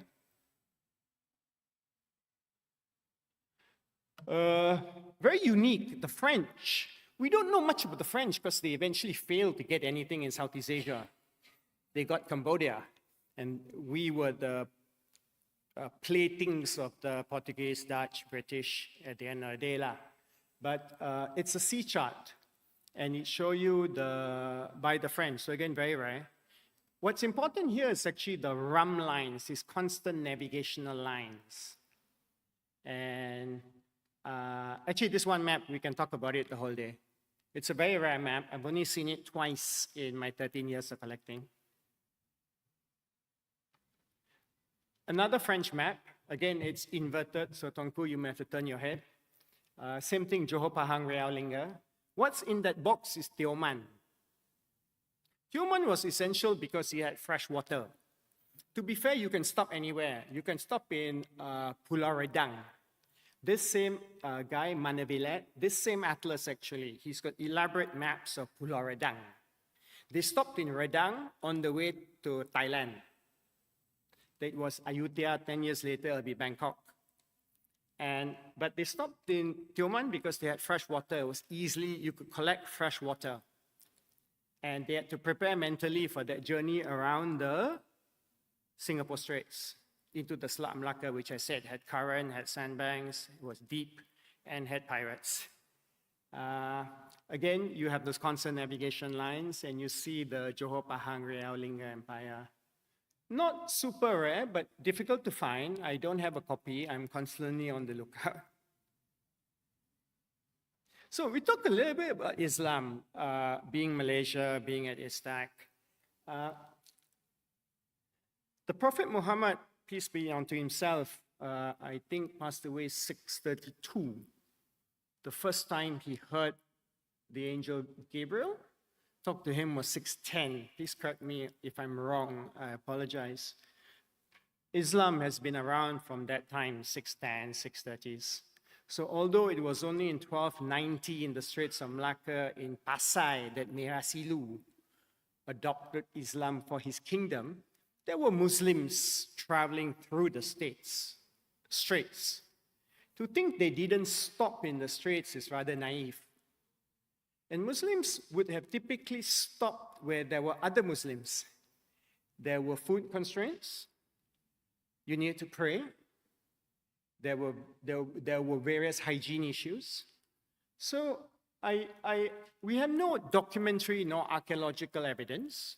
I think if I was in my 20s, I would spend time on that.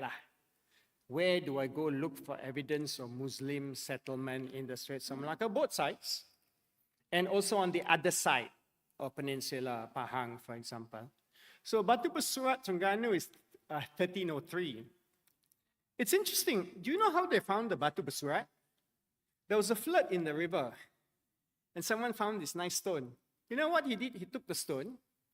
He used it as the first step in his house. You know the Orang Kampung, the house is on stilts, right? My grandmother's house in Penang is still on stilts. And you climb the stairs. So the first step is the one you put the load the first. So they have a stone. He used it as his first step for a good 10, 20 years, and then someone discovered, hey, there are these strange engravings. What is it?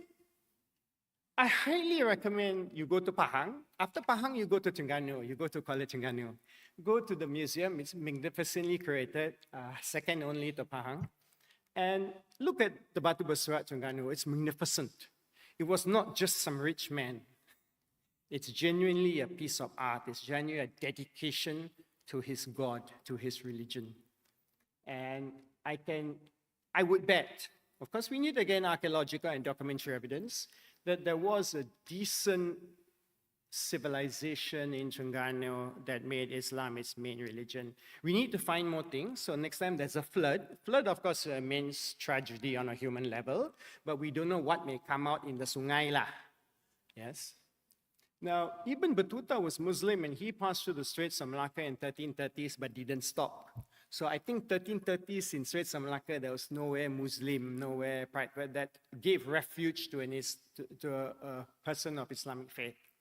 Malacca, as you know, became a Muslim kingdom in the early 15th century. But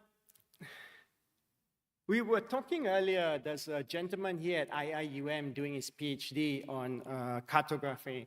And we're talking about how come the Persians, the Arabs, don't have maps.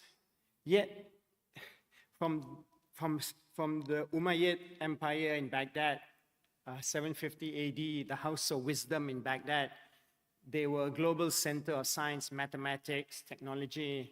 And Islam, in a sense, is a highly mathematical religion. You need to determine time to pray. How do you determine time? The British could only do so in the 18th century, the longitude prize. You need to know how to face Qiblat. If you're in Damascus, it's easy to know where Mecca is. But if you're in China or if you're in Malacca, there's the curvature of the earth for you to adjust. That's not first-year university mathematics. That requires some, you need to know the earth is a globe. You need to know the radius of the globe. It's a bit more challenging. So the Muslims, the Persians, the Arabs, the Indian Muslims had a bit more thoughtful means of navigation. We just don't have evidence of it. And we will find it at some point, no doubt. I think I've run out. I got 2-3 minutes. Let me go very fast. This is the Idrisi map. I think someone also potong jalan me and showed this. This is from the London exhibition of the Silk Road. It is at Oxford. I think it has ended. I will skip. This is closer to home. This is at the Islamic Arts Museum of Malaysia. I think one of the curators is in the audience. It is from a 17th century book, but that map is from 11th century. You can Google School of Balkhi, that name at the birth, and it's fascinating. If I was 20 years old, I would spend my time in this area because the Orang Putih don't want to spend their time. They don't have the religious empathy. They don't understand the language. They don't understand the script. Yet there's so much fertile hunting ground. Because remember, between Europe and our part of the world was the Middle East. So, and the Ottomans conquered everywhere in Europe. You go to Hungary, you don't know the Ottomans conquered Hungary for 300 years because they erased it all. So there's so many things in Turkey, in Istanbul, even in Hungary, lying around waiting to be discovered. Closer to home, if you're interested in maps, I unfortunately haven't written a book on maps yet. The first one is Suarez. If you like everything before 1570, so the old maps, this is good. Next is the one by Richard Parry. He sold his collection to the Singapore Museum. This one is, of course, our trophy, right? It's written by Tuanku Sultan Selangor and Richard Curtis. Tuanku and Richard, I think, sorry? Oh, that's, okay. I believe it's out of print. It's very expensive. I have a couple of copies. I will sell to you at very expensive price. Okay, no, you are gift free, Tuanku, hello. You are gift two, I give two. Okay, but for the rest of you, I'm going to charge you an arm and a leg. But you should get the book because I'll print. Okay, I have 3 copies. I keep it everywhere I have a home because it's a Bible. Now people ask me, who has a better collection, Tuanku or me? I have to be very diplomatic here. I think Tuanku's time, he collected the best maps that were available. I cannot find these maps now. My time, I collected the best maps that were available, that were not available in his time. So he also cannot find these maps. As I told you, there are some maps I haven't seen in 10. Sorry? Tuanku, one of the things about writing a book, and that's why I admire you doing your master's, it requires a lot of discipline. Talking here, talking nonsense, talking is easy to do. Writing a book is difficult. It's intellectually rigorous. Discipline. And I admire you in that regard. For me, fortunately, I know what I can and can't do. I would like to write a book. Maybe I will do a book of pictures and just a few words. But yes, God bless, God willing. I believe I've overrun. These are my details as in the first. Please be in touch, don't be shy. I'll take questions later. Thank you very much, everyone.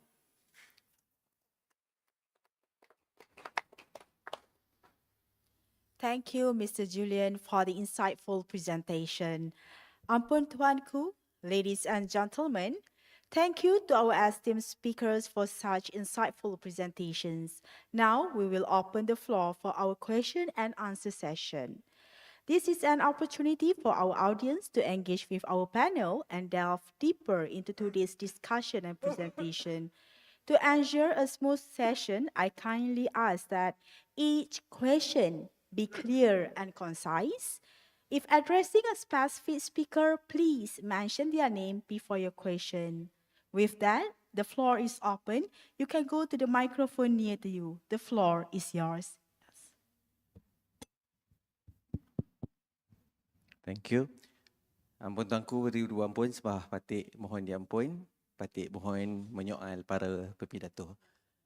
I would like, my name is Wan Azhar Helmi, Wan Muhammad Zain, University Malaysia Pahang, Sultan Abdullah. I would like to address my two questions to Senor Ramon and also Mr. Julian, my new friend. Okay, first to Mr. Julian, you were presenting just now the maps produced by the Western cartographers. In my opinion, another interesting aspect of the old maps, the maps produced by local Malays. I'm referring to the map of Datuk Bentara Luar Muhammad Saleh bin Perang of 1907 about Johor.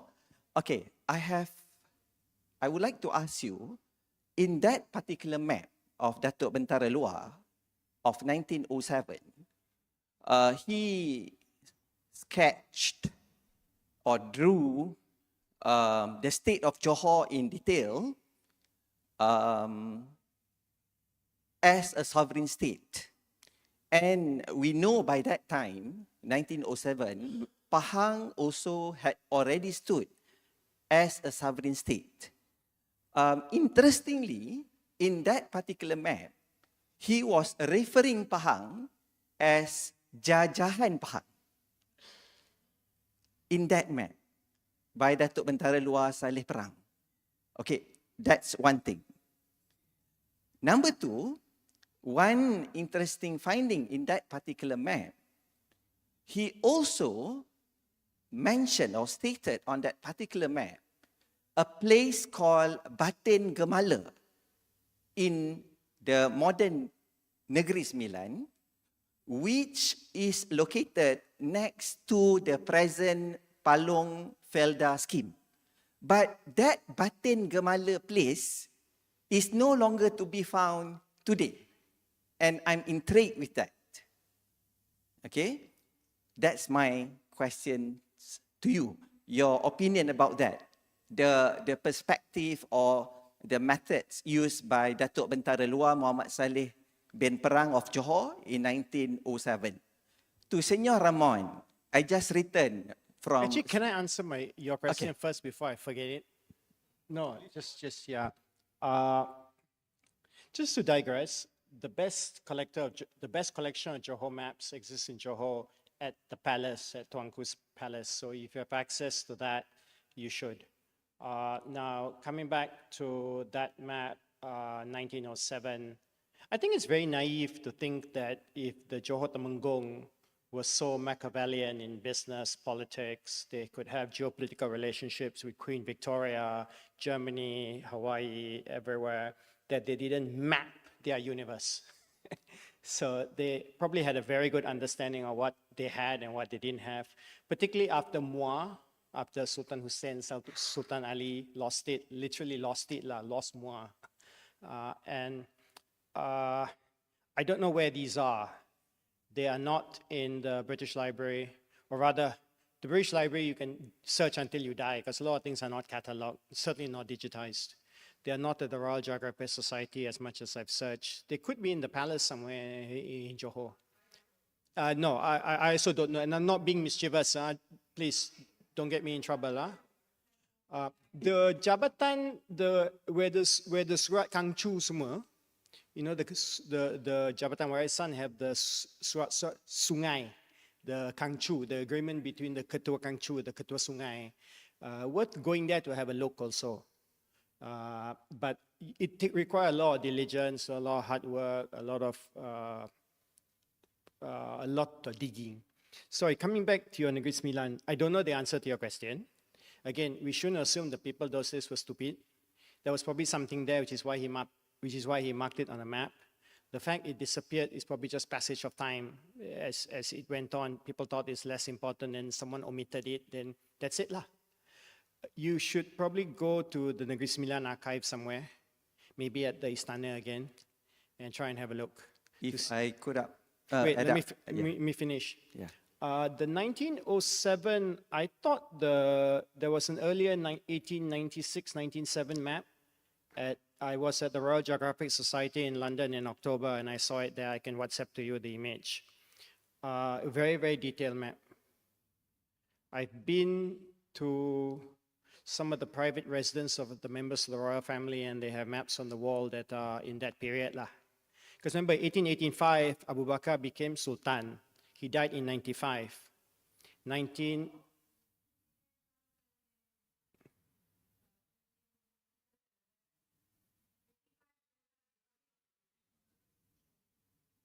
Okay. 95. No, Abu Bakar passed away in 95. Okay. Abu Bakar became Okay, yes. So okay. Yeah, the Joe Constitution and everything is in 86. I believe, and then 1914, the British officially took over.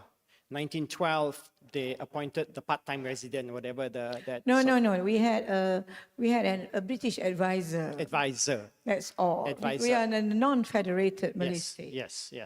So they mapped it. There's a 1912 map at the Royal Geographic Society.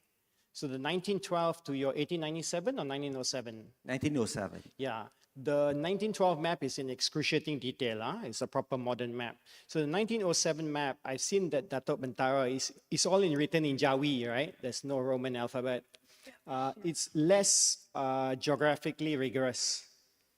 But he knew what he was doing, right? He had access to information. He knew the territories. Now, your other question was the Jajahan Pahang? Yeah, because what is interesting in that map, Datuk Bentara Luar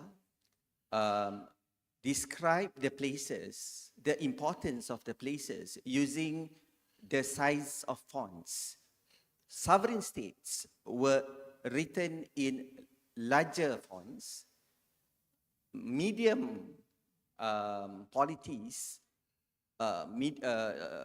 in medium fonts, and less important localities were written in small fonts. And this Batin Gemala place was written in medium-sized font, which indicated something significant about that place. No, I don't know to answer. I don't know to answer. Worth tracking down. I can go also try and have a look. I will stop there. So what is the question here? Is it Pahang is referred as Jajahan and Johor as Negeri, or is that what you're questioning? Why Pahang is not written as Negeri Pahang? Is that what you want to know? Exactly. So maybe Pahang, Johor had wanted to invade Pahang and call it Jajahan, but they didn't succeed. Yes. But Julian, the map of Pahang was to Kuala Sedili. When the British came, it went up to the Sungai Endau. But Pahang was right up to Sedili, okay? And Tioman was part of Johor as well at that time, part of Pahang. Then when it went up to Endau, then Tioman was added to Johor. But when Tengku Ampuan Mariam married Sultan Mahmud of Pahang, Tioman was given as a gift back to Pahang as part of the dowry. I don't think many people knows this, But so Tioman was given back as a gift to Pahang. as Actually, part if of- you remember as part of the earlier, dowry. if you remember earlier during the Pahang Wars, Yes. it The was Pahang War, my they were given great-great-grand- Pahang to Johor, then given back. Yes, so my great-great-grandfather sided the wrong side. Yeah, He sided Tun Mutahir. yeah. And finally then when he sided Tun Bendara Ahmad, so he gave his daughter in marriage to the son. All right? My great-great-grandfather even had a poster around for $500 for the head of Ahmad, which my husband doesn't forgive me yet. Okay? So he thinks he should get another island from Pahang, from Johor. By marriage to me, Johor should have given him more islands.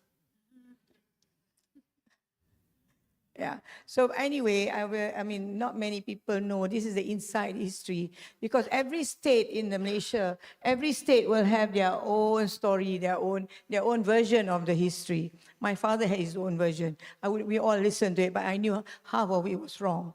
But he wanted people to hear, this is my history, okay?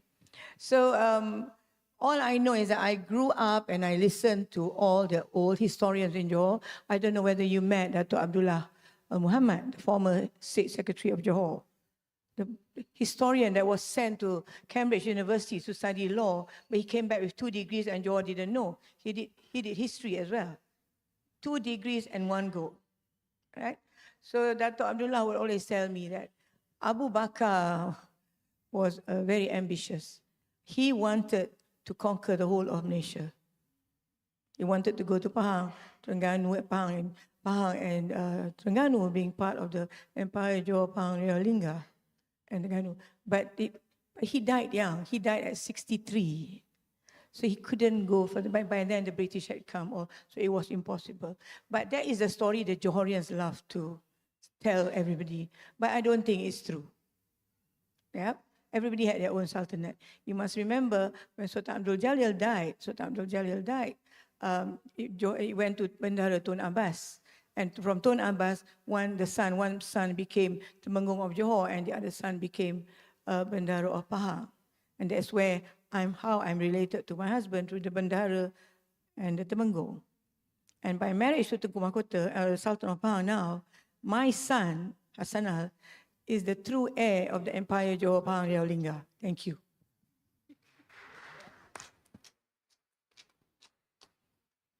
Before I proceed to Senor Ramon, I would like to answer your question about the old name of the Straits of Malacca, if it is correct. I'm citing an article from a research done by UKM. Okay, correct me if I'm wrong. Is it Sea of Melayu? Okay. No, I don't know the answer. Okay. I just I found the Indians, journal the article Chinese have just been now. sailing You those were going to waters. give us a prize. No, we have to share together lah. 1 + 1 is 3. We so will this ask is something Professor Murad. I don't know the I think it's the answer. Sea of Melayu. You're right. Ask from Murad. So before the Murad is not Melayu, here. Where is he? From sorry, Murad. Professor. So do we get first prize for the right guess? Sorry, Prophet. Yeah.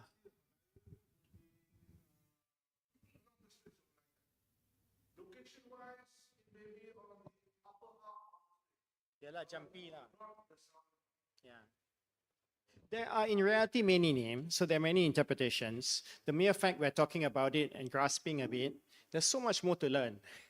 And there's so much to be found in, again, Indian, Persian, Arab source material, which is lacking. We don't have the linguistic skills. We don't have the paleological skills to read what more to understand the language. I should hand over, Ramon. I think everyone want to go back. But because you posted the question just now with Tuanku's blessing, I could claim the prize from you after this. Yes. Anytime I belanja you roti canai teh tarik. To Senor Ramon, accidentally I just returned from Singapore yesterday morning, and I was at the National Gallery doing for my present research. I would like to, since you were presenting about the old shipping and trading route around about Pahang, I would like to ask you about the the colonial time sea route and the importance of Pahang during that period. In his memoir, Datuk, again, I'm citing Datuk Sir Mahmud Maid, the first Chief Minister of Pahang, he stated that the steamships will stop at Kuantan, Kuala Pahang, Kuala Pontian, and down to Endau. A number of passenger steamship companies. So any interesting insights from your research that could be shared about the importance of Pahang during this period? I mean, after the 1888 treaty was signed between Almarhum Sultan Ahmad Al-Muazzam Shah and also the British Crown. That's my questions. Thank you very much. Ampun tuanku, beri-beri ampun sebah petik, harap diampun. Thank you very much for the question. And I've been learning a lot in between, so thank you very much again. I need to tell you that now we are making the research about the Singapore documents and all the things around the area. That also means that we have a lot of connection now with Philippines, because when the Mexican become independent, it was in 1819. And of course, all of you know what happened with Singapore in that year. So we have a lot of documents in the 19th century about the different companies that have been digging. I can tell you now, but maybe in 5 months, I can tell you about this, because we also found many documents about the different trades and how they work with the steamers. The steamers is a really important thing. And not all the places are good for the steamer. For the sailors, with the sails, they have no problem. But with the coal, you need to find specific kinds of coals. And they didn't have the maps about the places. So maybe it's going to be the clue. In the cases that we have in Philippines, at the end, it was the result that the kind of coal make strange trips with the ships. And also I want to share with you some information that is about something that you mentioned before, about the concept of to make this kind of maps, they use the information of the people around, like the locals. In the case of Philippines and the Spanish records that you saw there, for sure we can tell you that they use the reference from the Muslim sailors and they use the reference from the Chinese, until the point that Manila, it was in the maps before they went to Manila, the Spanish, because the Chinese told them where was Manila. So we have a lot of reference about these kind of things. We can even have really, really good maps, but for the moment we can't share them. But for sure you are going to see them at the Pahang Maritime Museum in the future, inshallah, because we got the collectors that have this kind of maps. So I really hope that in that 4 to 5 months we can speak again and I can tell you about the coal. Thank you very much.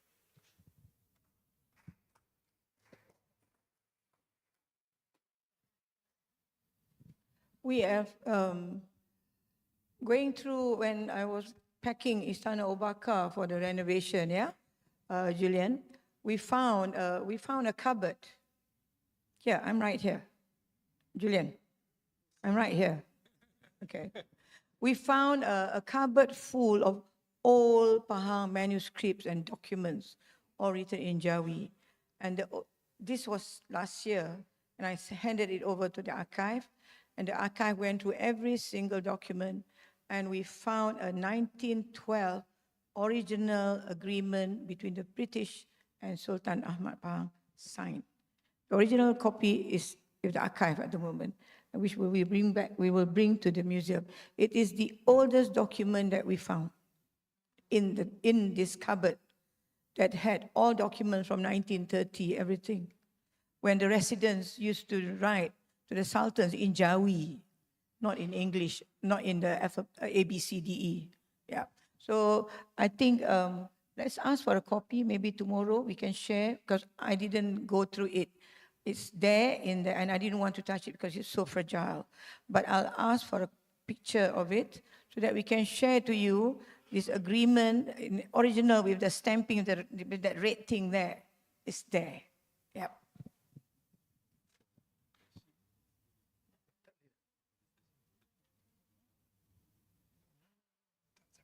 Ladies and gentlemen, due to the time constraints, I am sadly announced that that's the only question that we can take for today's session.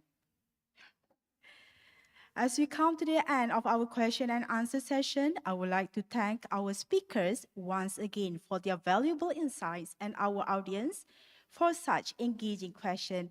Let us give them a round of applause. Ampun Tuanku, ladies and gentlemen, before we conclude, I am pleased to invite all of you to join us for the second day of our program tomorrow at the same venue and at the same time. Ampun Tuanku, ladies and gentlemen, we now announce the departure of Your Royal Highness the Tengku Ampuan of Pahang, the constitutional head of IIUM, to the holding room. Ladies and gentlemen, please rise.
Ladies and gentlemen, I would like to invite all the participants to the banquet hall for the high tea. On behalf of the Museum Pahang, we would like to thank to the participants who came here to the program. I, Nur Adila Omar, your MC today, would like to apologize for any shortcomings. Once again, thank you. Assalamualaikum warahmatullahi wabarakatuh. Esok saya punya event, saya akan datang pukul 11 subuh tau. Nanti ada yang lain. MC yang lain. Tapi nak buat persiapan saya sebab kena buat hari ni sebab nak esok pagi kita tak sempat sebab hari ada meeting. Saya kena rush. Ya boleh. Esok pagi sudah. Pukul 10 nanti jadi MC esok. Oh. Sebab dah apa ada kelas. Standby juga. Kalau dia ada lagi. Faizal. Dia dengan kau. Kau rasa benar? Saya rasa betul. Sebab nanti dia kata sanggup. Okeylah.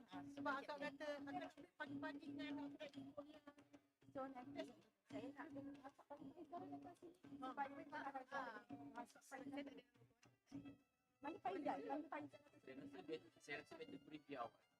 Preview awal. Sebab ibu kata dia kena tolong lepas itu kita keluar macam tu. Kalau tak cek mana jalan. Dia memang biasa macam tu. Saya esok pagi memang cik, akak pun sama. Kita kena keluar sebelum pukul 7. Ya, kau jangan dengan masalah korang.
minta firm up for day 2.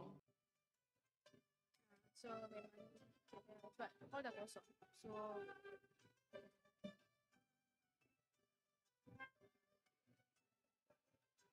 sebab hall dah kosong dah.